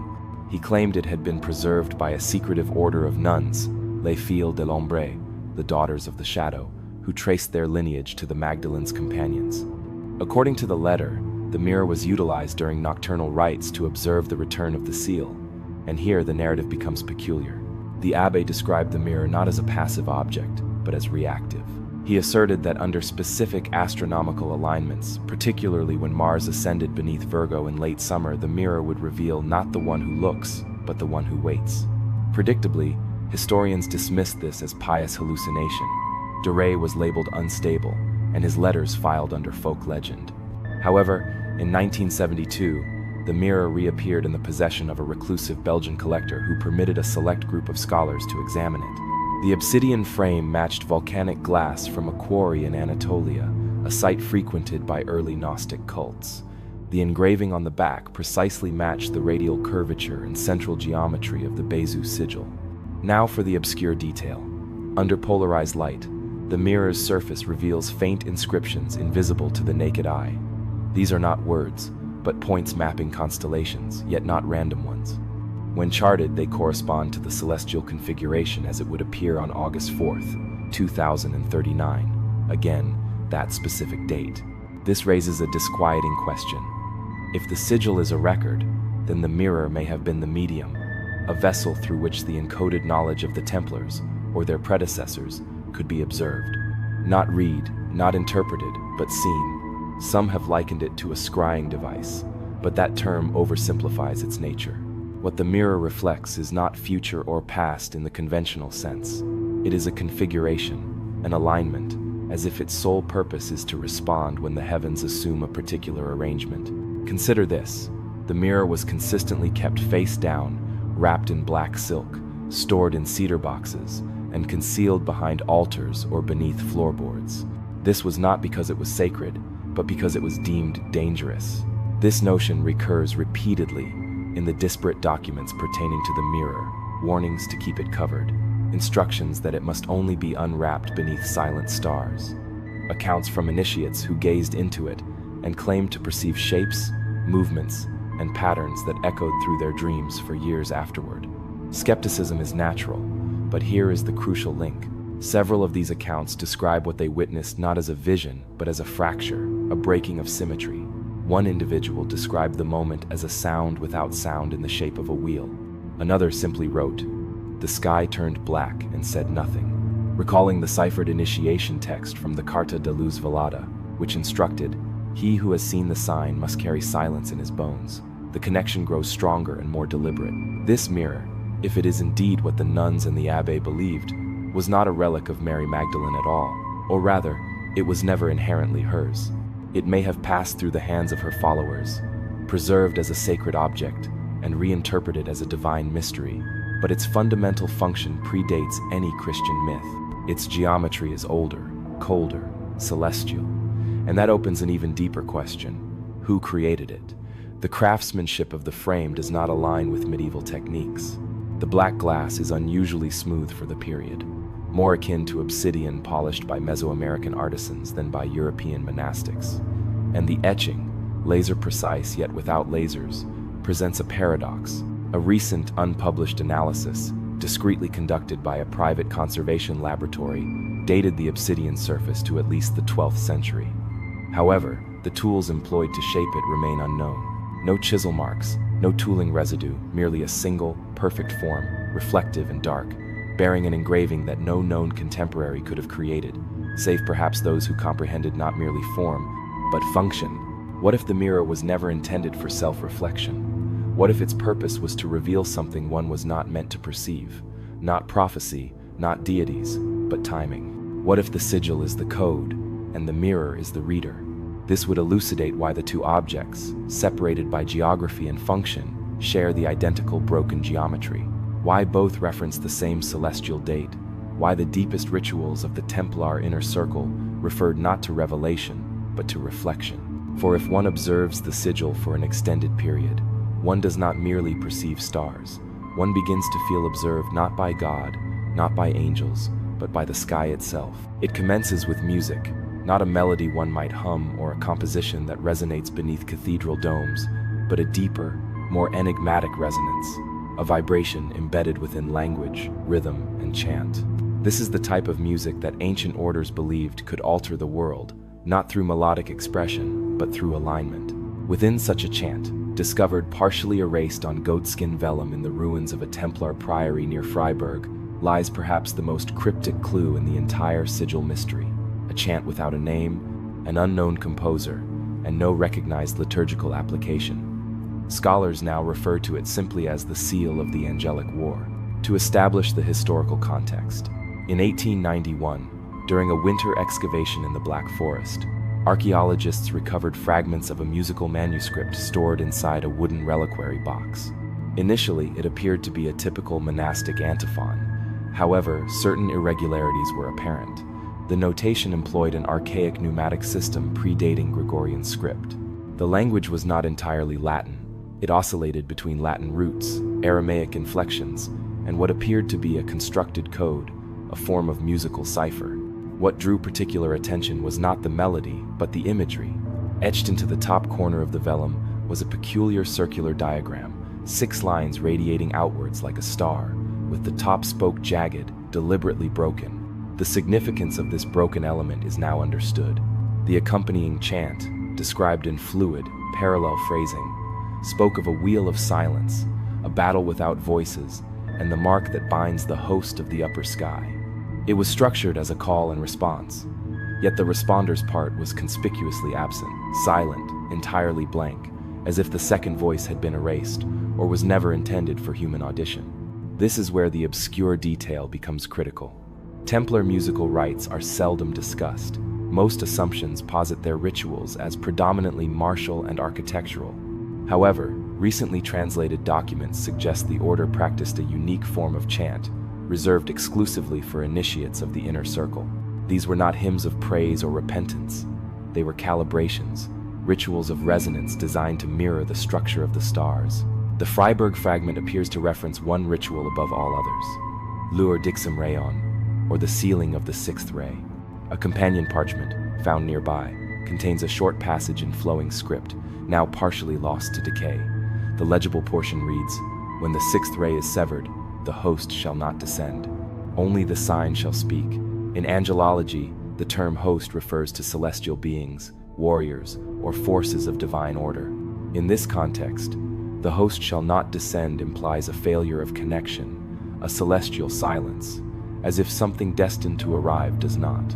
This aligns disturbingly well with the phrasing from the Sibylline warnings and, once again, with Frater Leontius's apprehensive writings.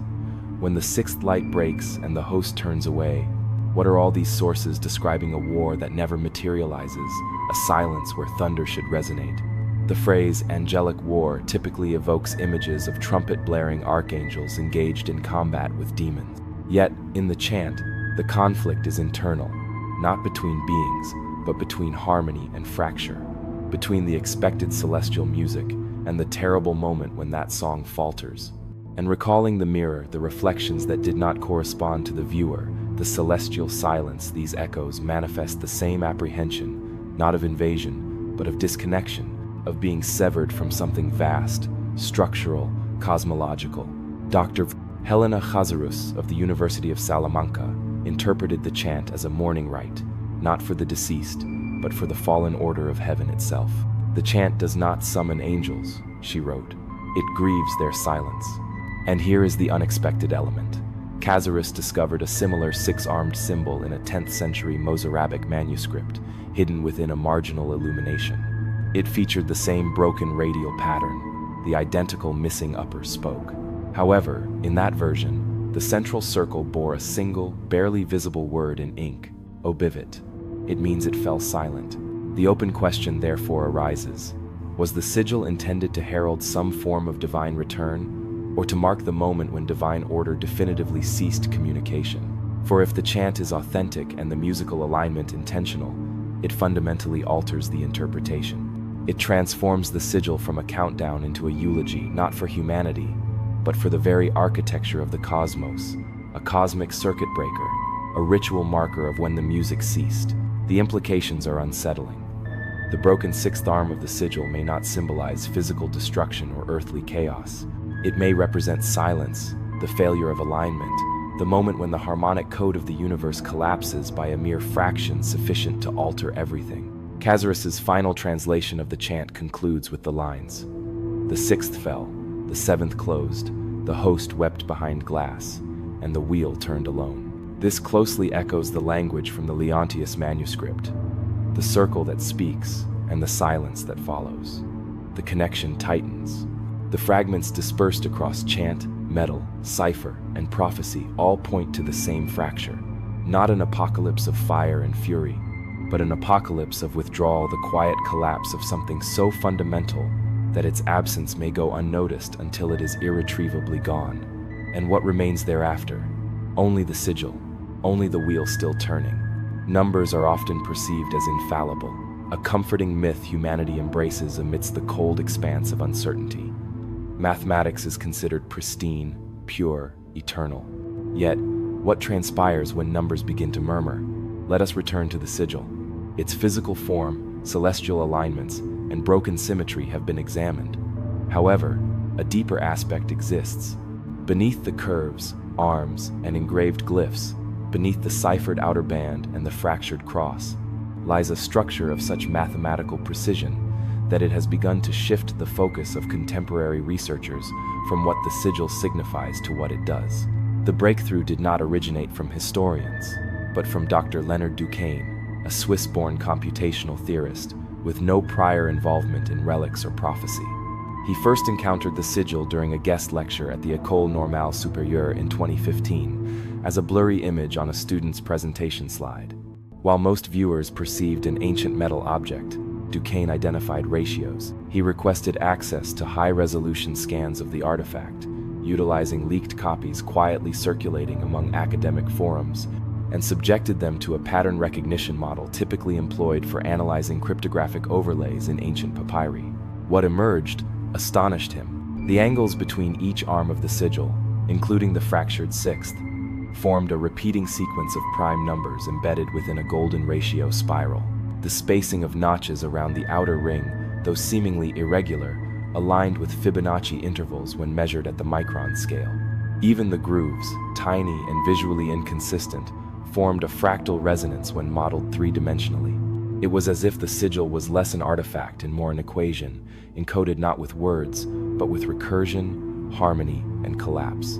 One detail particularly captured Duquesne's attention. At the exact center of the sigil, where the arms converge, lies a tiny depression, less than 2 millimeters across. He conducted simulations to ascertain what type of stress or wear might create such an indentation. The result? None. The mark was not a flaw, it was intentional. Furthermore, it functioned as a focal node. Duquesne hypothesized that if the sigil were placed under light and rotated precisely, its geometry would create a lensing effect, a dispersion of light analogous to that produced by a diffraction grating. In essence, the sigil might be a computational device, a machine not powered by electricity but by alignment, a cosmological computer with the stars as its power source. And that is where the numbers became crucial. Hidden within the rotational geometry, specifically the angular ratio of the 5 intact arms to the broken sixth, was a mathematical constant not commonly found in medieval systems: 729. At first glance, it appeared arbitrary, but Duquesne recognized it instantly: 3 to the 6th power, 3x 3x 3x 3x 3x 3, or 729. Recalling the Charter of the 13, mentioned later in this investigation, which references a ceremony performed once every 729 years, a connection emerges. At the time, this was largely considered allegorical or poetic. However, if that number is embedded in the sigil's very structure, if it is an integral part of the artifact's geometry, then the discussion moves beyond poetic mysticism. It concerns a clock, a countdown spanning centuries, with the year 2039, the date of the celestial alignment, situated 729 years after the dissolution of the Templars in 1310. Again, the convergence tightens. The obscure detail most often overlooked is that 729 also appears in Hermetic and Pythagorean mysticism as the number of restoration, a term employed in texts referencing the return of balance after catastrophic disruption. This association was not made public until Duquesne quietly published his findings in a small, peer-reviewed journal in late 2018. The article was titled "Recurrence Engines, Geometry, Fractals, and the Temporal Functions of Esoteric Devices." It received almost no attention. Subsequently, the journal was acquired, the article removed, and the archive closed, a familiar pattern. The open question among those who have reviewed Duquesne's data is, was the sigil designed by someone who comprehended these mathematical principles, or did it emerge from a deeper, unknowable pattern? Did the Templars intentionally embed the number 729, or did the number reveal itself to them like a whisper from the very structure of time? Some believe it points to ancient knowledge, not extraterrestrial, not magical, but simply ancient, forgotten, transmitted not in words, but in ratios, carried from Sumerian stargazers to Egyptian architects to Arabic mathematicians, and finally to a group of warrior monks who ostensibly should have possessed none of this knowledge. The connection here is subtle but essential. Recalling the lysagous curves identified in the sigil's surface texture, which describe harmonic oscillations, essentially wave interference, Duquesne discovered that when modeled as a 3D topography, the sigil's surface replicates a harmonic field collapse at 729 Hz. Coincidence? Or was the sigil designed not only to be observed, but to resonate? One might inquire about the significance of 729 Hz, what that frequency implies. The answer is that it signifies nothing in isolation. Frequency alone is inert. However, when combined with structure, geometry, rotation, and precise timing, it transforms into a signal, a tone, perhaps even a summons. The implications are dizzying. If the sigil is a device, what occurs when it activates? What is the outcome of the countdown? Is it spiritual, astronomical, psychological, or something entirely different? For the sigil does not prophesy an ending. It counts to one, to the number of the end. And what transpires thereafter, no one has yet dared to record. In a quiet archive room beneath the Torre do Tombo in Lisbon, filed among centuries of forgotten maritime records, exists a document whose existence was long suspected but never verified. It is a single sheet of vellum, brittle with age and inked in a peculiar blend of Latin and Galician Portuguese. Its heading reads simply, Carta dos Treze Silencios, or the Charter of the 13 Silent Ones. It is unsigned, undated, and anonymous, but the seal pressed into the corner, though faded and partially crumbled, still bears a haunting shape, a cross with 6 arms, one, as always, broken. This charter is not a law, an edict, or even a letter. It is a ritual prescription, a set of instructions written in such ceremonial prose that it reads less like an administrative record and more like a code of conduct for spectral entities. It describes the formation of a conclave, 13 individuals, nameless and faceless, selected once every 729 years. Their duty: to tend the wheel, seal the mouth, and ignite the circle when time curls upon itself. The phrasing is maddeningly opaque. It never explicitly mentions the sigil, but it reiterates the same numeric and geometric cues found etched into the artifact itself. And embedded within the final paragraph is the most specific line of all. Upon the return of the 6-pointed cross to the southern stone and the shadow of Saturn upon the Virgin, the watch shall resume. The circle must be spoken not with voice, but with action. For those following closely, the 729-year cycle once again connects 1,310 to 2,039. This constitutes the historical fact. The charter exists. It is archived and catalogued as a private devotional text of unknown sectarian origin. However, behind closed doors, numerous cryptographic specialists have examined its structure and concur that it is not merely devotional rambling, it is a countdown protocol. Here is the obscure detail that has agitated scholars prone to conspiracy theories. The charter is formatted into 13 stanzas. Each stanza consists of 7 lines, totaling 91 lines, which coincidentally happens to be the number of days in a single astronomical quarter of the solar year. Spring, summer, autumn, winter, 4 seasons, 4 quarters, 13 watchers. If this appears arbitrary, consider that the inner edge of the sigil's outer ring, when evenly divided according to its etched indentations, also segments into 13 radial divisions. One of these, the 13th, is narrower than the others, and aligns with the broken arm of the cross, the identical spoke where every harmonic and alignment model indicates the symbolic fracture. Coincidence? At this juncture, the term begins to sound like denial. The true enigma now arises. If 13 individuals were genuinely designated once every 729 years to perpetuate this ritual, where are they? Who selects them? Who possesses this knowledge? The charter offers an enigmatic, oblique answer. They are not chosen by man, but recognized by sign. The watchers shall not know one another until the mirror darkens. Many interpret this to signify that the reappearance of the sigil activates their awareness, or even their memory, a triggering device not solely for prophecy, but for individuals. This is the open question. Are these 13 metaphorical, allegorical, or are they actual human beings, descended through secret lineages or bound by sacred oaths, reactivated only at the appointed moment? They are tasked with a duty so ancient and so surreal that it has lost all grounding in logic.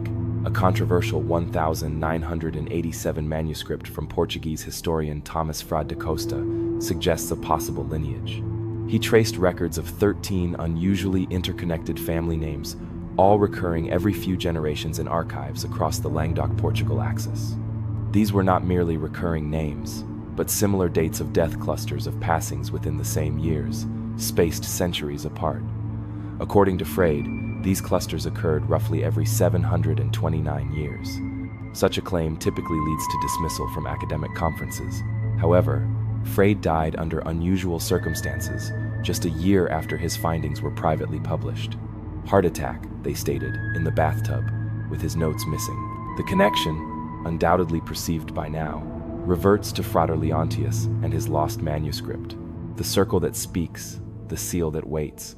If he was the first of the 13, it would explain his flight, his silence, and his cryptic prose.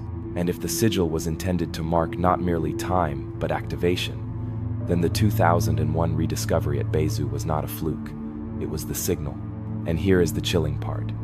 One of the charter's final lines reads, "The iron tongue shall strike not 12 but 13, and in that final hour, the mirror must be turned." The iron tongue, the mirror, 13 hours. None of these references appear in standard Templar liturgy, yet all of them appear separately in the various investigative threads surrounding the sigil, from the mirrored artifact near Rennes-le-Château to the silent chant of the broken angelic war, to the coded 729-year recurrence hidden in its geometry. And all of them point to the same inexorable conclusion. The sigil is not a relic, it is a mechanism. The charter is not myth, it is the manual. And somewhere, whether they are aware of it or not, 13 individuals may be gravitating towards the same location, the same moment, drawn by something they cannot name. Something inscribed in metal, in stars, in time. And when they converge, the wheel turns. The air in the Black Forest becomes dense after dusk. Even in the contemporary era of streetlights and satellites, an ancient essence lingers in the shadows between its pines. Venture far enough from the designated trails, and the world constricts. Dark tree trunks lean inward like conspirators. The wind transforms leaves into murmurs. It is readily comprehensible why legends took root here, but one in particular transcends folklore, reaching across time with significant historical resonance. In October 1894, Dietrich Clausen, a Prussian civil engineer, supervised a survey project for a proposed railway extension through the southern edge of the forest near Freiburg. He maintained a meticulous field journal, standard practice for the period, which included measurements, weather conditions, and occasional complaints about muddy boots or faulty equipment. However, on the night of October 21st, Clausen recorded a divergent entry. He and two assistants had opted to camp rather than undertake the arduous return hike to the village.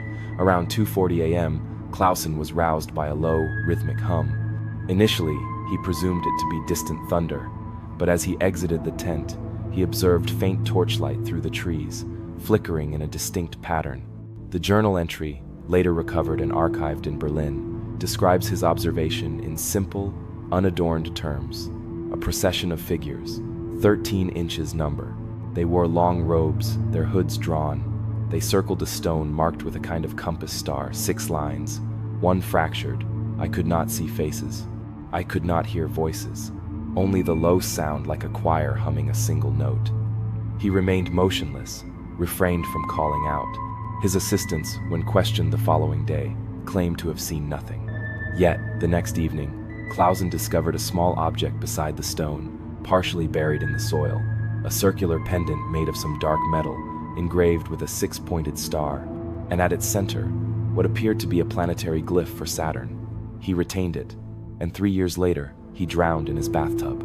His wife asserted that he had become increasingly paranoid in the months leading up to his death, speaking in his sleep about turning mirrors, the tongue of silence, and a wheel that hums.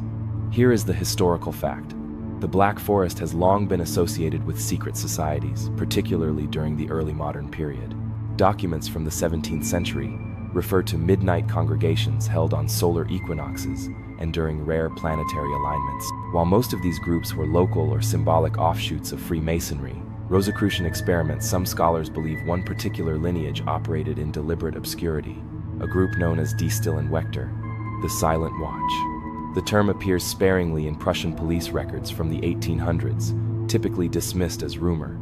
However, a classified memorandum dated 1851, now declassified and housed in the Bundesarchiv, describes an intercepted letter referencing the return of the 13 and the reawakening of the fracture beneath the fir trees.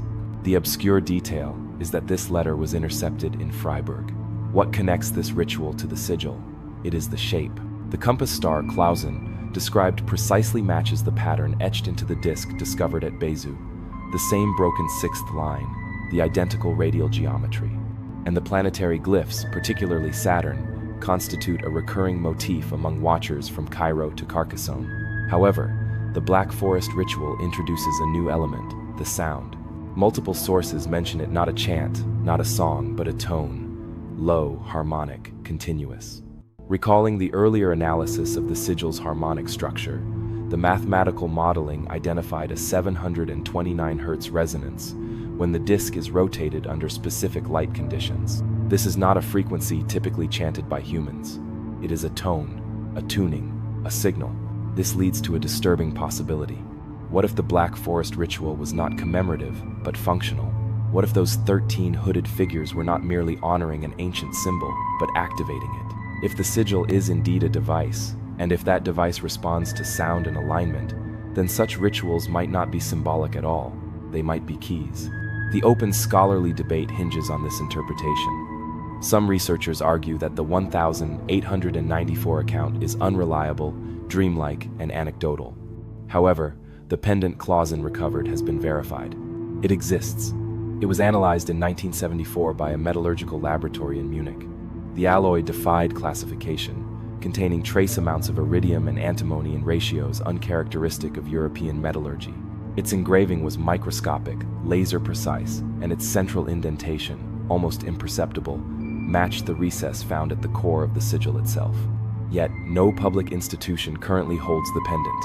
It vanished from the archive in 1981. All that remains is a black and white photograph tucked in a drawer at the Technical University of Berlin, with a handwritten caption, "Uncatalogued sample, echo artifact." That word again, echo, silence, resonance. It recalls the chant from Freiburg, the wheel turned alone, the mirror that did not reflect, the angelic seal that bound the heavens in stillness. Everything eventually circles back. The figures in the Black Forest might have been initiates or inheritors of the Charter of the 13. If so, their presence in 1894 suggests a chilling implication. The countdown had already commenced.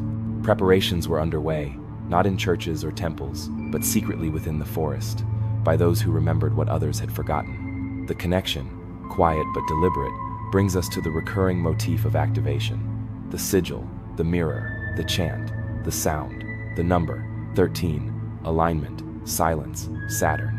Each element layered like concentric rings, not disparate, but resonant. And here is the most unsettling thought. Clausen described the figures as circling the stone in silence, yet he heard sound. He wrote, "There were no mouths, only the note." This leads one to ponder who or what was producing the sound. For if the sigil responds to harmonic triggers, perhaps it does not require human initiation. Perhaps it merely requires human presence, at the opportune moment, in the correct location, to listen. Their roles are absent from official records.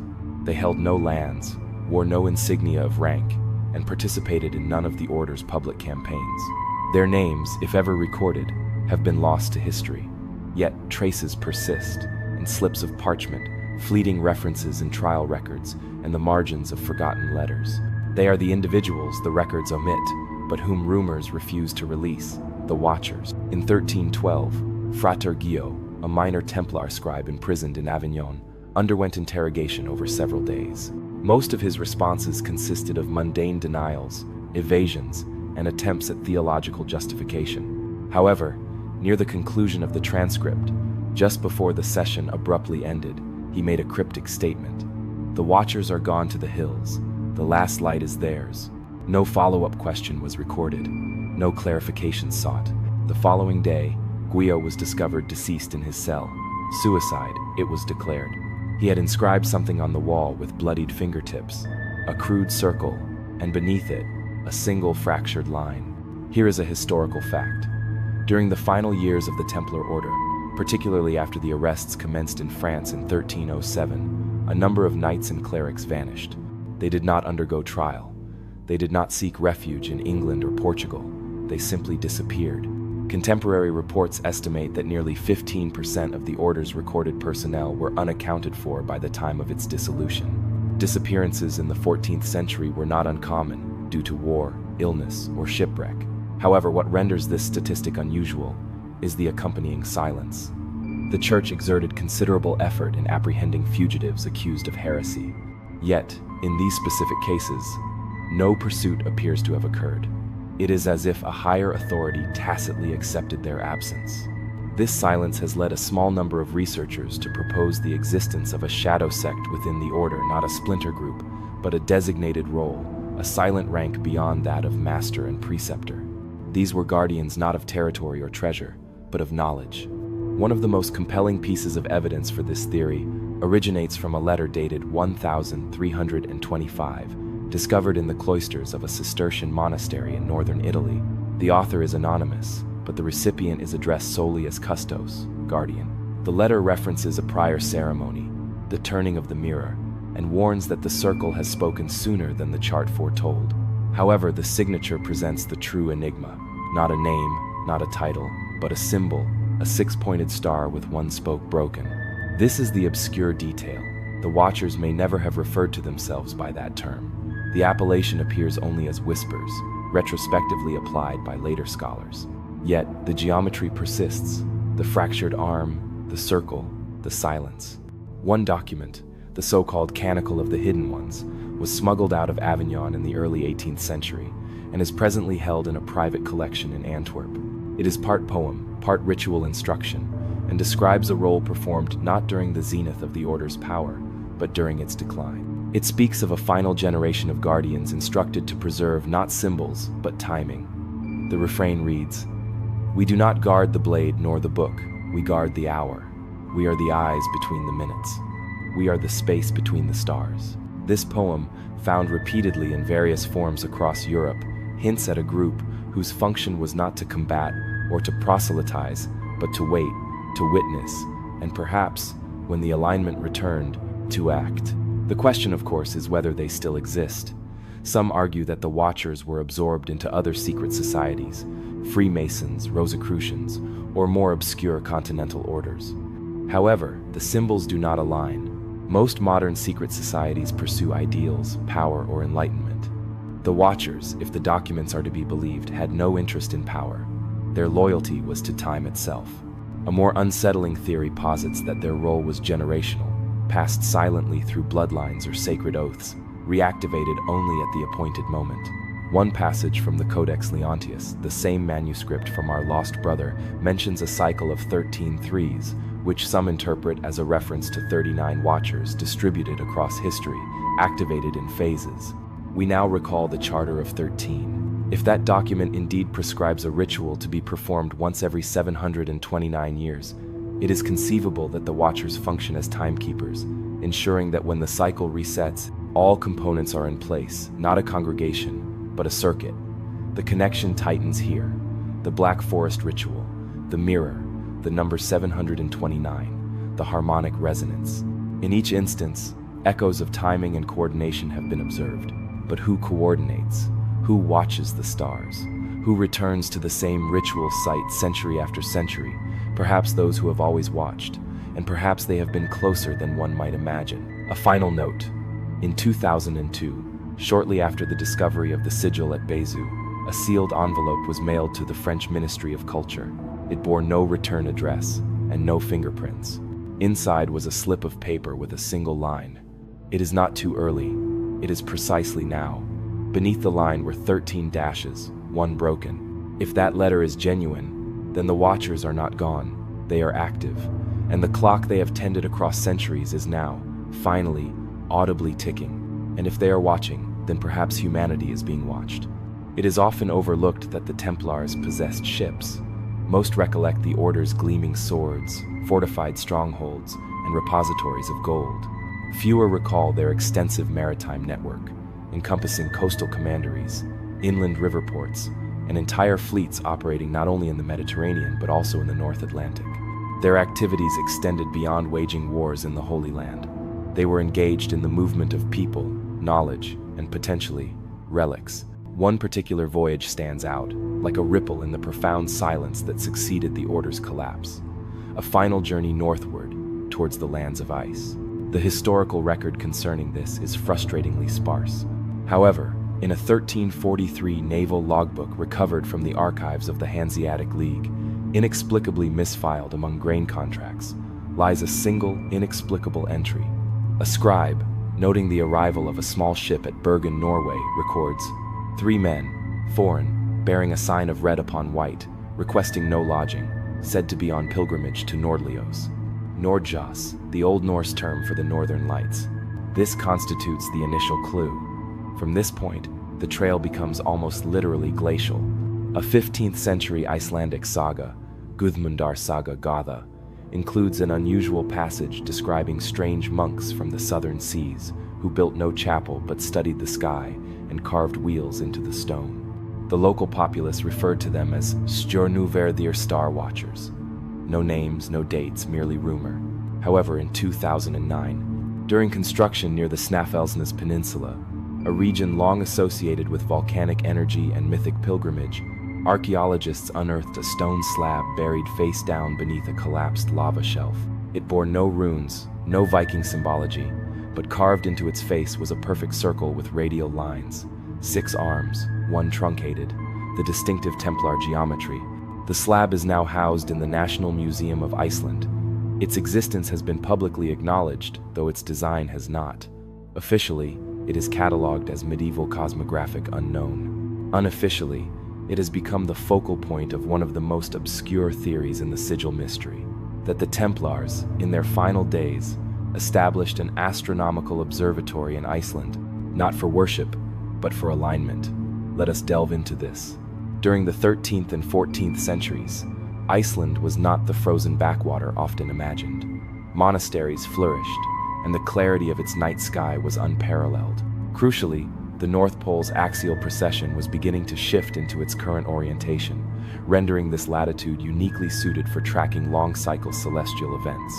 Recalling the number 729, the countdown encoded in the sigil, it is clear this is not a human scale of time. It is stellar time, and to measure stellar time accurately, one requires the appropriate vantage point. This is a historical fact. In the early 14th century, a set of astronomical texts arrived in Iceland from undisclosed sources. These manuscripts, written in Latin, employed terminology inconsistent with Islamic astronomy, Greek scholarship, or even early Western observations. One of them includes diagrams depicting Saturn's synodic cycle plotted across 8 centuries. It also features a star chart annotated in a cipher that, when rotated through a Caesar shift of 13 characters, spells out the word sigillum seal. The obscure detail here is a footnote, inscribed in a different hand centuries later. It reads, "This map is not for navigation, it is for preparation." Thus, the question arises, what were they preparing for? This is where the connection becomes unavoidable. The mirror, the chant, the watchers, the number of the end, each thread hints at a timing mechanism, an event tied to a specific celestial rhythm. If this is the case, the Templars would have required a location to monitor that rhythm somewhere isolated, stable, and dark. Iceland perfectly fits this description. Now, consider this. A map known as the Carta Marina, published in 1539 by Olaus Magnus, depicts the North Atlantic in meticulous detail. Yet, near the western coast of Iceland, a tiny, unlabeled island is shown bearing only an image, a wheel. No settlement, no animals, no ships, simply a wheel. This map was suppressed shortly after its printing, and copies are rare. However, that image has perplexed cartographers for centuries. Some identify it as an emblem of a whirlpool, others a printing error. Yet, when overlaid with modern star maps, the wheel's position aligns with the rising point of Virgo during the 2039 alignment, at that latitude, on that specific date. Coincidence? Possibly. However, in this narrative, coincidences tend to accumulate like frost on ancient stone. The open question remains, what became of this northern outpost? If the Templars indeed constructed a star-watching sanctuary in Iceland, why has it left so few traces?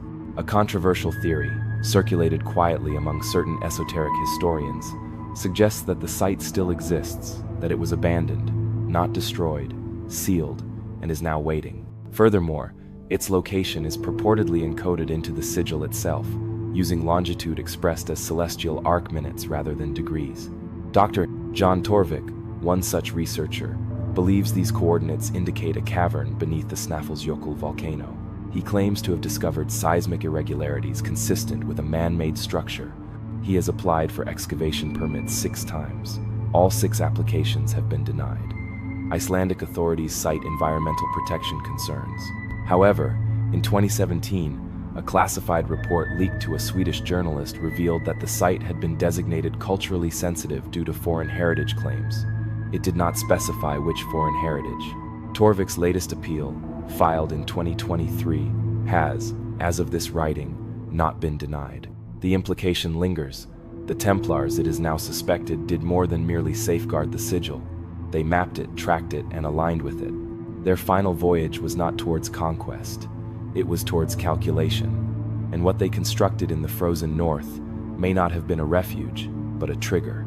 For Iceland does not merely lie at the edge of the world, it lies at the edge of time. They were not merely accused of heresy, they were accused of listening. Among the extensive list of charges levied against the Knights Templar in the early 14th century, idolatry, blasphemy, secret rituals, one stands out, not for its theatricality, but for its quiet absurdity. Several accused knights were said to have studied the movements of the heavens with tools of forbidden proportion. This was not astrology, nor astronomy, but geometry, sacred geometry. At the time, this constituted less a scientific charge and more a spiritual crime. Geometry was deemed sacred only when applied to the construction of cathedrals or the calculation of feast days. However, when employed to map the sky, or, more dangerously, to predict its movements, it trespassed into territory the Church considered hazardous, presumptuous, and subversive.